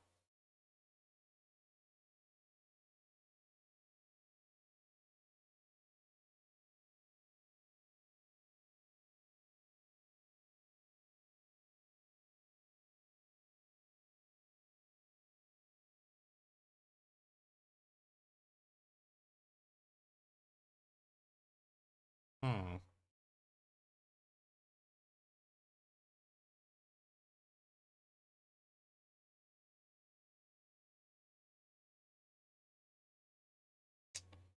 VIX just a touch above 19.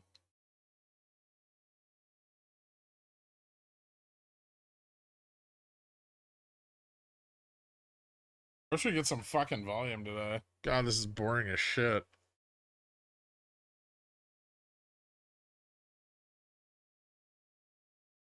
Didn't they position an XRT with a bull put spread?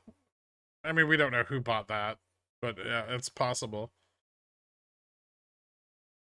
There was a large put spread entered on XRT. For some reason on Fidelity, when I let CCs expire, don't get assigned, it doesn't drop my cost basis. Is that not automatic? No, you have to calculate it yourself.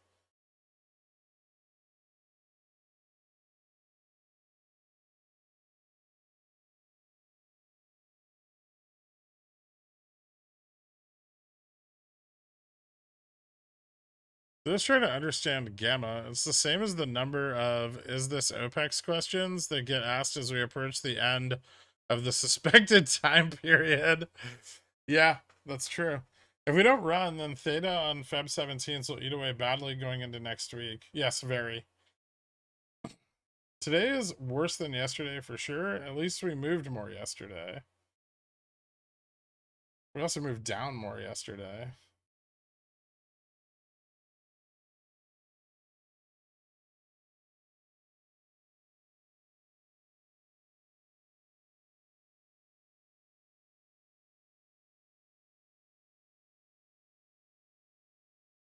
Give us even short volume FFs. I mean, yeah, we're not getting a lot of anything right now.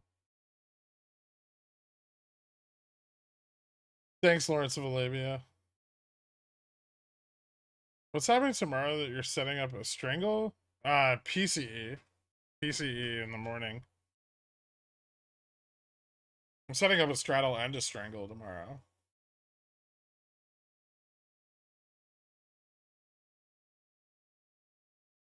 Is the SPX call side stacked?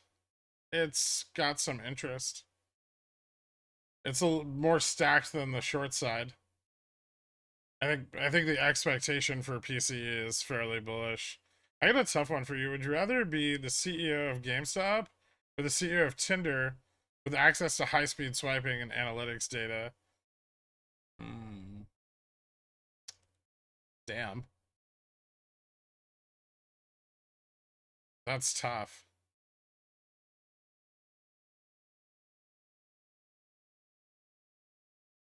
Probably still GameStop. The tease for the opening action is more annoying to me. Right back to spot with fuck all volume. Has Jamie ever been this dead for several days straight when we expect something to happen? No. I mean, generally we go down if the thing we don't want. If we don't go up, we usually go down hard. We're not really doing that either. We're down 30.3% now, 6 cents. And the market's looking better, so we'll probably move back to positive. Yes, trying to break 40-50 again. A little more momentum this time.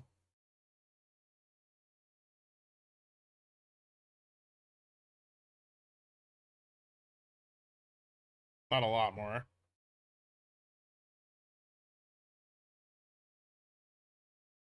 If you were the CEO of Jimmy, we would run.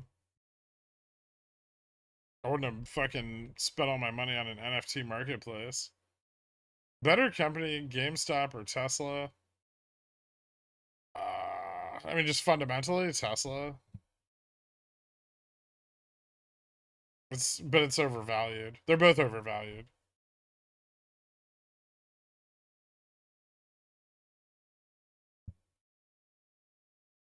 Say it, Lenny is king. Didn't he full port puts?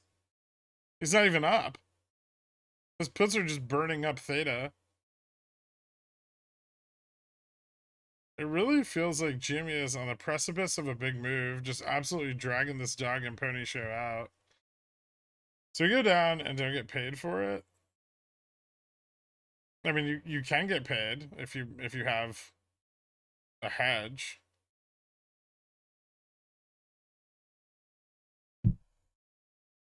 Start's still above 1750. Yes, it is.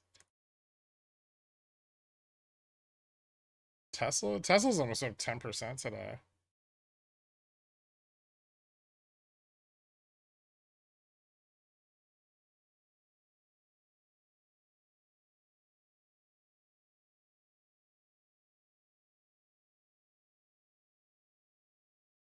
Jimmy doesn't even know what to do with the NFT marketplace. No one does. That's the problem with it. Can you replace? It's a solution looking for a problem. Can you replace Guybrush with something bullish? Guybrush isn't good at getting things moving. What? Yes, he is. SPX is going up.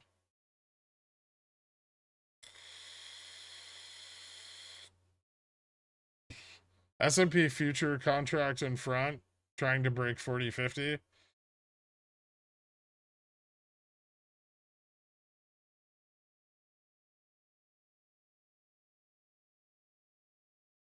Jimmy Marketplace will be the new Web3 stock exchange. Stefan has foretold.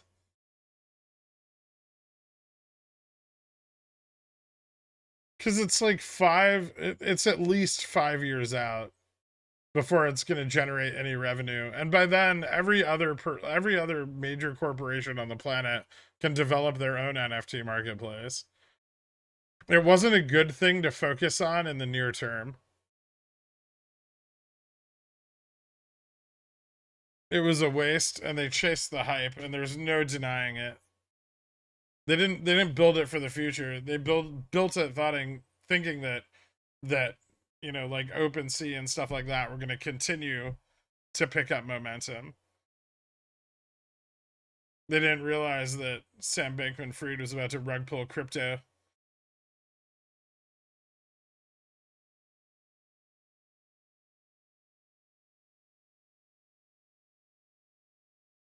And then Binance. Well, Binance not yet, but soon, right?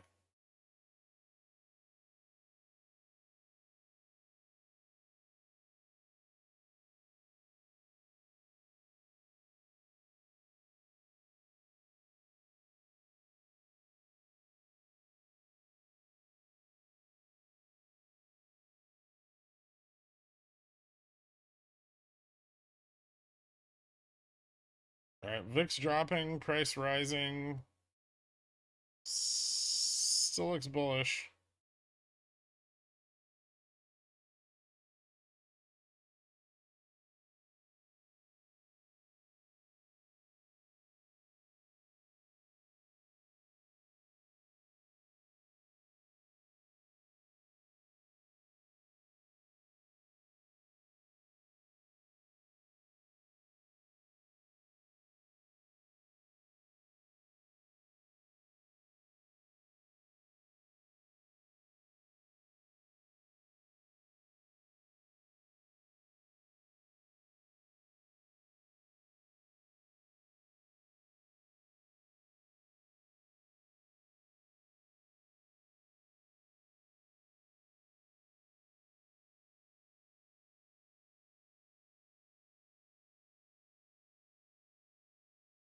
Is Jimmy still oversold as fuck?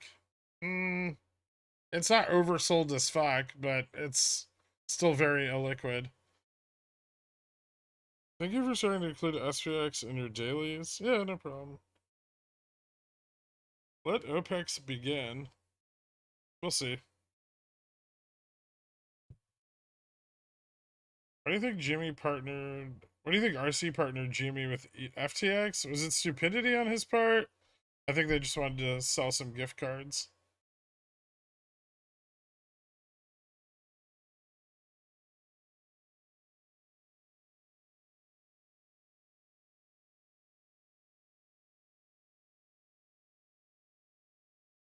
No, gift, not well, I guess you could buy gifts with a gift card. Are you telling me RC was simply fully aware that wasting time and money on NFTs would satiate the degens blindly following him? That would have made sense if he'd sold at the top. Because so many retail investors believe the old finance ways are already dead, and the new way of blockchain and digital assets are the only early entry points needed to make the next Elon Musk. Ryan Cohen is not the next Elon Musk. Are you trying to tell me that RC's value as a chairman is his ability to understand his market demographics? But there was no capitalization on it. That's the worst part. Like, if he pumped the stock with all kinds of NFT news and then dumped a bunch of shares, that would have made way more sense. At least it would have paid for the fucking marketplace. Do ETFs give... That's what Elon would have done. Do ETFs give a fuck if stocks all run on a Friday? No. PS MMTLP to the moon. There is no more MMTLP. It's gone. You can't bring it back.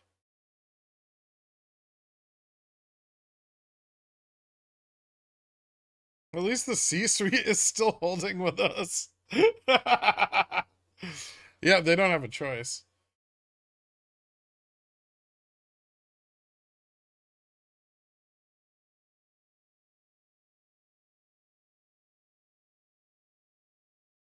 Wow, is that volume? Nope, it's just 27,000. Yep.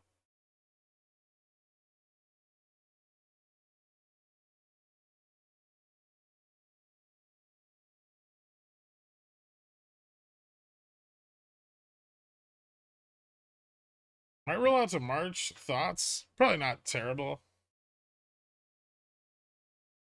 Upstart's compelling for different reasons. I don't like my cost basis, but at least I don't have a C-suite cost basis. We're coming for you, Matt Furlong. What happens thanks to you and the quants for all whatever happens, thanks to you and the quants for all your research. Now let's fucking go. Thank you so much, Mike. Will you kill the stream if they run GME exactly 1 minute after you've sold your OPEX position? I mean, even if I sell out, I still have exposure. I have I have a fair number of synthetic longs, and I have 2024 calls. I'm not gonna cut those. If I sell out of the weeklies and they run it, yeah, that'll suck, but whatever.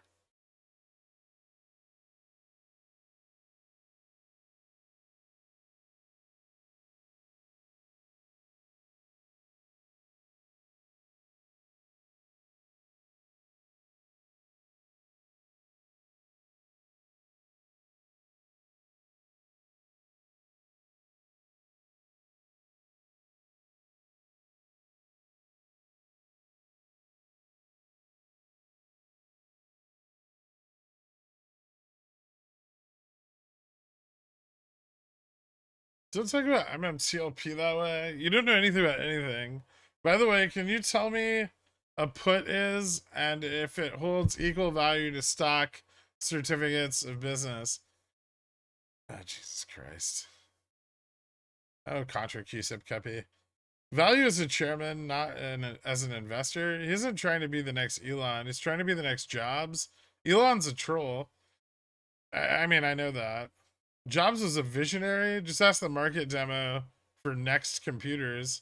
Oh wait, there weren't any of those either. Maybe his NFT obsession makes him closer to being Jobs than we thought. I mean, as far as I knew, Jobs just got rid of buttons, and that worked out really well for him. He put CDs on a hard drive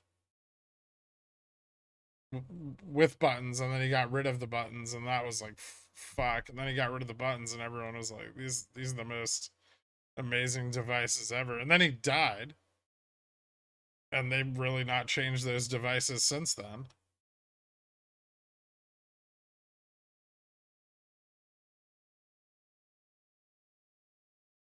The moral of that story, I think, is people don't like buttons. Fuck your buttons. They're shit. 4 big 5,000 option orders on Upstart. Bullish.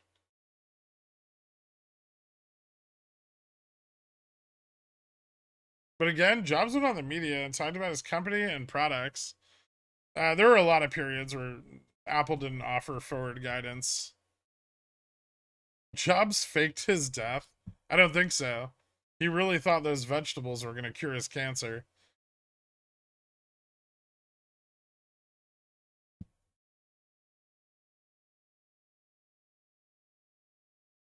So is your stop loss set to sell at 40.50 or activate that? I have a stop limit. It's set to sell if the price of the contract drops to 15.50.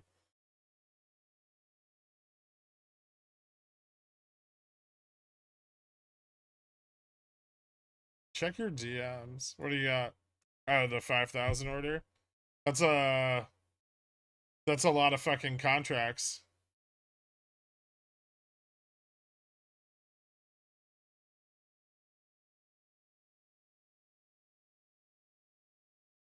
Sold long Condor? No. Short call, long call.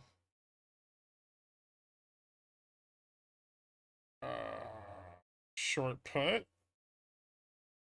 Short put, long put. Big fat spreads.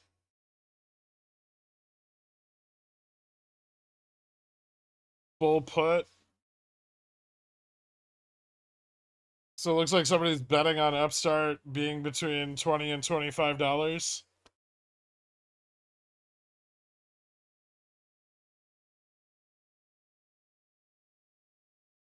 Betting a lot of money on that happening.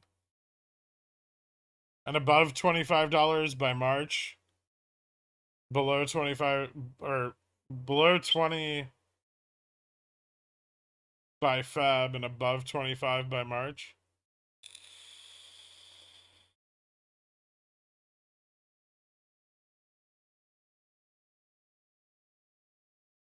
It's a big position. Oh shit, I got stopped out.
Hmm.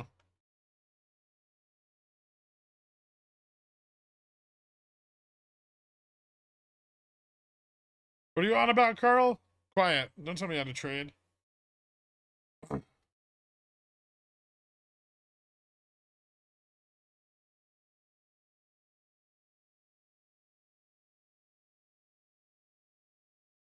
So many calls coming in on what?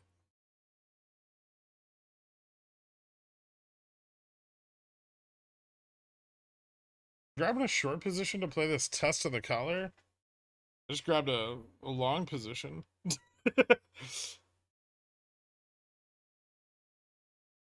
Shilling hard today because I'm tired of losing money on it. On what? GameStop? Yeah. I fucking hate it sometimes too. With the earnings coming up the next few weeks for Upstart, do you expect another hard shorting? Or do they not have enough liquidity for that? I don't know if they have. I don't think they have enough. Not without the. Maybe with the market dropping. If the market tanks, we need a hard red day on the market, though. I think for them to drop it sufficiently, given how little liquidity they have. I don't understand the puts in that big order. It's a bull put spread, bear call spread, right? Calendar spreads. I think. At least that makes sense.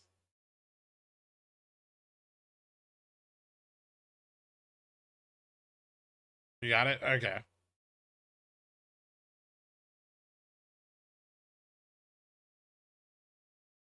Yeah, so they're going like long as fuck March 17 and then short Feb 17.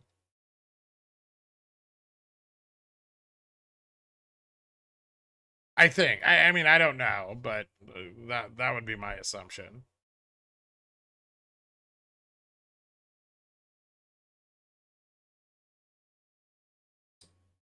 I'm holding these few weeklies for the 2-year squeeze anniversary.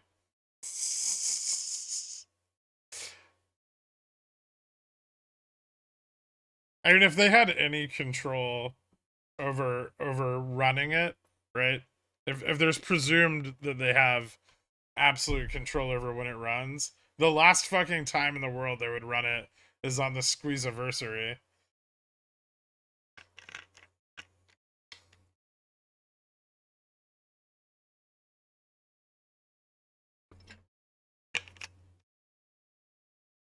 VIX down and SPX down. Boo.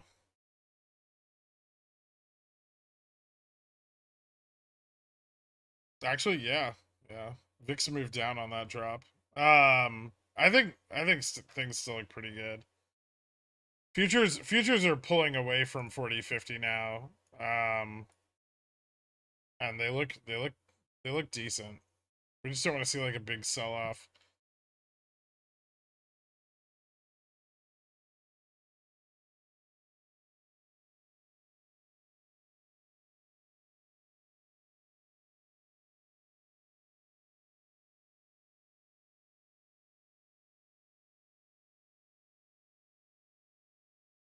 I think I'd almost rather see consolidation here and the VIX move back up a little bit.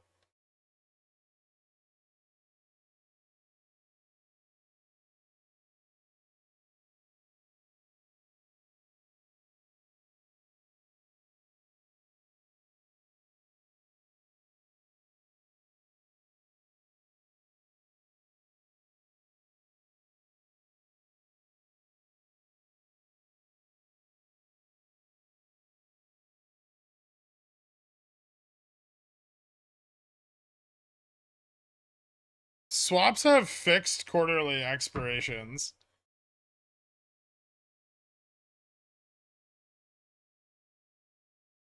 On MJSD. Quad witching, swap expiration, not fucking January 27th.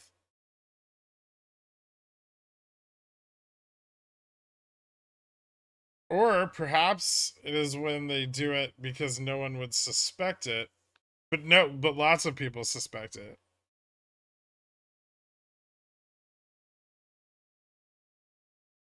I'm starting to think we won't see the 30s today.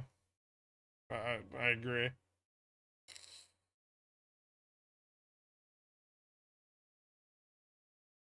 Would you buy puts on Tesla in the next week? Maybe.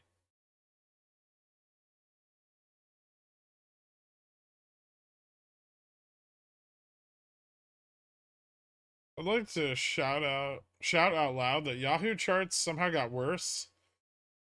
But I don't really admit that I follow the spy on Yahoo. So don't follow the spy on Yahoo.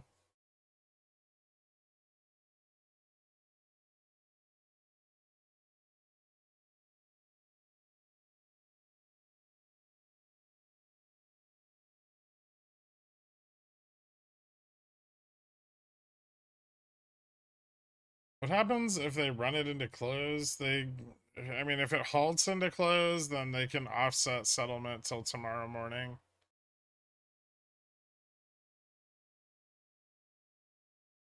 I don't think that's gonna happen. Yeah, it's super fucking boring. That's why I'm playing SPX, because SPX isn't boring.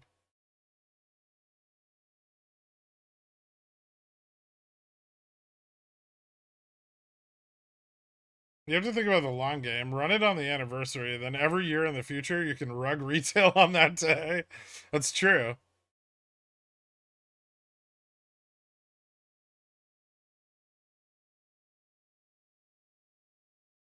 That was from Twat Waffle, Veronica. It's like Peter from Family Guy hiding with the army guys in a clown costume. What do you think about selling some CC on Jimmy for tomorrow at 25C, 100 contracts?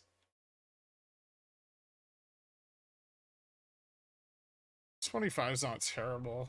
There's a little bit of risk at 25, but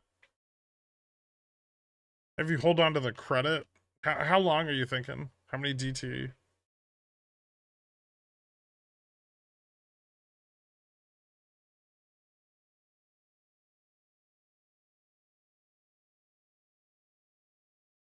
Are you planning to just straddle the Fed decision, or do you have some directional bias going into that? I'll probably just straddle it. We'll see how PC is tomorrow. If PC is still coming down, then I might just lean bullish on the Fed meeting.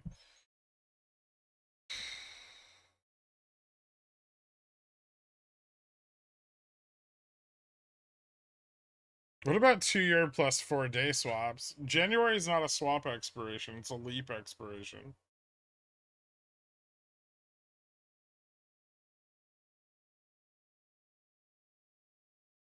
So F-Man is triple witching, MJSD is quad witching.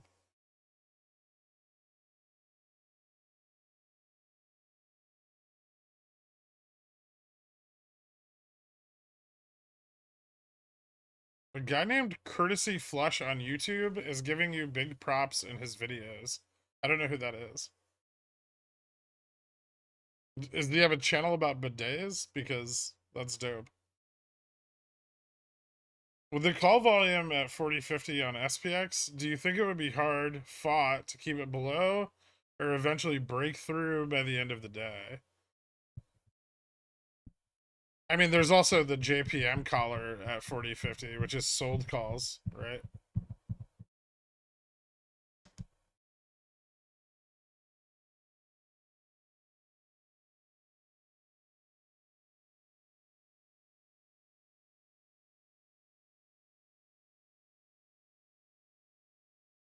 Jimmy dead? I mean, it's at $20.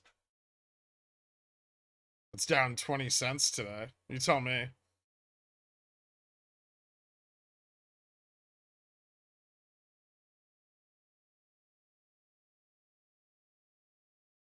Did you say it's not even power hour? I mean, it's not power hour.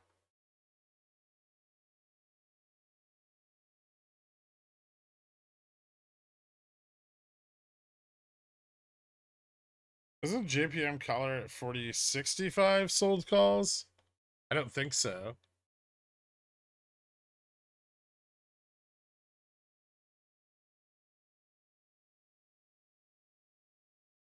Maybe? I know they put it in and then they rolled it. I'm trying to remember where they rolled it to. I wrote it down somewhere.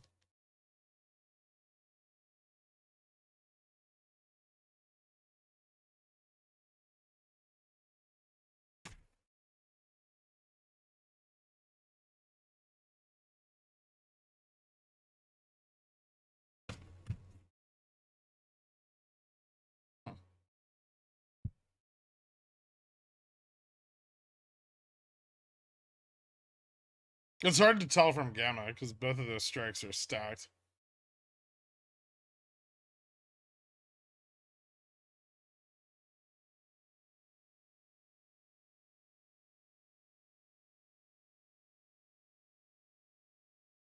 All I'm saying is that going for 20% returns for the last week or so on SPX has 10x my initial trade into it. Nice, dude.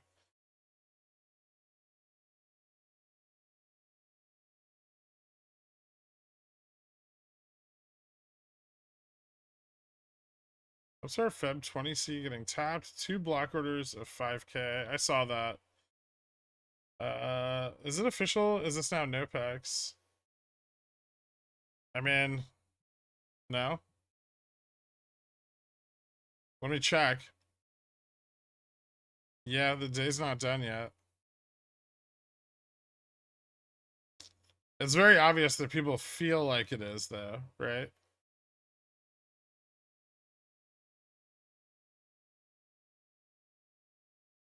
Biggest GME volume of the day, right at noon.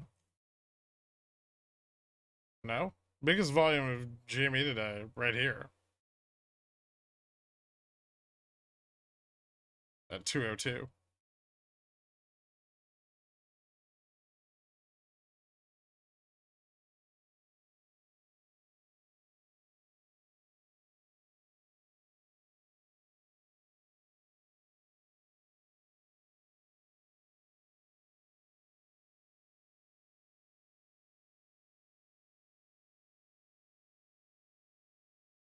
Hmm.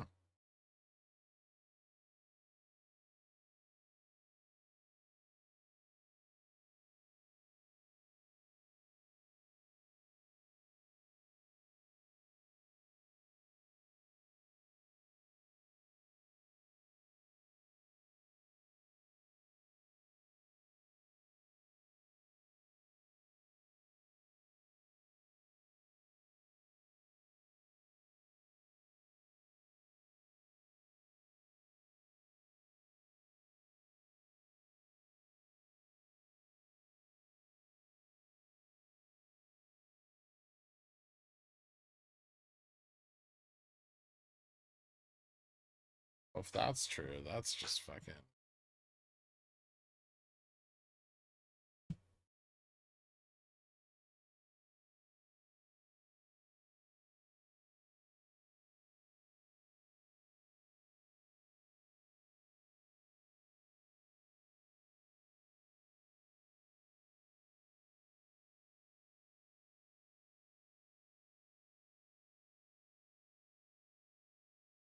No, right?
How much volume have we traded over the last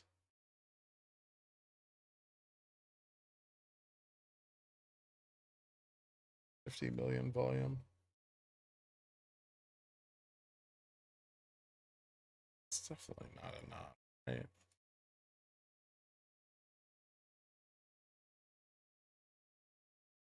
So from October, then obligations built in. Fucking flat.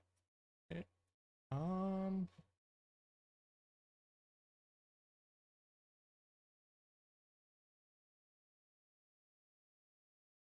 Much volume traded in this period. 212 million volume. Be a quarter of the volume traded. Go back to here. 184 million volume. 6 million volume. Million volume from October 31st through November 18th.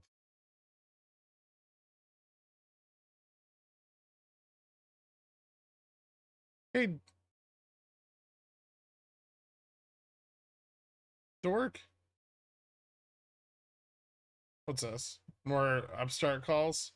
Jesus fucking Christ.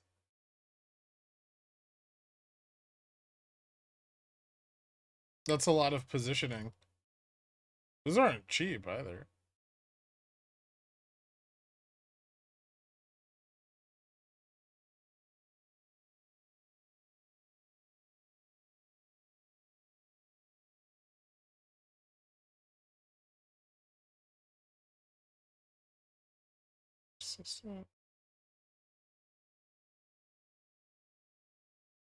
See updated DM. I saw it.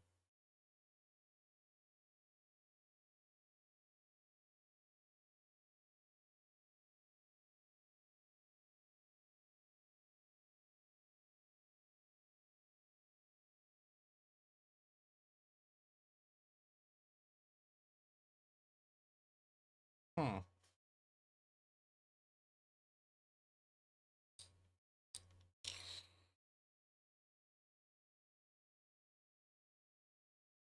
Yeah, I know Jamie's IV is way down right now. Back above $20 though, which is cool.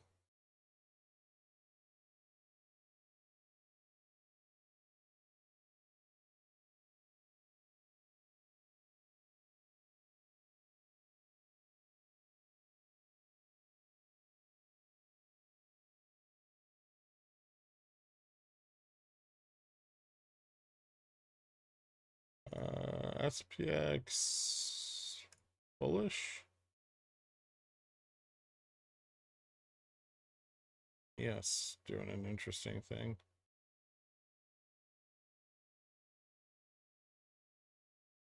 VIX at 1880. Longtime followers, sometimes commoners, stupid investors like myself who went all in on Jamie are waiting on something to happen to get us back to our cost basis or somewhere around it. Other than playing options, do you have any hopium to bequeath upon us? I mean, Jamie's moving towards profitability within the next 2 quarters, maybe sustainable profitability. So, I mean, at some point, it's probably due to be reevaluated. May trade at a multiple into the second or third quarter of this year.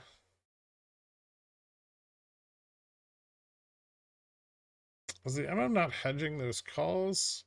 No. I'm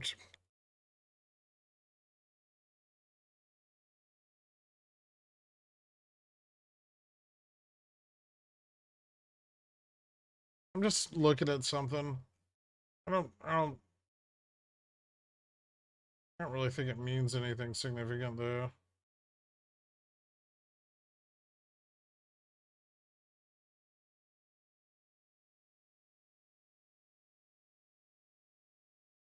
Obligations after November 18th aren't due yet. Volume there is far higher.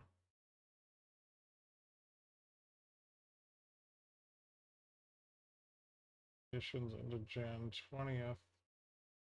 162 million volume.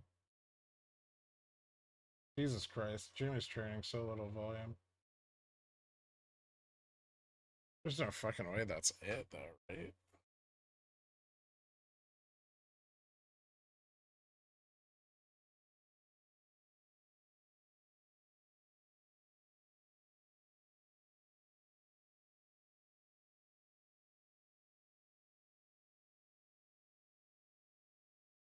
Jimmy dead? Jimmy's still pretty illiquid. I don't know if it's dead.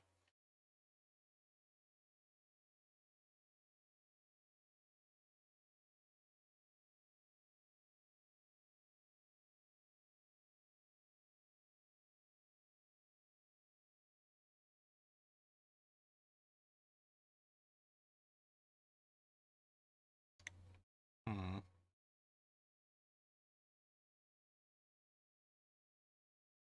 XRT's almost tapped out again.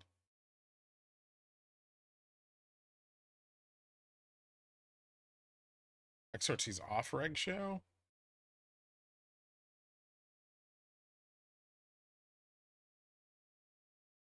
I just panicked and bought more GameStop. I don't know if that's a great idea.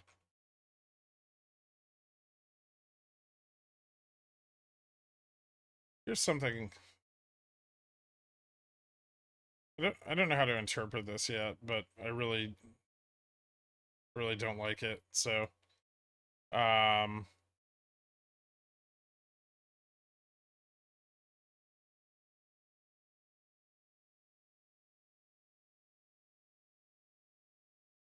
but we'd still have T+2 though.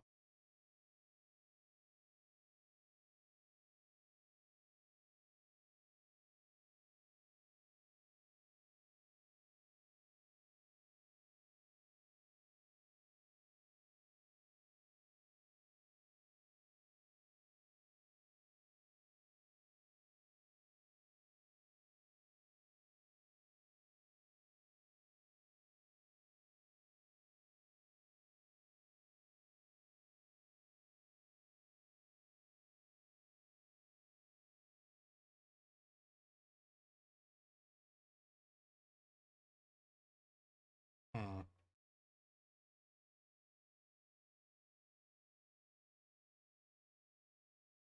So in longer term time frames, we're still realizing liquidity.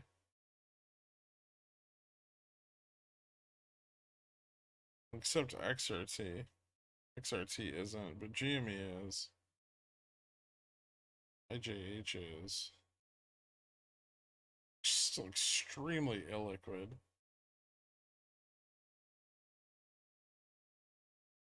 Well, comparatively.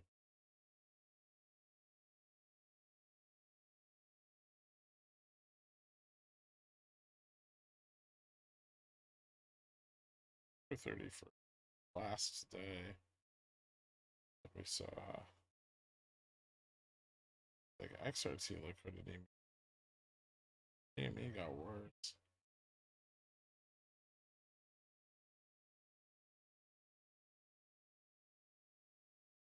Sorry, I'm just looking at stuff.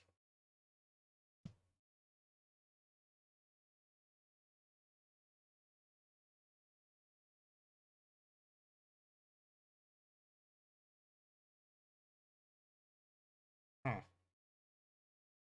15 minutes till margin calls. Oh, did that stupid fucking bot tweet again? Fubo seems to be staging a recovery. Also, 100% involve players' interest to short while IV is high. Yes, I agree. You were wrong. We would see big downs, not flat. What if I'm like... Here's what I'm looking at, Odorous. What if I'm like a little right, but also a little wrong?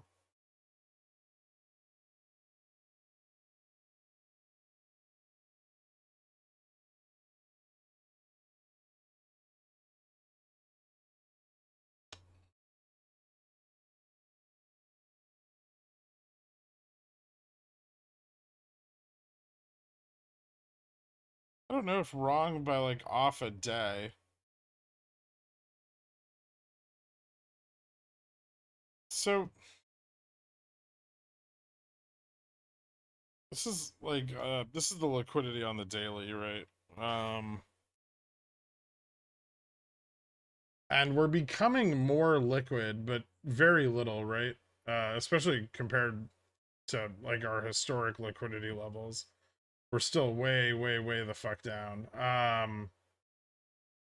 And this is like the August run. So like August, May, March, right? So liquidity's been on a fairly steady decline all the way into October 31st. And that's like the October 31st run right there. Um and then liquidity starts to improve, but very, very slowly. Um at least on the daily time frame. You know, we have a few bits like December 8th. This period right here from Jan 12 through now, we realized some liquidity, right? But if the deferral happened exactly the same way as it happened every other time, and it was on the first day of the deferral period, I'm not gonna lie, I like how that lines up with the subsequent price action a lot better. But this would also mean that the total of the deferrals was 12 million volume. Well, I guess say like 8 and 3, it's 24 million volume.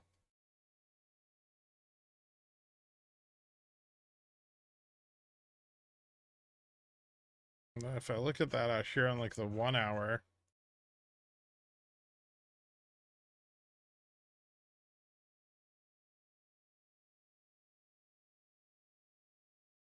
so they short T+2, run up again.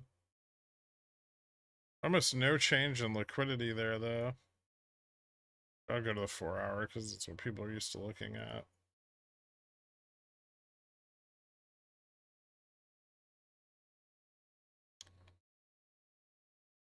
Look at the crossover. I mean, we ran, yeah, 12 liquidity.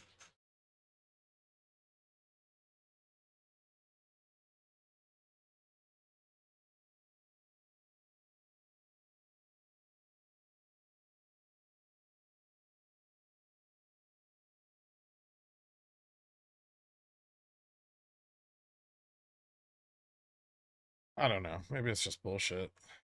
Head too far up my own ass.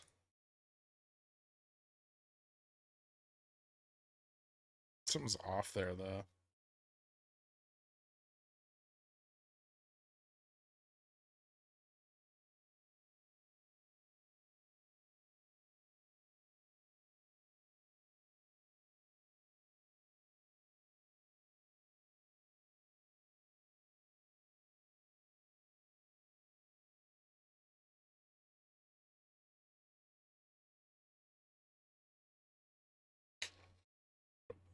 I mean, that's basically what they do with forward contracts.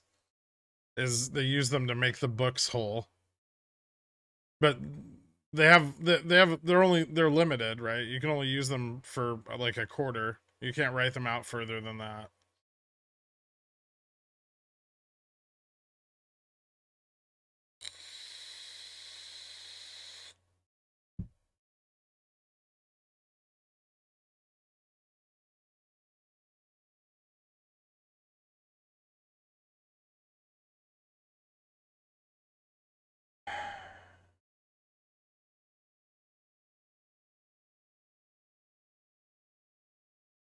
If that's it, if like the 50 million volume traded between the 12th and the fucking 24th is the extent of our obligations, GME's IV is gonna crater over the next 6 months.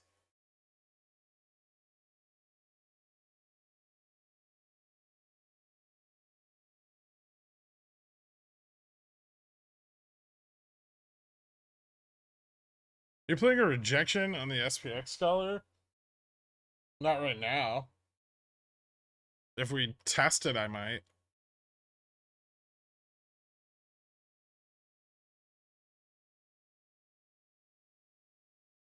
I don't know. I really don't like that trash.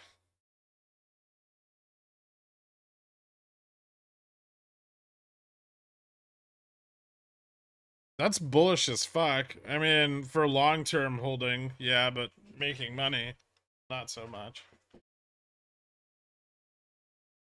The ETFs write forward to March for all of the deferred volume. Provided the ETF satisfied the volume, then yeah.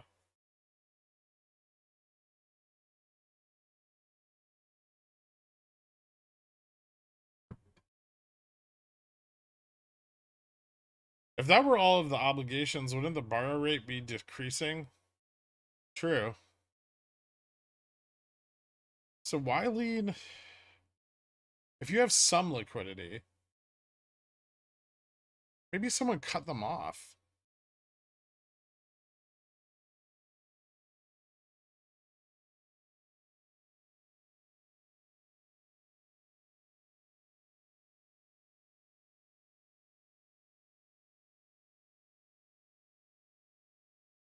Am I regarded for DCing into 100 June NVIDIA puts? Just don't plan on selling them at like don't plan on the stock hitting $90 by your expiration. I mean, as long as you keep that in mind and understand that your position is going to be losing theta value every single day, being that far out of the money, then it's fine. You just need to find a point at which the premium value is greater than the rate of the theta decay, and you'll be okay.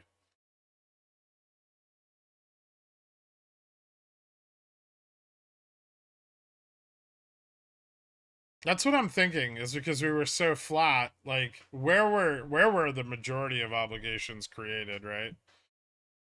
And if we look at that chart again,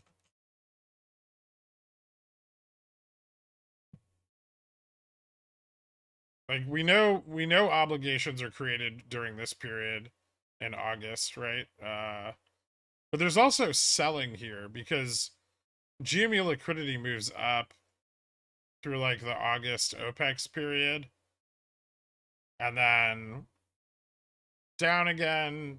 Then here in September with the ETF FTD period, we see some covering. You know, we move up like 30%.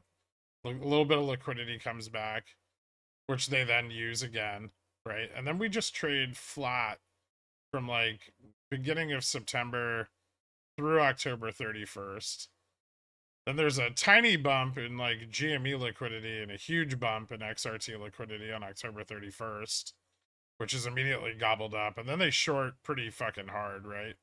They short here really hard, using up most of that liquidity, and then they kind of grind all of that liquidity out. Like they get really like this is basically the extent. You start to see these like spikes forming, and that's basically about as illiquid as GME gets. Um, Actually, I think if you look historically, this may be the most illiquid GME got since, well, ever. Yeah. Um, then we kind of go into this period where there's like a little bit of covering here on after the drop to the downside. This is where so this is where the ETFs sell the like 2 million shares, and then there's a little bit of covering that goes on here, right? And then liquidity normalizes a little bit. It's not as illiquid, but it's still very illiquid compared to like OPEX peaks, right? So let's consider like that the midline. Um, that liquidity continues to be used up until Jan 12th. Then we start to see a reversion, but then the reversion stops after here, right? Now that we have a baseline here, which takes some time to form, but on January 18th, liquidity stops being realized and starts to revert, but very, very slowly. So I'm wondering if this Jan 12th to 18th, the covering we've seen, is sufficient to satisfy 3 months of obligations. And then if it is, why are they still hitting the borrowing pool? Like why borrow shares at that point, right?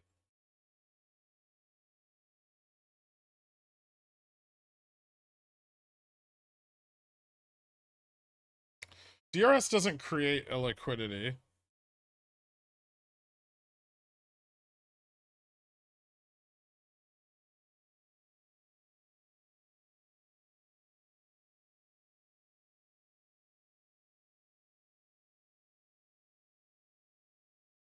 Yeah, they could just keep paying fees, but they're going up.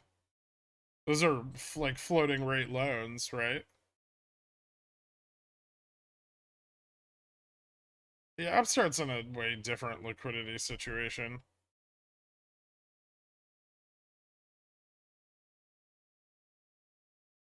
Upstart's got an overcrowding problem that's totally separate from the rest of that. Boring, very boring, extremely boring.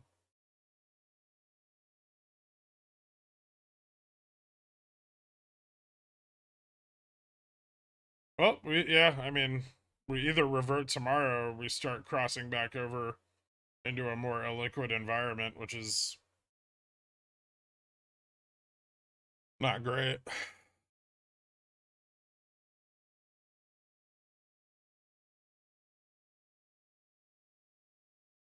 They have closed some of the obligations early. Why do they have to wait until the deferral? Could they have started 110 rather than 112? Yeah, they could start T plus 2 before.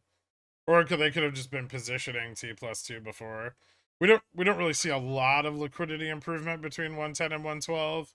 Like most of it comes after 112, right? But there's a little like pre-movement there.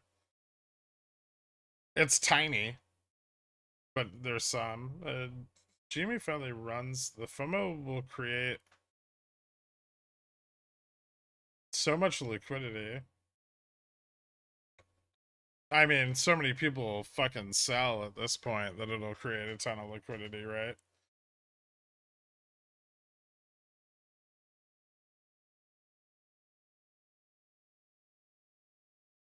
Do you play chess? Not since I was like a kid.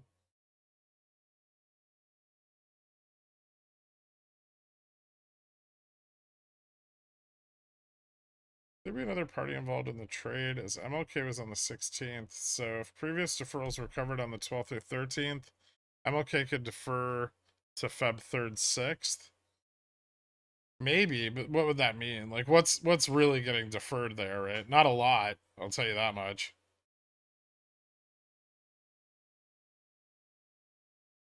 I wonder what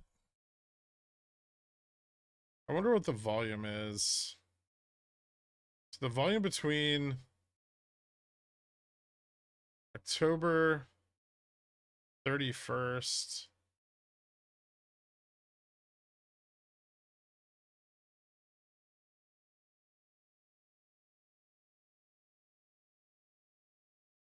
$103 million volume.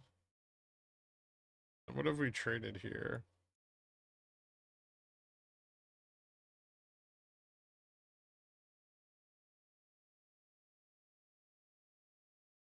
$48 million volume. That would still leave. Hmm.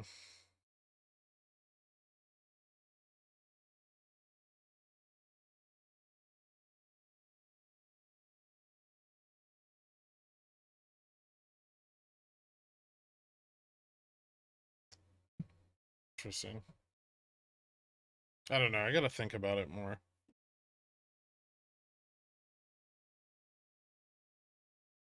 If Upstart goes back to being illiquid, does that seem like a pretty unsustainable position for them at this point? Yeah. I mean, if they start shorting Upstart again, it's gonna go back on Reg Show. There's just not a lot of liquidity there.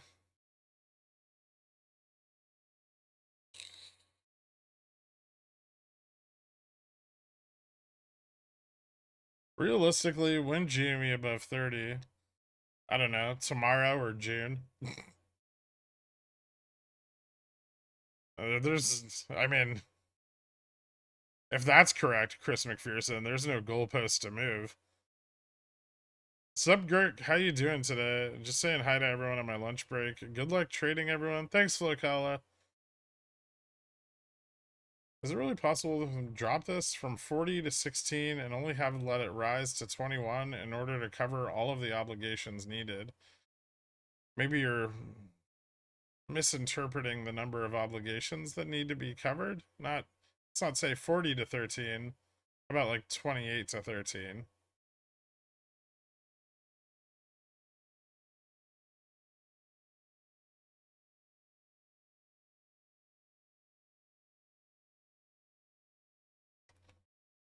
Can confirm I get all my calls except the weeklies.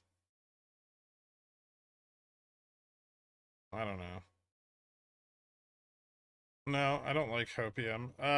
Maybe they replaced Jamie with a boring stock without telling us. Some pieces don't add up, like you said. Why borrow shares? Why flip long vol? I agree.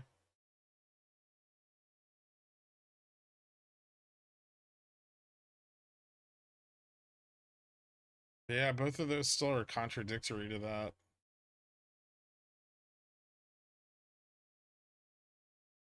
But then why aren't we running, right? This is the last possible day for realization of T plus 5.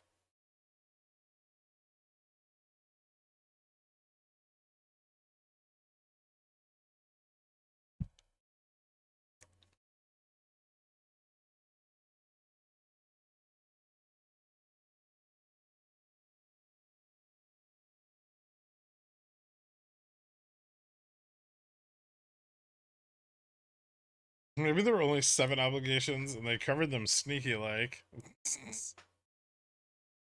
How do I upgrade my free membership? I have no idea. There should be like a thing in the description for like memberships, and then I think you just like you pick a different one. Maybe long vol positions got overwhelmed by short vol positions. But you like own the stock, right? You're long vol.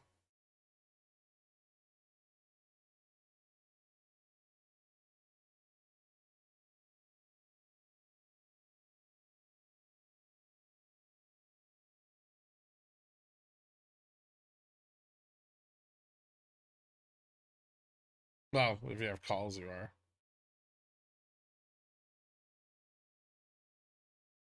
Would after hours be included in T plus 5? Yeah. Uh, all the way up through the 8 p.m. close. Was bell to bell this morning pre-market or tomorrow? Should be this bell to bell this morning would be pre-market. The 18th to the,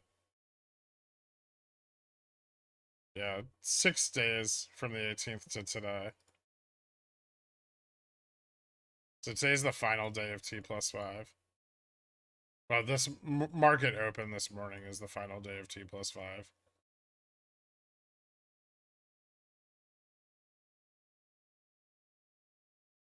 So orders had to have been placed by market open.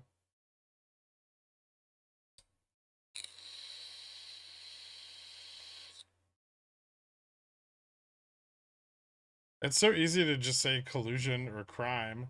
I mean, that's what you're saying. But I know it's easy. That's kind of a lame fallback.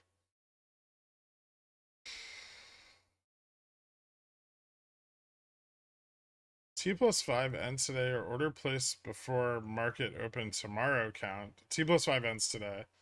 It's likely today's the final day for settlement from January 18th, T plus 5. Not tomorrow. I mean, there's the off chance that Tuesday's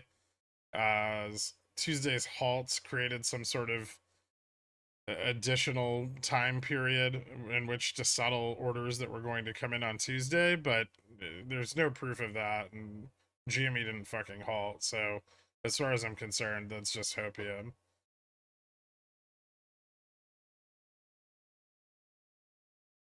How does Ivy go up if the contract expiration expires in a day? Vega goes down.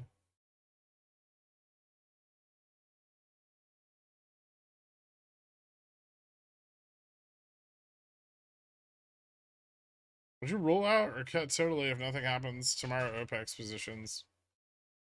Cut. I would cut them. The rise of 15 to 20 really wasn't that much volume either. I know.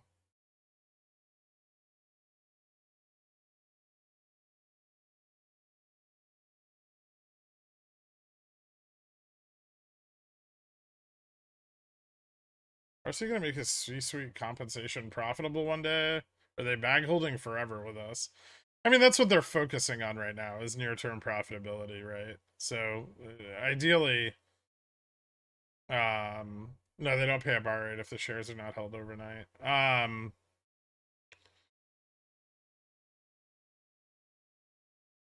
mean, ideally, he's trying to get like EPS and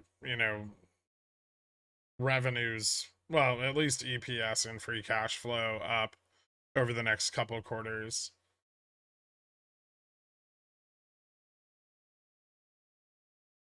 There has to be some rule passed that you don't know about. No, I've reviewed the settlement, like the updated settlement guide.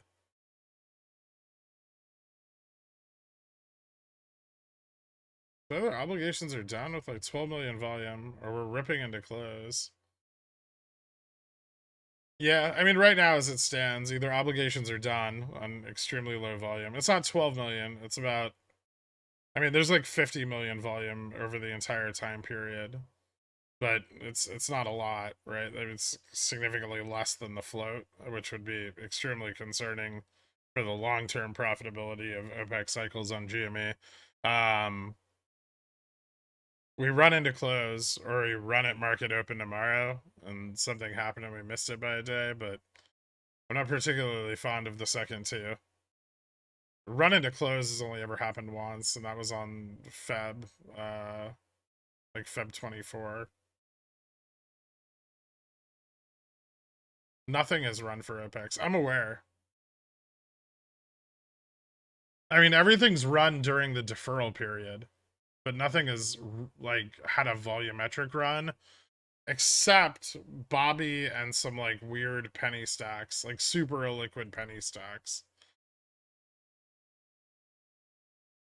Why did Bobby get volume? Right? I don't know. There's a lot of questions there.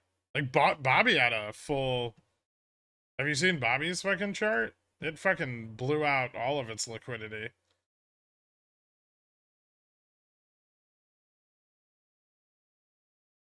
Hold on, I'll show you.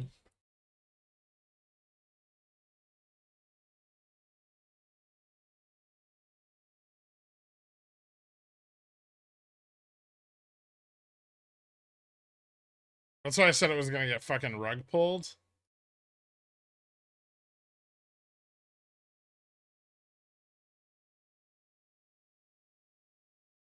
Bobby ran just as hard here as it did in August. A little harder, actually.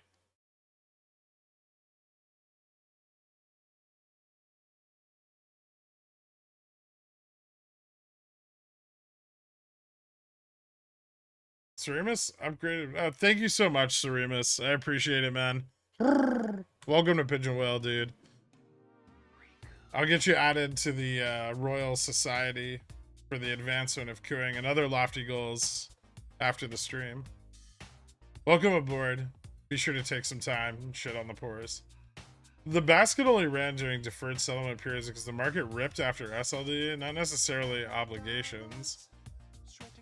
I mean, the market's kind of ripped after SLD this time, too. Thank you so much, Sir Remus.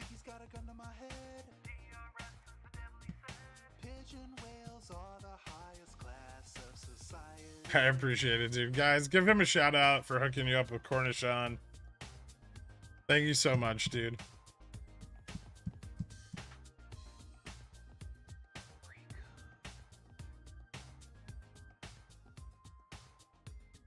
The players, I think, short vol, which position to the upside, know the number of obligations. They'd have a rough idea. I mean, they're not the only ones creating obligations, right? Like, no individual party is responsible for creating all of the ETF obligations. Collectively, maybe. Like, there's a lot of short volatility players. It's not just one. Upgrading and reinvesting this week's SPX profits for the common good. Thank you so much, Seremus. I appreciate that, man. Are you prepared for the biggest power hour ever? I mean, better be fucking huge. OPEX or NOPEX, the progress of the collective knowledge of the Dans, myself included, has grown exponentially in the last couple of years only because of you. We're very appreciative, man. Thank you so much, Gilgamesh. I mean, I do my best to try to solve all this, but it's tricky.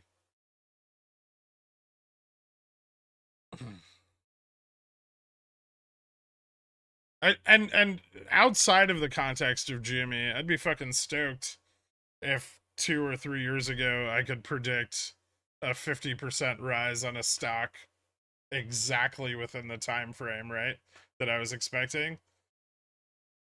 But now it feels lackluster. Like it's not enough. We never got the volume from the ETF though, and that's normally easy to spot. Like we always say, they don't care when they buy, they just buy when it's due. I mean, in the past, that's always been true, yeah. The part I don't get is they borrowed 1 million, returned 2 million, and we don't even have 2 million volume on the day. Interesting. I mean, they could borrow shares for other reasons. They can use them to satisfy FTDs. It could be somebody borrowed 1 million, somebody else returned 2 million. Maybe it was 2 million that they covered yesterday, and then it finalized, like the settlement was today. We had volume yesterday. Thank you, Trash Dan. Fuck shit. Where is it? There he is.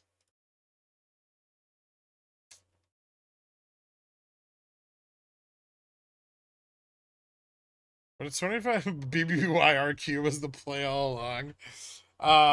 Would a 25 basis point hike the next week be bullish or bearish in your opinion? I mean, it's bearish, but I think market participants in the short term will view it as bullish.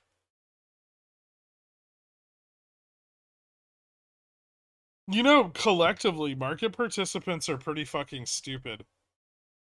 I think a lot of mistakes are made in assuming too much information on the side of large participants.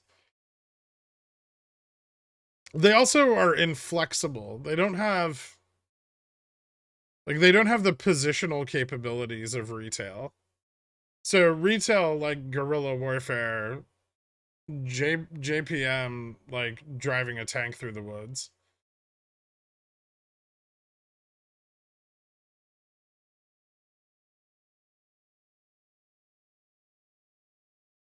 Ben, thank you so much, man. Guys, give Ben a shout out for hooking you up with Cornichon. I appreciate it, dude.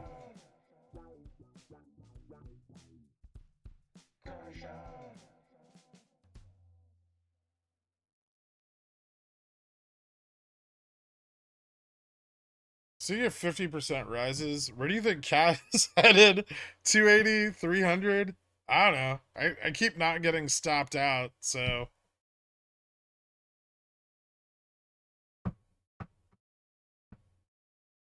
This is how most of my Cat positions work out. I'm like, okay, Cat can move up like 20 bucks.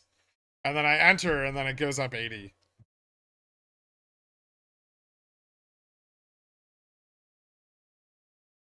I don't think there's any evidence that the obligations due are minuscule, but our volume's lower, so.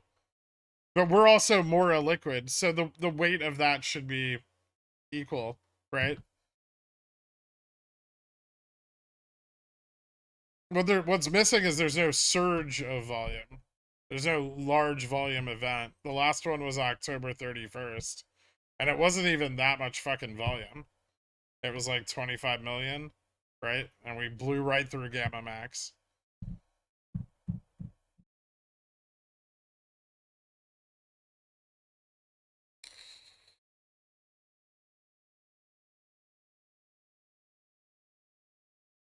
But like most ETF FTD covering, it was over very, very fast. So generally, like the ETF FTD covering is like a big spike in the morning and that's dead by the afternoon. And that's exactly what it was. So there's not a lot of opportunity to make a bunch of money on that.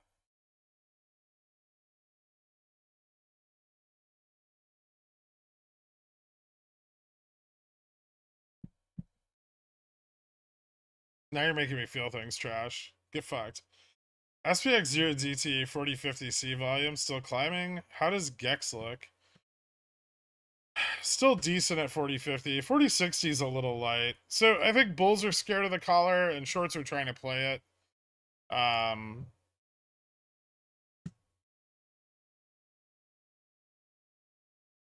me see if 4055 got any better. A little bit. So like, yeah, I mean the positioning at 4055 and 4060 is just a little skittish.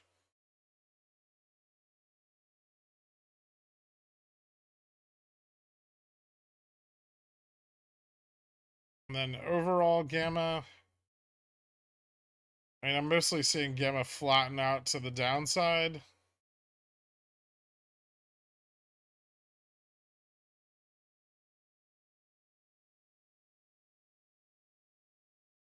Except 4025 and 4030 are still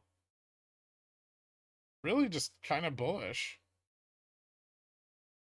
Ew. People dumping calls. Um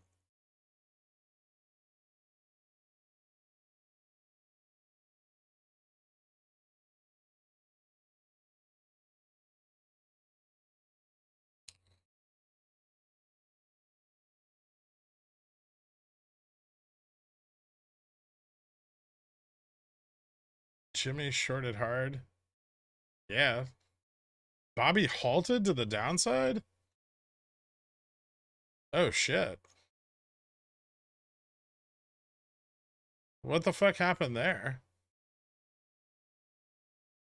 Why did we move in sympathy with Bobby? We're not even in the same ETFs. Fubo didn't move. Express is up like 7% today. Macy's.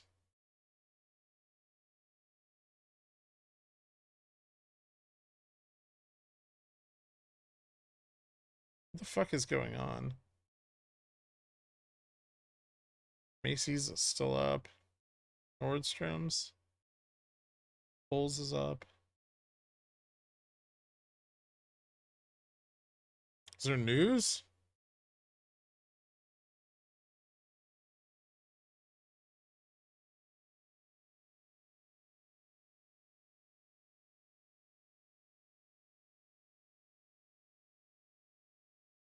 Appliance maker Instant Brands hires restructuring advisors amid Bed Bath and Beyond woes. Says hired Guggenheim, Davis Polk. Instant Brands aims to address financial challenges, including exposure to Bed Bath and Beyond. What the fuck?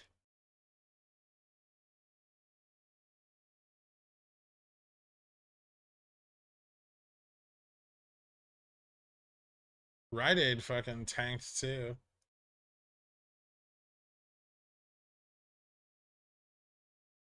AMC. These fucking companies have nothing to do with Bed Bath and Beyond. J&W didn't get hit very hard.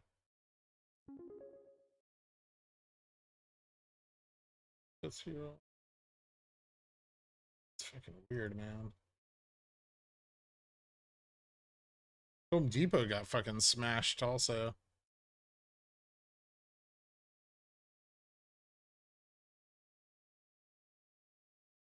I don't know. I don't know why we're moving shitty news about Bobby. Bunch of Bobby holders clicked sell on the wrong stock. Is that what you said? Hold on.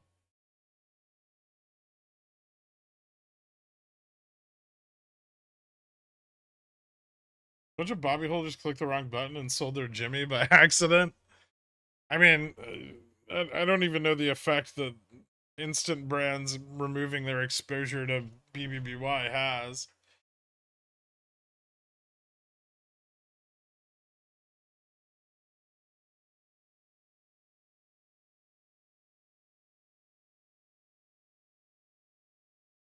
What if they de-risk November OPEX early and they did an October ETF FTD date in order to trick you? 25 million volume is a lot more than the reported FTDs. Yeah, but it's not super out of line with previous ETF FTD periods for XRT. It was like within like well, it was within like 8 million volume of previous ones and short some other ones. Like Jan 3rd was a shitload of volume, or Jan 6th rather. And then October or November 3rd was also like 50 million volume. A lot of that volume is not from the covering, right? It's from the market makers hedge flipping and the options going into the money.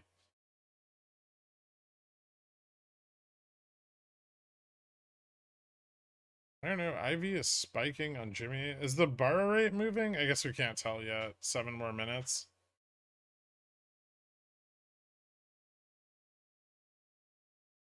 Net sales down. Now Fubo's dropping?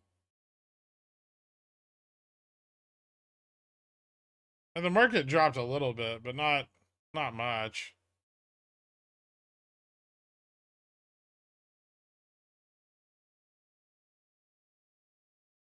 This is bullshit. Yeah. Yeah, it is.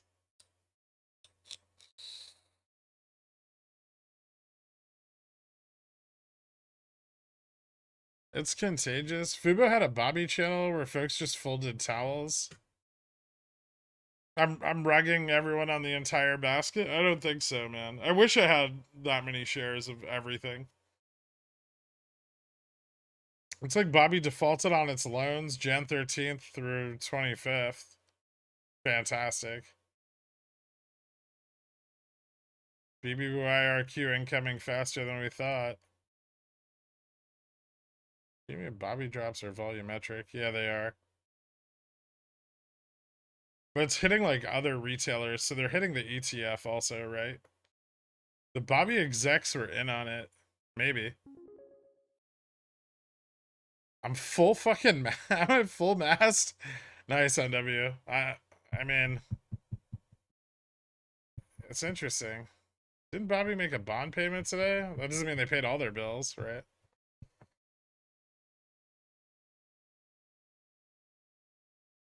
DDS just chilling at 380 was always the MOASS.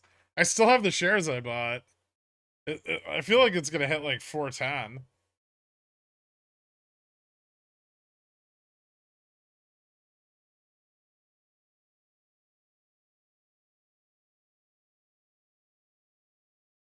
Bobby Corp Suite gathering in New Jersey with legal team to discuss Chapter 11 filing in February. Well, now you know why the insiders were selling. People were asking a bunch of questions about the RSV selling at like a premium. There's your answer. If I said it was gonna be one of the two, right? It's a takeover or a bankruptcy. Came quick though. I'm surprised it was such a fast turnaround. At least they did one thing efficiently in the history of the company. If IV tanks on GME over the next 6 months, people with big share positions and above 30 cost basis need to think of exiting since calls will be so worth so little. I mean, not if we hit profitability though, right? You're forgetting about you're ignoring the fundamental value, right? If fundamental value replaces implied volatility value, then what's the fucking difference? Gorick, they had to bankrupt Bobby to pay us. Give us your most tinfoily tinfoil. I mean, I don't have a lot more.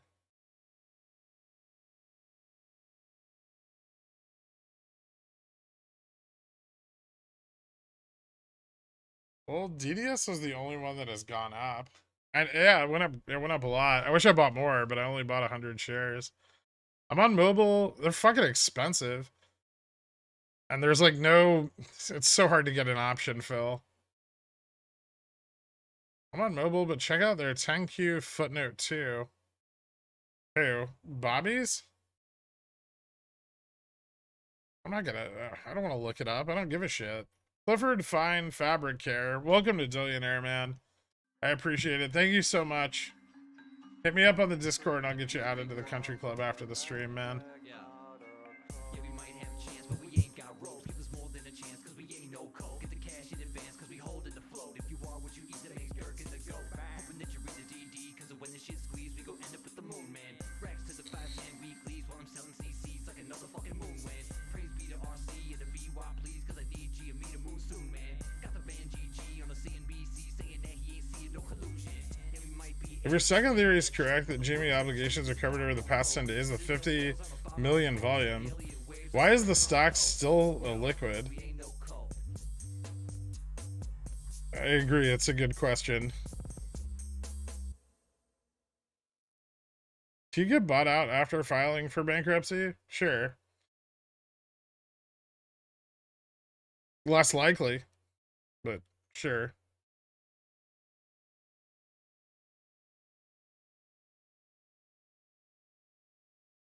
So buy Bobby $3 weeklies here. Is it unhalted? They're gonna short the ever-loving fuck out of it. Ooh, Revlon Part 2? No. They're not gonna be able to get credit. That's the problem. Oh well. What's Jamie's real-time IV at work? I can't check. I have no idea. Add the money?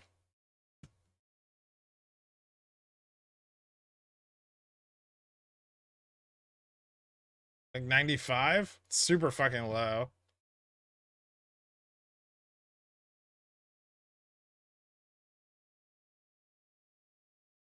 But you don't need to predict the fucking bankruptcy. They're filing for it, Stefan. Stop trying to use forward indicators for something that's happening right now.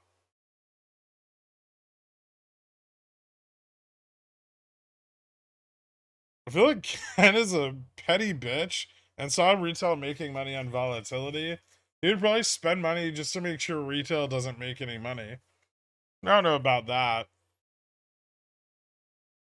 I don't think he would give up his profits in order to ensure retail doesn't make money.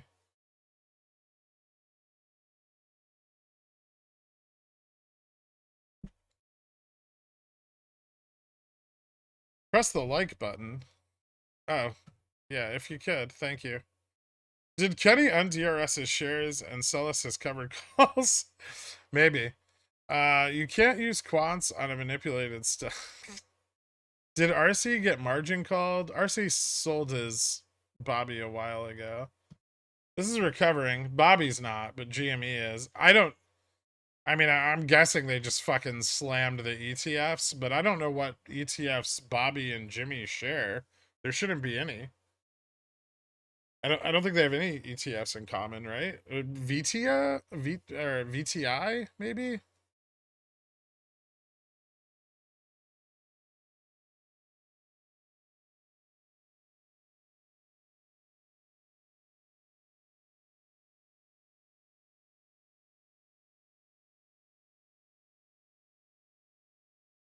I can't wait until Cohen sweeps in and acquires all of that sweet, sweet Bobby IP.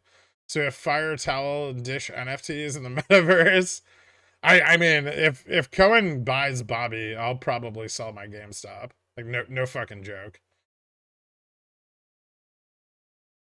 That feels like market maker August on meme stock bad news, quick short and shorted everything. Well, at least now we have some obligations.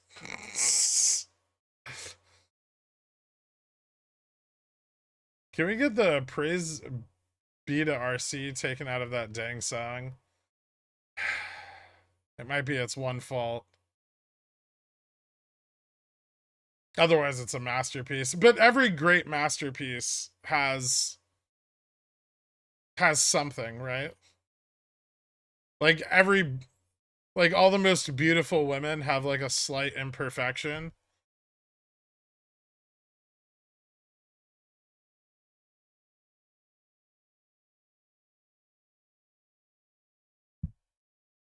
Like the pickle jar has you and Stefan. An emergency exit.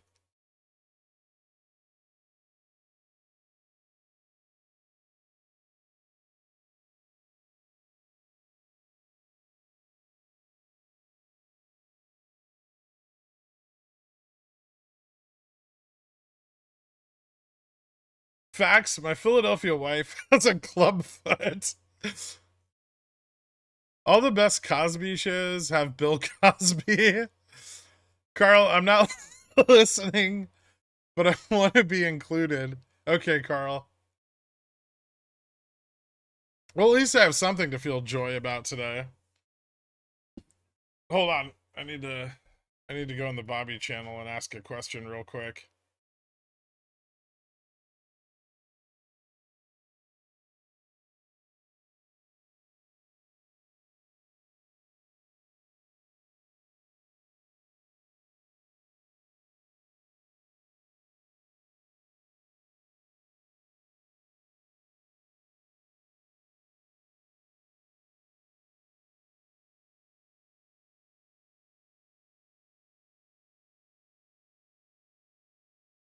The Schadenfreude on RBBBY is going to be great. I'm definitely going to spend at least some of my night reading through that subreddit.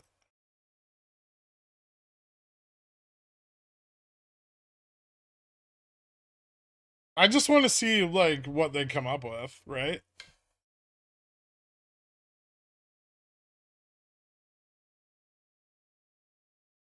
SPX trying to break out of an ascending triangle here. Yeah, it's been trying for a while, though. I hope it does. I hope it makes it. It's so close to popping that collar.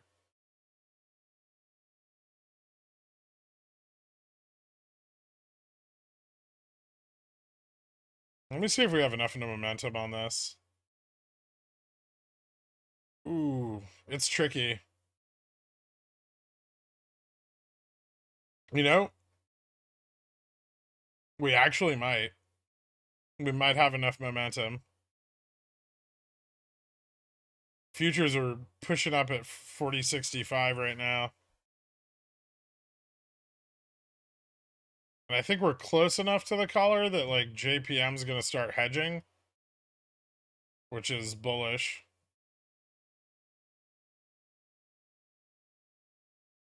So if they start buying futures right now,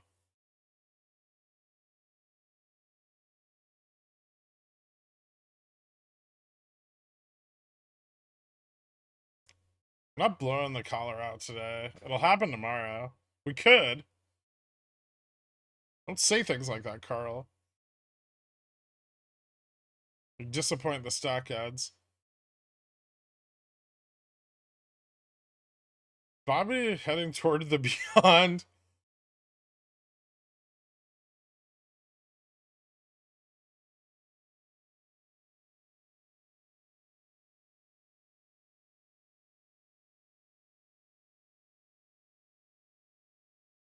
Nobody got tricked. Jocelyn. Literally since August 17th, I've been like, don't own this piece of shit. It's garbage.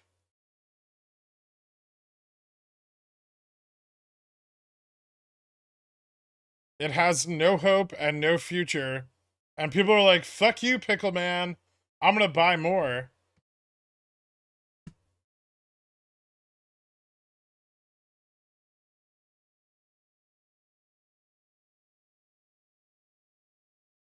Someone's gonna fucking... These bondholders are totally gonna want stock in Bobby, and RC's gonna come back with Icon like a superhero and bail me out of my shit position. No. So you chose to learn the lesson the hard way. These are the consequences. Get fucked. I don't care how you feel about it.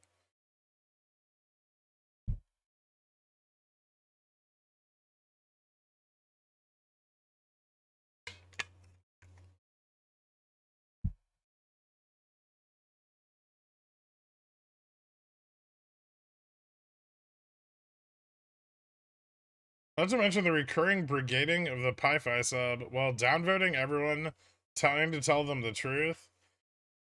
Yeah.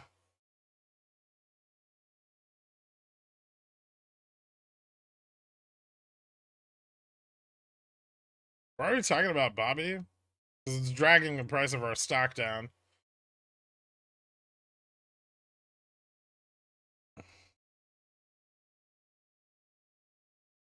40-50 put, 40-40 call, strangle. Throw in a 40-45 straddle in there. I'd like to straddle 40-50, if I'm being honest. Or at least strangle 40-50.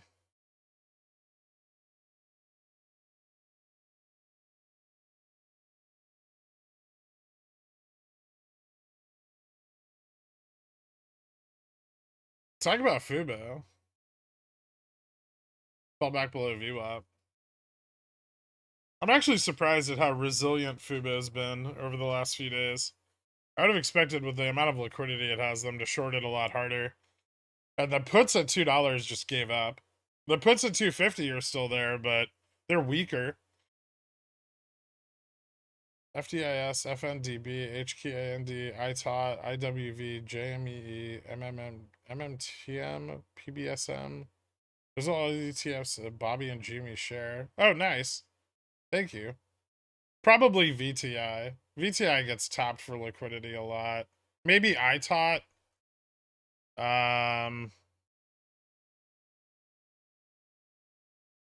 VXF, possibly. The Vanguard ETFs are kind of tight with creation, though.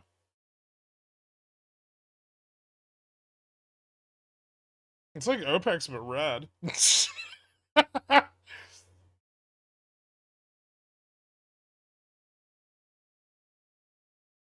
Everything's about you, though. I mean, for me, it is. There must be 100,000 shareholders of a company that is decades old. Maybe 0.01% have heard of you. Maybe the other 99.99% of them should have learned how to read a fucking balance sheet. Can't run a business with no money, regardless of how much hopium you have.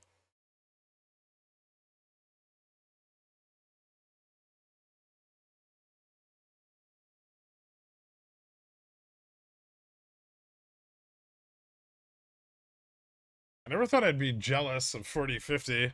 I'm really upset that we haven't broken the collar today. I just want us to, just a little bit again. Retest that 40-52 high.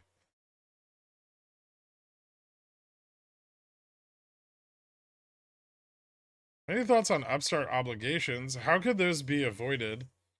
The FTDs?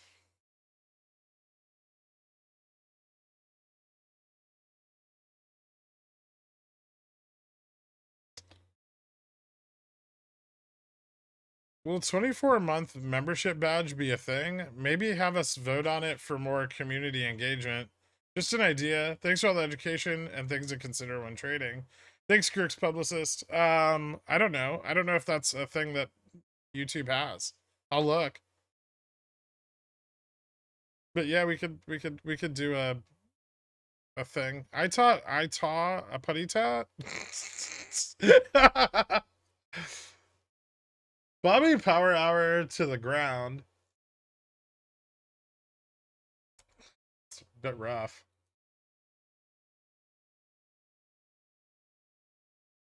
Bobby MOASS imminent. Halt into close like what was foretold a millennia ago.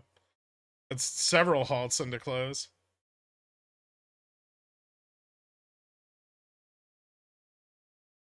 I don't think Jimmy is going to run for CNS, but I've been wrong often. It doesn't look like we're getting any extra volume here. Making some OPEX losses erase. I got 2.5p fills. Nice.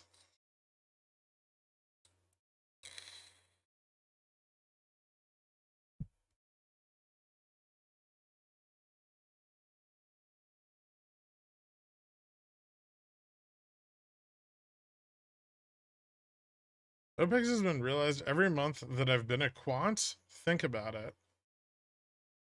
What? I'm gonna have to think about it because it doesn't make any sense. Chick DM's thoughts seems very, very similar, doesn't it? Don't you dare show me May 24th.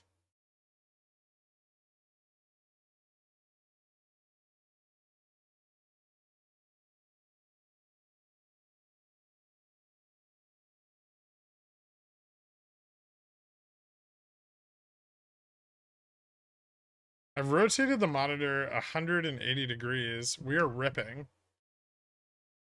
No, we're not. Is the bar rate going up on Upstart? Someone check in 3 minutes. IJR has some sus volume spikes today. And GME's not in IJ. Yeah, it's not in IJR. If you want to break a collar, you gotta be rougher. Give me a call if you want to try. Alright. The Dirty Casual, welcome to Dillionaire. Thank you so much, man. Hit me up on the Discord, I'll get you added after the stream. Alright. What are we doing? SPX. Bullish? Maybe bullish.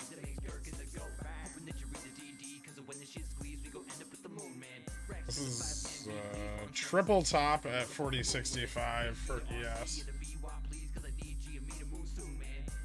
See if it breaks out.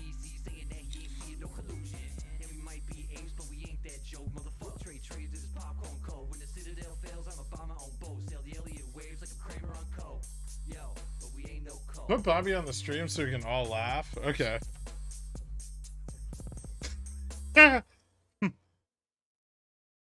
That's pretty funny. The only problem is puts are super overpriced.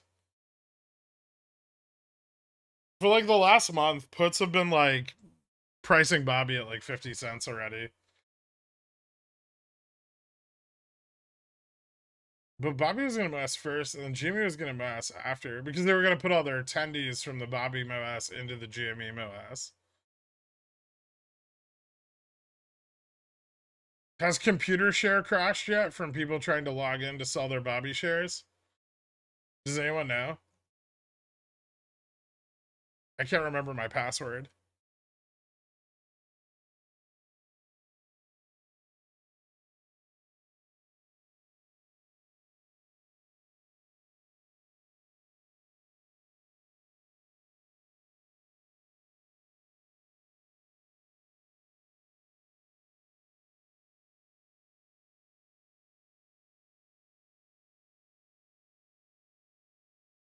Do you find it odd that BBBY waited until the final day of deferrals to drop this? I don't find anything odd anymore. Bobby doesn't use computer share, they have AST. Oh, is AST down? Can you unironically play VUP one more time? Just to see Bobby off? I feel like it deserves to hear something happy on the final day before BBBY on. It's gonna become BBBYRQ first. Bankruptcy takes a long time.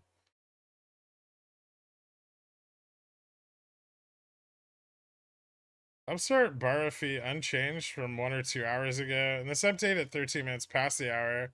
Up from the morning though now at 32.94. I think it peaked at 33% today. Zom gonna make me rich. Can I get a flare when it hits 130? I don't know what kind of flare you want. Those aren't like a real thing though.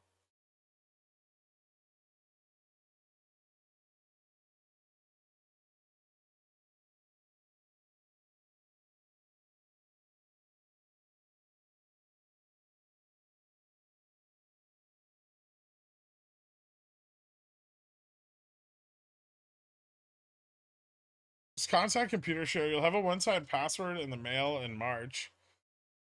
Ugh.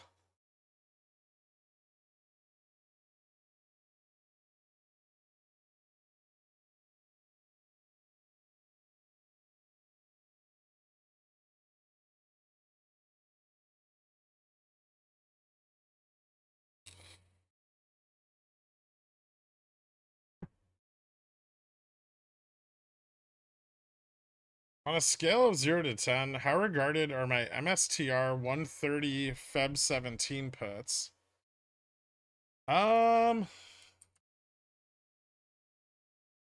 Pretty stupid.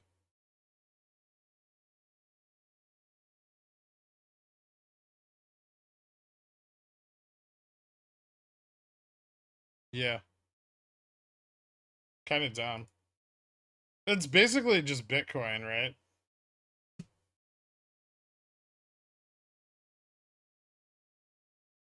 Like an 8? They're like an 8. At least you bought some theta.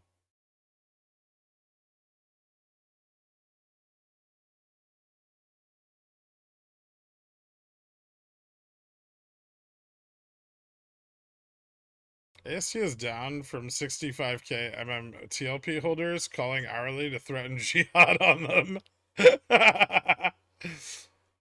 Want me to DM you your CS password? Yeah, if you could, JC.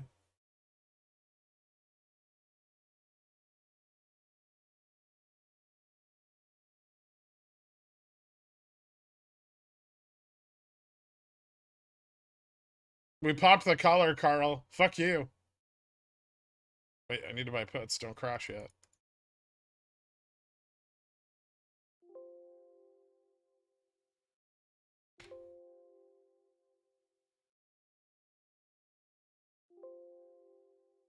Is this OPEX? Obviously fucking not.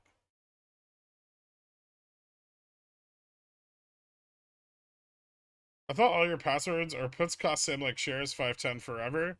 Why would you tell everyone that, Yaga?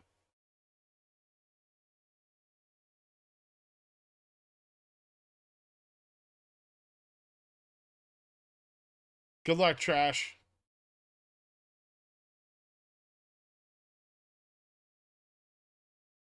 Did you get out of your OPEX position? No. I mean, the weekly shit's already dead. I can just hold it into the morning. I don't really care about the $100. The Febs I'll hold till tomorrow, and the Marches. The Jan 24 shit, I'll just like hold on to. Like the synthetic longs and the volatility stuff. I have no reason to sell that yet.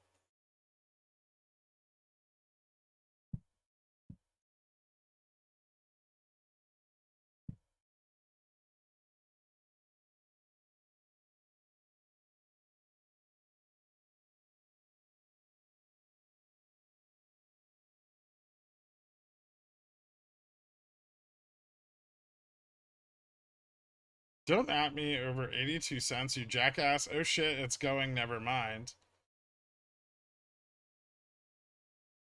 Don't ever tell me what articles of clothing I can get Jamie Dimon to remove. Again, Carl. Otherwise, I'll mute you and take away your ability to time people out.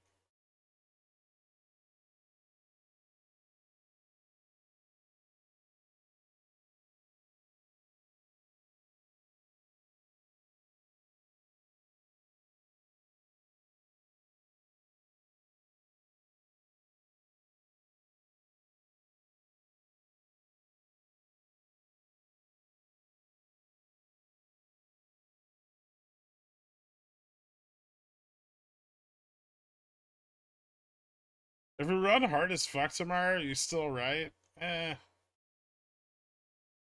I mean, I'll take the win, but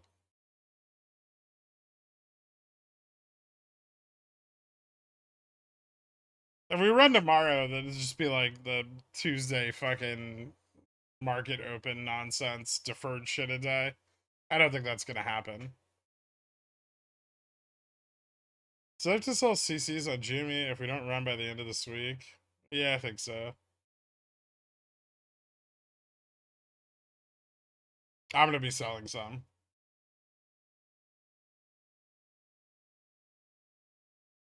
BBY recovering. The C-suite must have found a stack of 20% off coupons in their mailbox.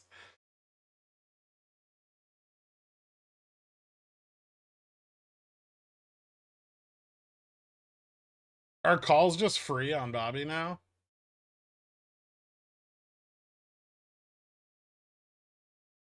We held 1950 3 times now. Where's our momentum? That's a good question. Too late to buy calls for tomorrow. PCE data release. How high do you think SPX can go with bullish data? If the collar rolls really high, if it doesn't, I don't know, maybe like 4100, 4080. I mean, inflation's already cooling. I don't see how would be overly bullish on PCE.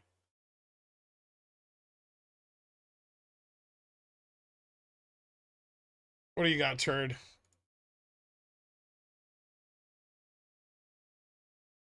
Oh, thank you.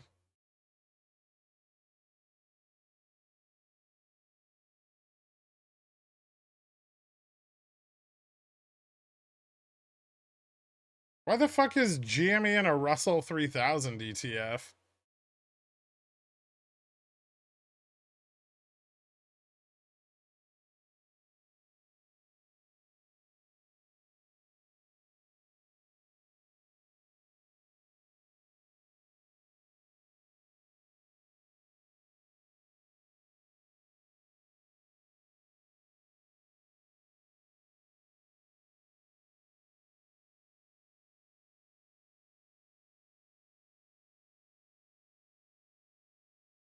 Intended position for long VIX? It's not bad. I'd still want to see VIX slide lower. I don't know if it will, but I'd like to see that. I'd like to see VIX around like 16 or so before I close my puts. I mean, buy my calls. Well,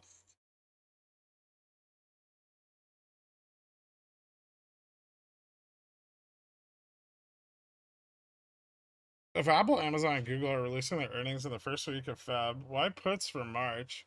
Why not puts for Feb and? Are there any major earnings in Feb? Well, because you have cost of holding, right? I mean, you sure you can play short dated like at the money, but if you want to capture more of the move down, then you would want some theta, right?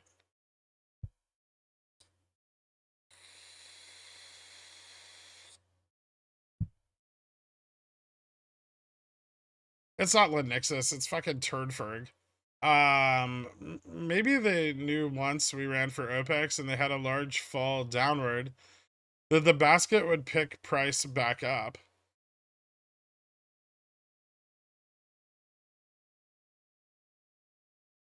I don't know. That seems overly complicated. Is Boyle a decent long here? It seems cheap. Nat gas spot below 2 seems whack. I'm not fucking touching it.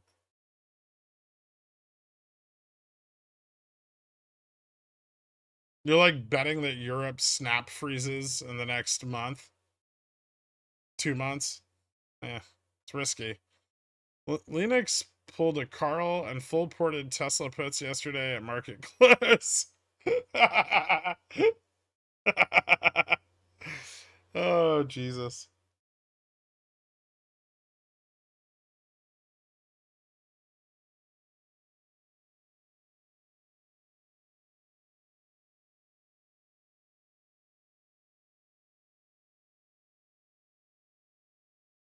Should I buy 100x BBY $2 puts for tomorrow for 10 cents?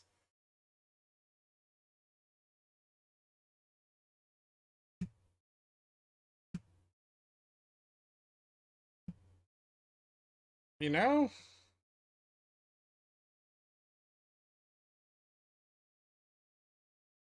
Fuck it.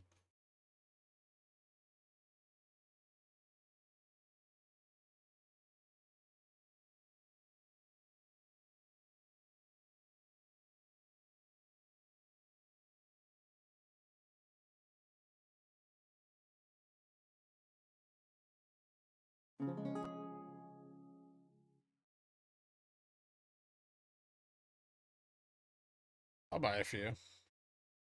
They're not really worth it. The IV's like out of control. It'd be funny if it went below 2 by tomorrow, though.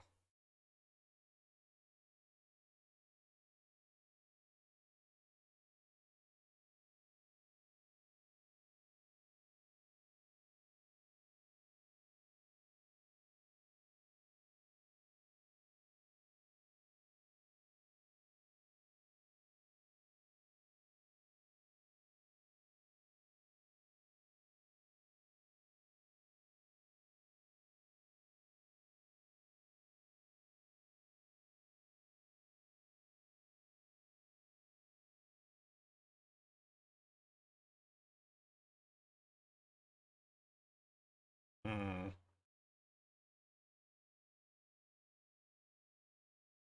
Jesus Christ. Futures pushing for 4070.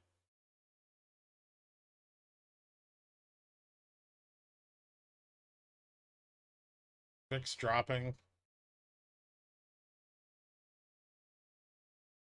Set a stop on your 4055. Oh shit, yeah.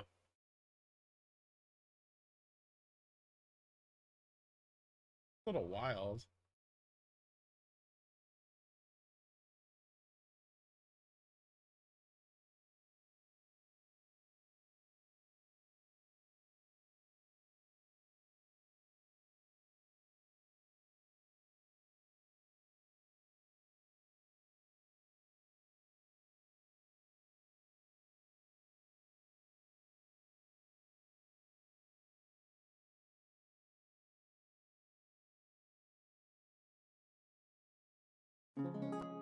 God damn it. Oh well. Lost 40 cents. Lame. That was close. Maybe I should have just bought 40/50s earlier. Fuck you, Carl. Did you sell your 40/50s to stop out my 40/55s? Ooh, better question on Bobby is how many naked calls can I sell at 250?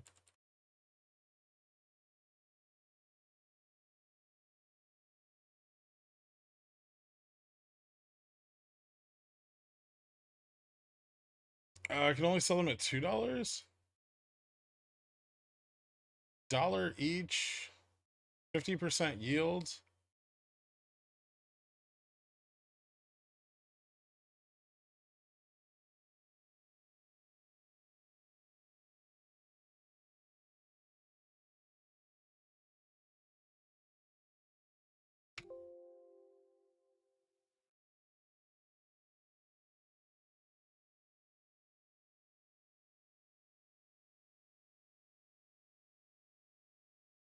Those are 50% yield too.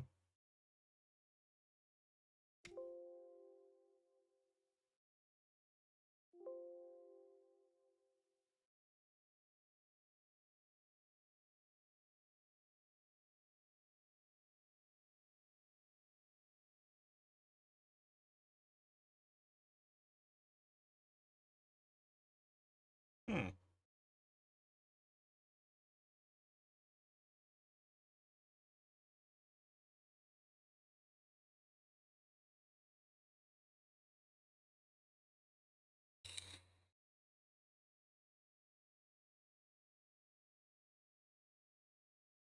September VIX 30s free money.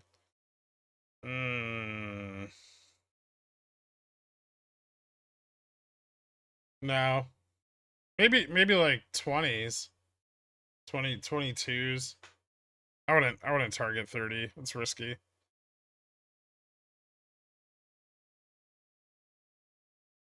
I'm curious how you determine that 50% yield just now. It's $200 to buy 100 shares. It's $1 in premium. So it's a 50% yield.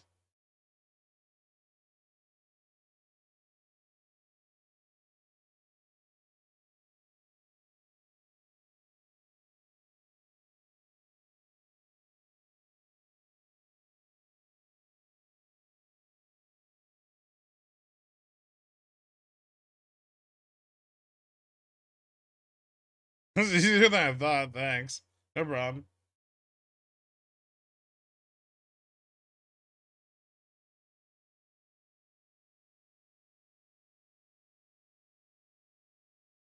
I'm curious to hear how that guy was calculating it.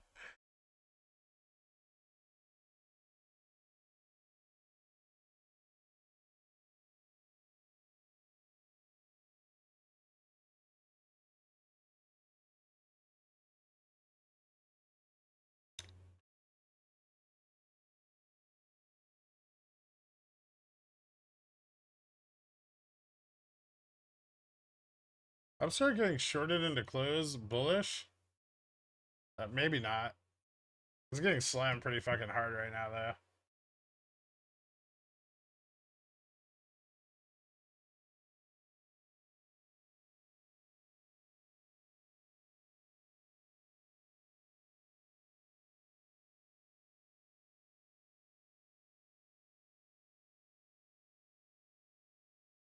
Where are they even getting fucking liquidity from right now? IWR?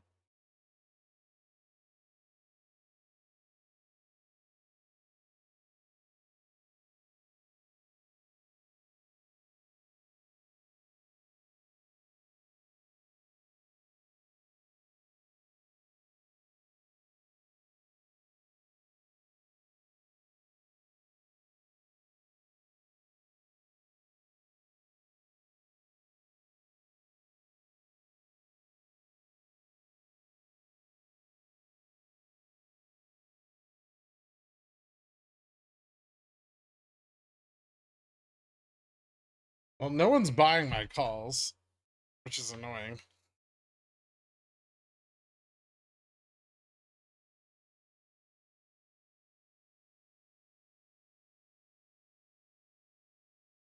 Who's not bullish on Bobby right now?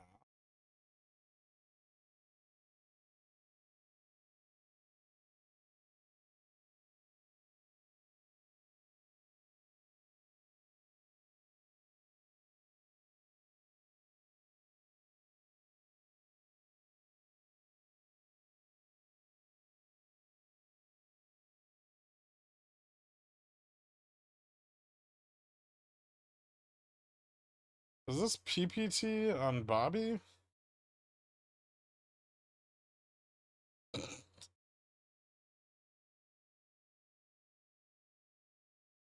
Jimmy acting like an abusive husband, saying all the right things to me to come back right now.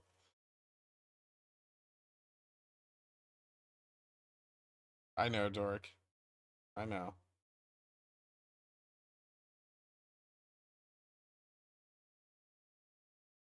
No, I'm missing the point here. Fubo is green. Yeah, Fubo's up on the day.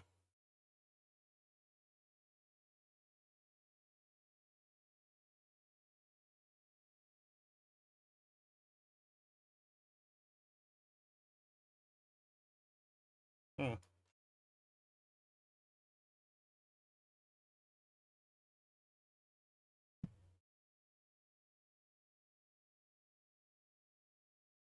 Calls or puts on SPX tomorrow.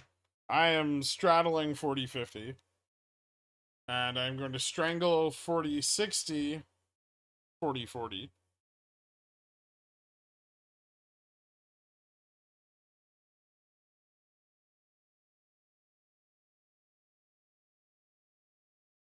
Money is so cool. I want more. Me too. Are Jamie and Upstart in the same boat in regards to minimal obligations? I mean, I don't think they're that minimal. I think there's a potential that some obligations got blown off and we're not going to see anything else, but I still don't know yet.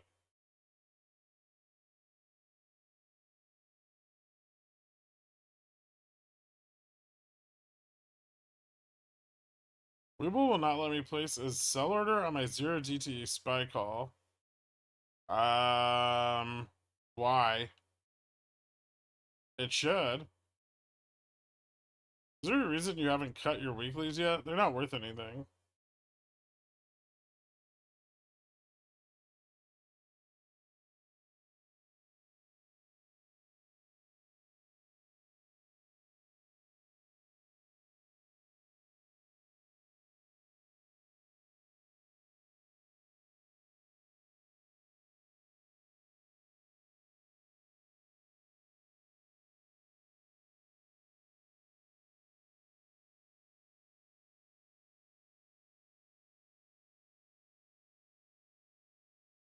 This is the point where I close out my Gmail calls and sell CCs, and then we run next week.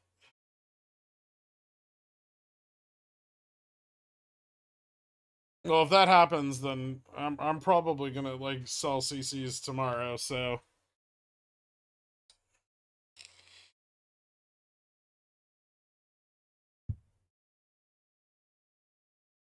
kids who buy weeklies have parents that buy weeklies. True. What if the shorts got a FINRA mulligan? I don't think that's a real thing. Well, outside of the allowed ones. Am I going to get a chance to get calls for 40-50? You should in a second here.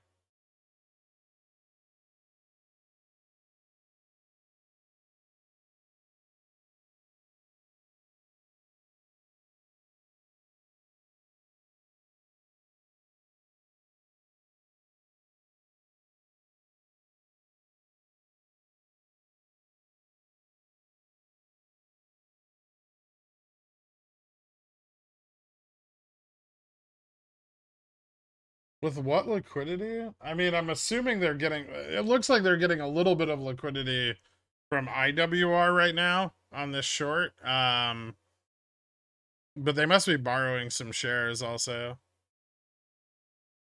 But MOASS is tomorrow. It's always tomorrow. Market almost up 1%. Mulligans are real. Jimmy, Jan 2021, Mulligan. Just turned off all the buying. I just want to come here to recommend Atomic for a pay raise. He's like the lone monk on a dying prisoner island, spooning water into the husks of the bag holders. Kindness and compassion. Yeah, he's a nicer person than me.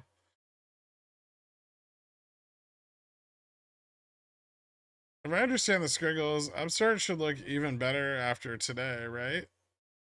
No. It'll look more illiquid after today. But we don't want it to be illiquid now. We want it to go from illiquid to liquid rapidly. Atomic is a mod. No OPEX. Good job, team. You're a nice guy, just a little pugnacious. Ew. Why do I feel like the NYSE glitch just pushed out all obligations on NYSE stocks, regardless of if they were affected? Upstart's not on NYSE. Atomic owns half the fucking float of Fubo. We talked a lot about the VW squeeze, but have you taken a look at the Kodak squeeze? Yeah. Shorted to the ground as digital cams made film roll obsolete, but survived by transforming into a chemical company. Are you pitching an idea for the survival of Bobby right now? What are they going to turn into?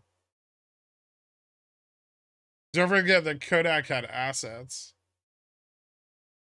Lots of them built up over, like almost a century.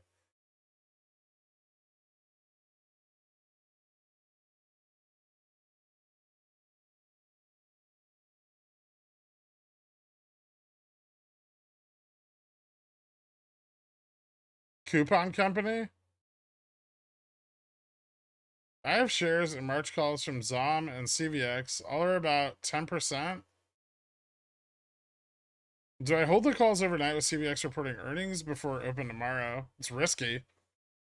I mean, you're gambling. If you're giving up profits to hold them open, you're gambling.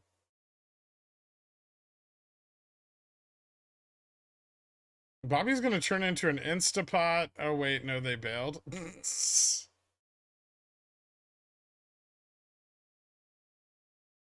No, Bobby doesn't actually own any of the towels it's selling. That's part of the problem. Only ostentatious people use pugnacious. That's true. If obligations were somehow covered, why aren't we seeing the lending rate drop? I know. I said already that there are a couple conflicts. A, long volatility positions on both Upstart and GME are still in place. B, the borrow rate is not falling. But that may be something we're only seeing in the prime borrow rate, and I won't know that until after hours.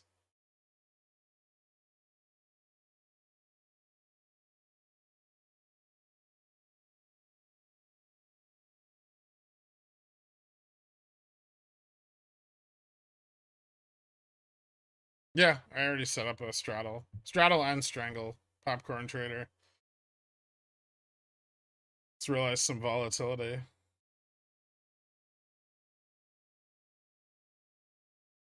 Why do the OPEX dates matter so much if we can rip after OPEX? Every significant run on GME that has persisted and led to a great deal of upside has not only begun on OPEX, but has occurred through that period, including the sneeze.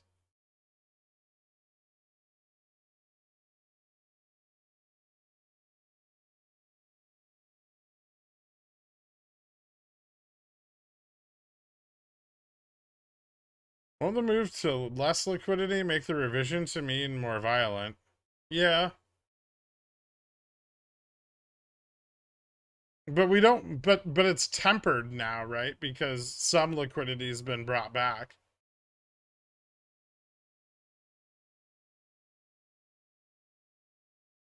I don't think JPM's gonna move their chowler. If we open above it, they will. Or they'll be pushed to do it. I don't think they're gonna move it up like the full 5%. Losing instant brands is great for Bobby. Now customers can buy what they want and are forced to purchase Bobby's own private label goods no one wanted before because they sat next to quality items. Yeah, I don't see the bullishness.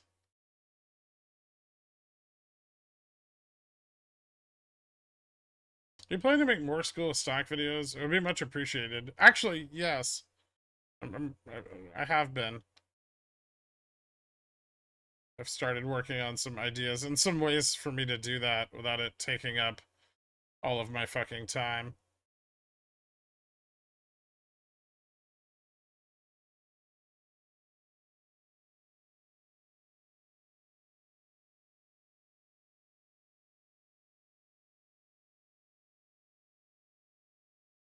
Dear Dad, how dare you not 100% manage my portfolio to max gains? I could have got out with profit on Tuesday, but didn't because tendies / sarcasm. Yeah, there were some profits earlier in the week. I closed some of my synthetic longs. I'm about, I mean, I'm not making money off this OPEX right now, but I'm like break even ish. And once I sell covered calls, I'll be fine.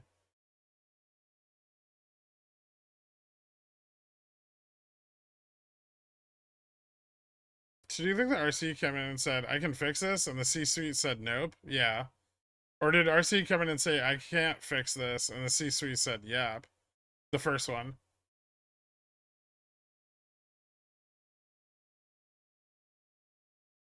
I think RC thought he had like the inside track and he bought in, not expecting the earnings to be as bad as they were after he bought in. I think he bought in not realizing the full extent of how badly the board was fucking the company over.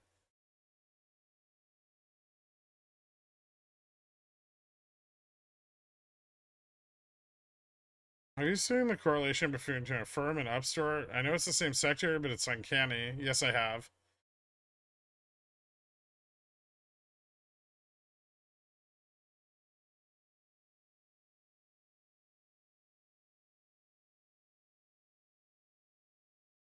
Do you have a video on how to properly size your stop? I seem to always place mine too wide or too narrow.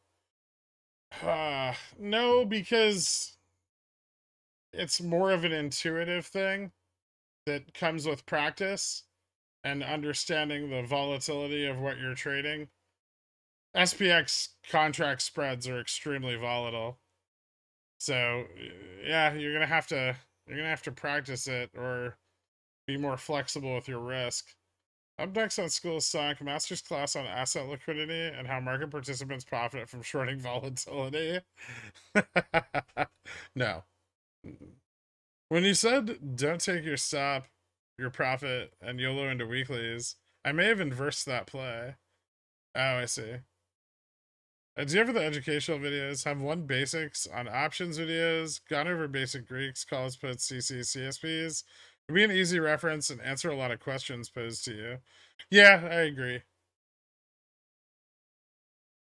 I'll probably go over the Greeks, or at least like the first order ones, and then maybe one on CSPs. Although CSPs are just the opposite of covered calls, right?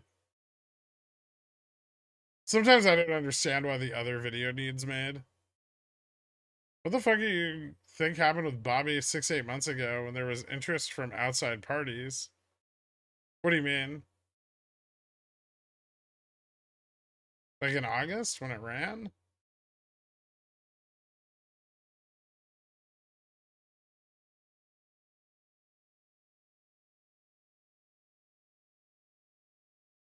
This price action is death by 1,000 cuts. Ah, it's fucking 80 cents.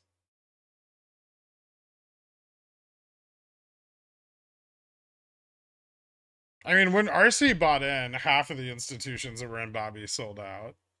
And then the other half sold out in March OPEX.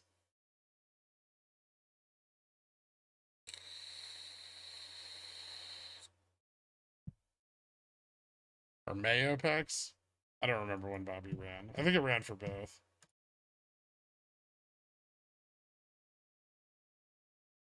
No, it was March.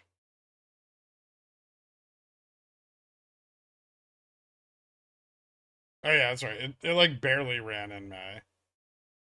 It went from like 7 to 9.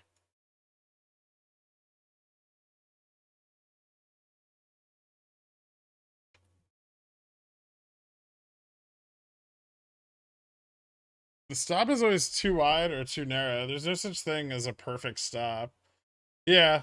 I mean, you do the best you can. You try to tighten them up as you approach resistance, and you leave them loose enough that you don't get stopped out unprofitably as long as your thesis is continuing, right?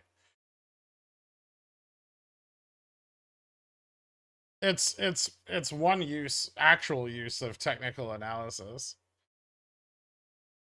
Do you moisturize? It's awesome. I don't need to. I'm Italian. I just sweat olive oil.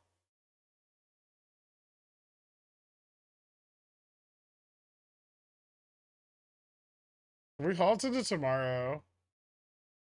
Stream card idea. Actor Nicholas Holt high diving into a pool of clothes. Get it? No.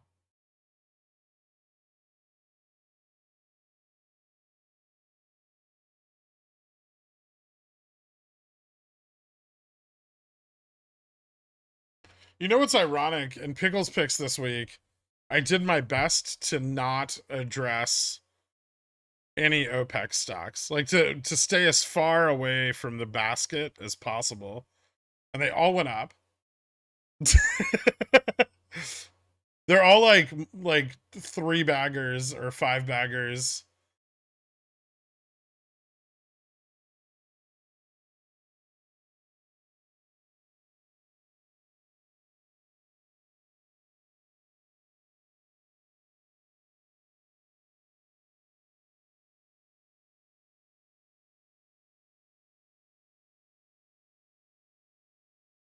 Sherwin went up from bottom to peak at 2%. Okay, listen, you overheld into earnings.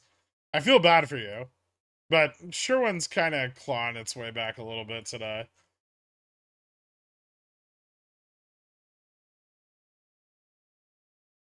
But that bottom to peak was, maybe 2%, but also $16.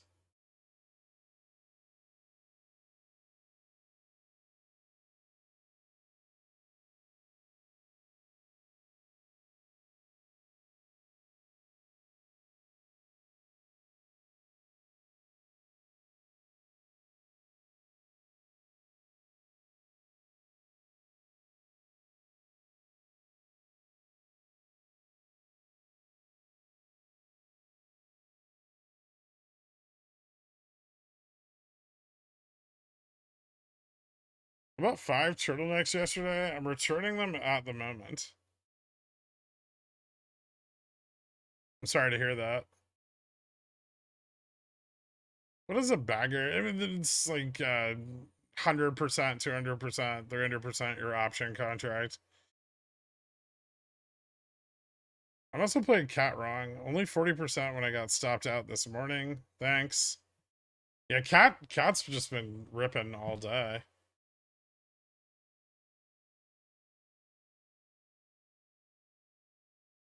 Did you buy a lot of Theta?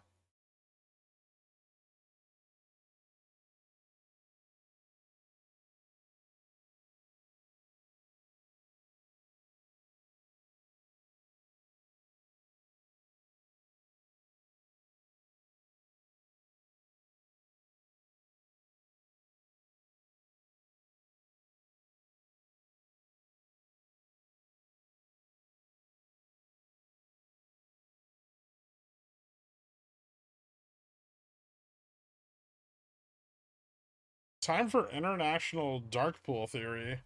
Ew, gross. God, I hope we run tomorrow.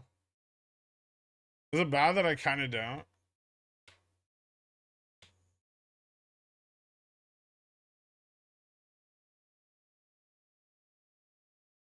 It's not relevant for what I said though. This week, Sherwin opened at 244.28, it bottomed at 242.18, peaked at 249.74. How is that $20? That's $7 at best.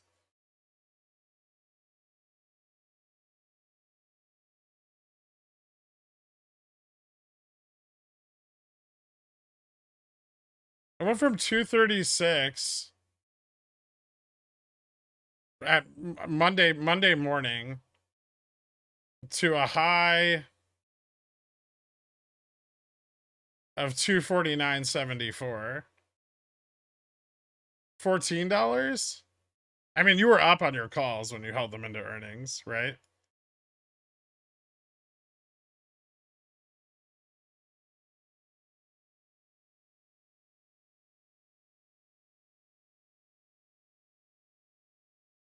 Was that last Friday?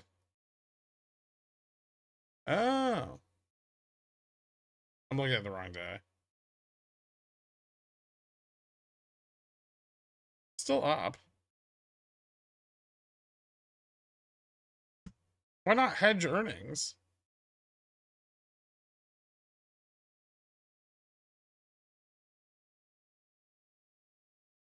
I was looking at the wrong candle.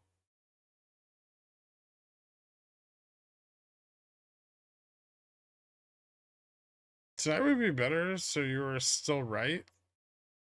Yeah. Or at least I'd have an explanation.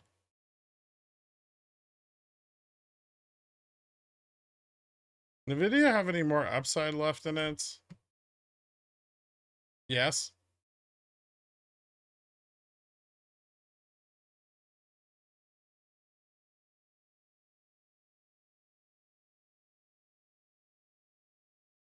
$198's a resistance. Like, it can still get rejected here, but it could also move up to like 205.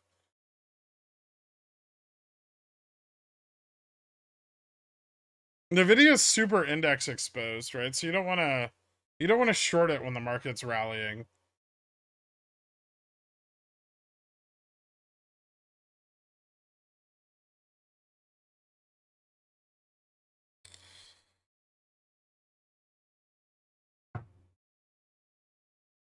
Well, guys, I tried. Today's the busiest day I've had in 8 months. The entire industry has bore their weight upon my shoulders over the course of 8 hours, but to no avail. You know what it was? I just think you should have left your phone in your car or something. I don't know why you would do this to us.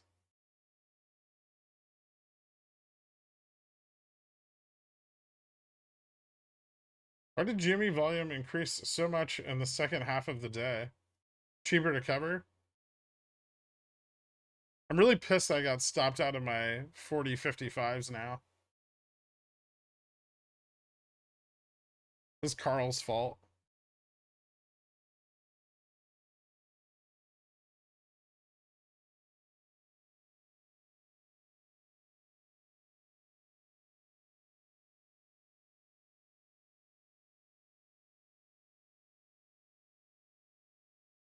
And now Dork ruined the halt into close. Are you gonna play ES overnight? Probably not. Not with like economic data in the morning. I already have my straddle and my strangle, so I'm good. And then all of my calls but the 30-55s were profitable today on SPX. I'm still not playing like long dated. Like, I'm not bullish, right? Like, I'm buying calls when I think it's gonna go up, but I'm keeping it kind of tight. I'm still pretty bearish overall. I mean, the calls on the straddle have some time to expiration and the strangle, but I told you we could break the collar today. No, you fucking didn't, Carl. You son of a bitch. Don't try to walk in me. Jimmy wants to close at 1999.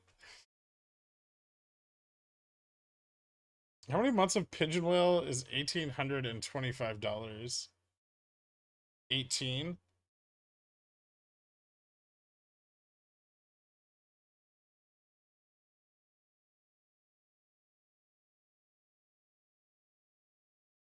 Yeah, enough money left over for like a burger at Five Guys. SPX on the verge of breaking up out of that long-term downward channel.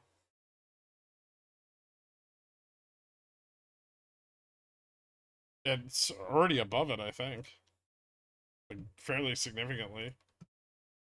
Yeah, SPX bounced off the long-term downward channel today and rocketed. It's not on the verge of breaking above it; it's above it.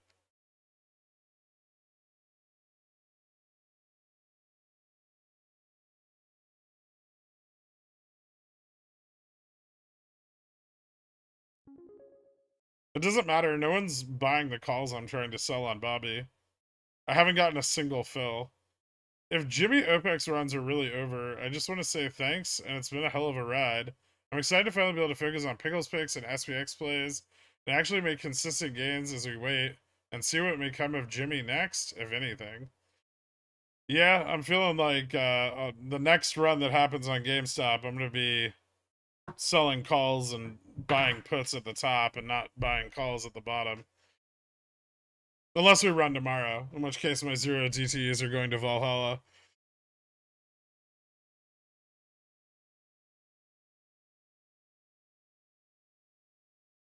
Why is theta lower for Jan 31 than Jan 30?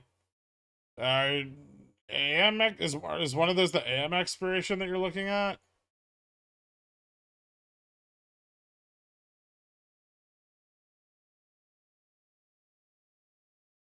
The Ko-Fi was added to intentionally be present in the wrap-up video.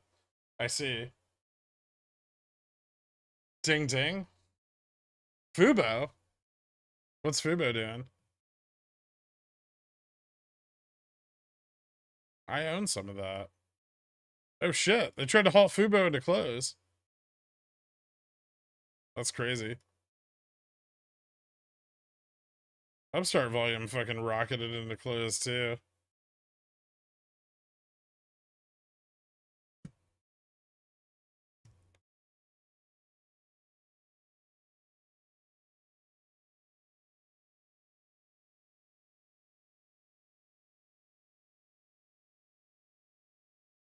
So we just went down all day. Well, no, we went like flat for most of the day.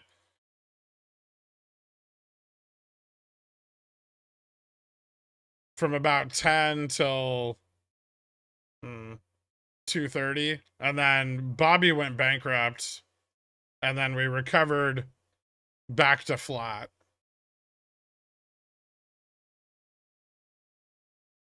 Jimmy is down 1% for the day. So I wouldn't say that we went just down all day. Usually when that happens, we're down like 10% or more. Something's happening.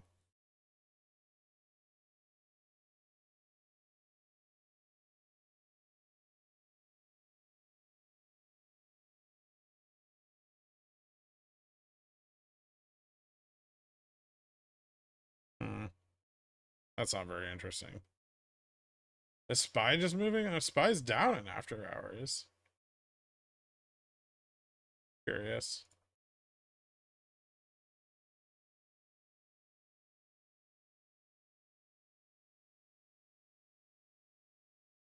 Huh.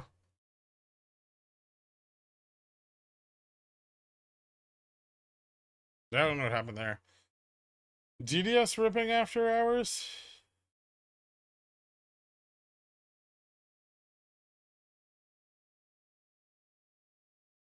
DDS usually doesn't trade after hours. Yeah, I don't see any volume. All right, well, SPX breaking up through the JPM collar today. PCE tomorrow morning. That's going to be the Fed's forward-looking indicator for inflation.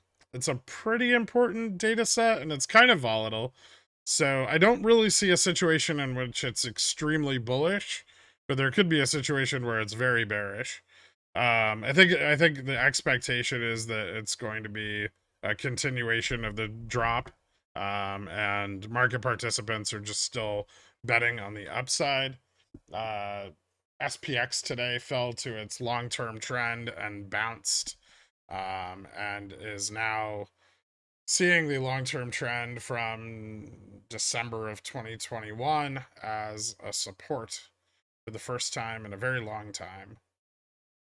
I would be careful going short anything right now, frankly. Intel Q4 22 earnings. Okay. Adjusted rev estimate. Oof, rough. Strong GDP report along with Tesla's gain. Yeah, Tesla did well today too. Intel missed. I expected.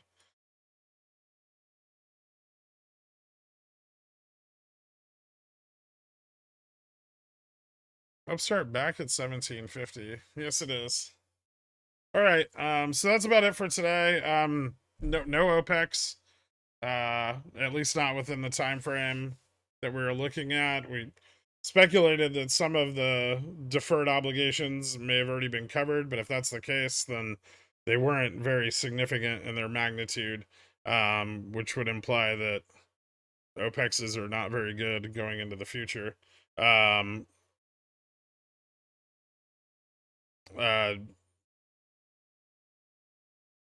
Hold on, I forgot what I was gonna say.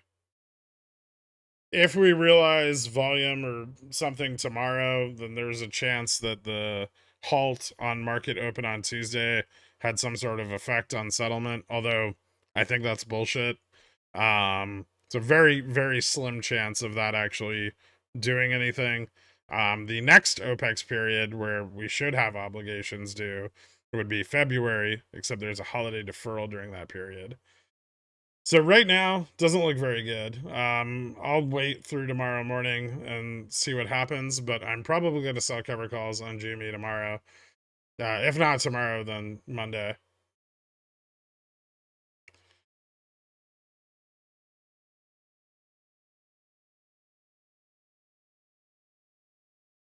Which strike for cover calls? I don't know yet. It'll depend on the price tomorrow. Not beyond earnings. At least I'm not going to sell them beyond earnings. So probably the closest date up to where I assume the earnings period will be. No, OPEX dead for now until it runs again. We don't know what the fuck's going on. So, say Tuesday's halts deferred something. Why would it only be? Why would it only be one day? I mean, generally speaking, if there's like a market order and there's an issue with it, then it's replaced the next day at market open.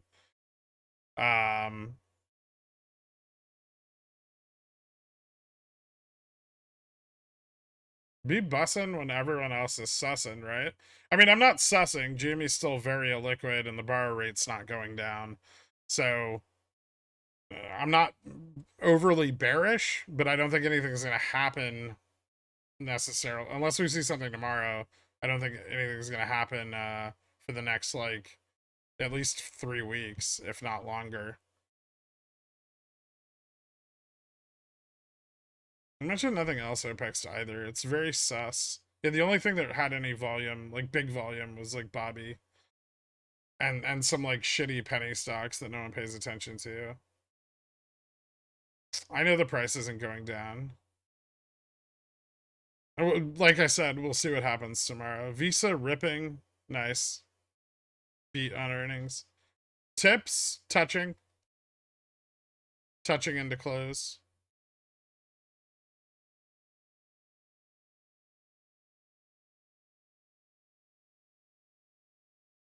Did you see BuzzFeed? I didn't. Anyway, there's other opportunities and life goes on. If you guys have any questions, I'll probably be in the Discord later tonight. Thank you all and have a good one. I'll see you in the morning.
Kenny's Mayonnaise is a proud sponsor of Pickle Financial, so when you get a hankering for some creamy, delicious mayo after a long night of snorting, sweating, and pacing, grab some Kenny's.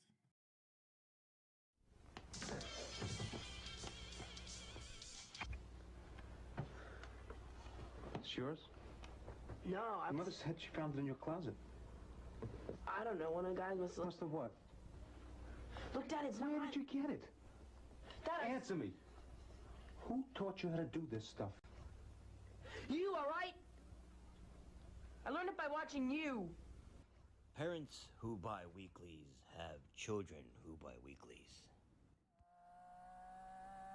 We're not a cult, yo. Just some pickle fiend fuckers, not a cult, no. Like them AMC suckers, not a cult, bro.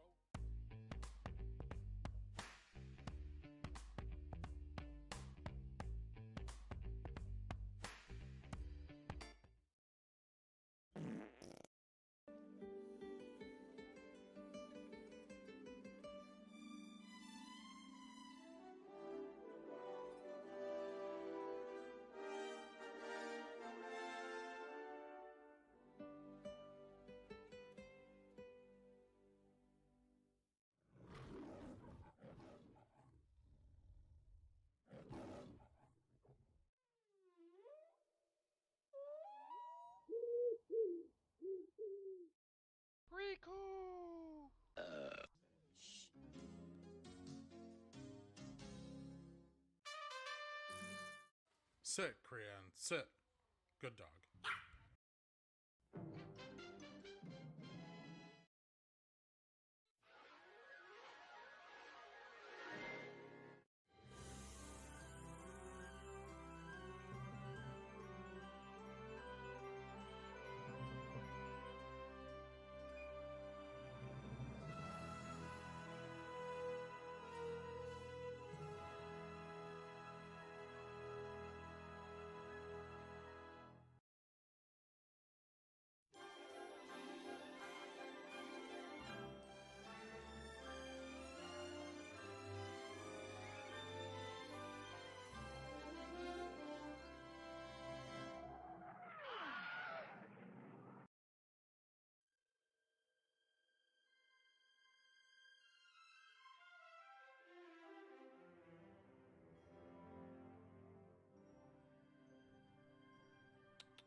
Hydrate! Hydrate!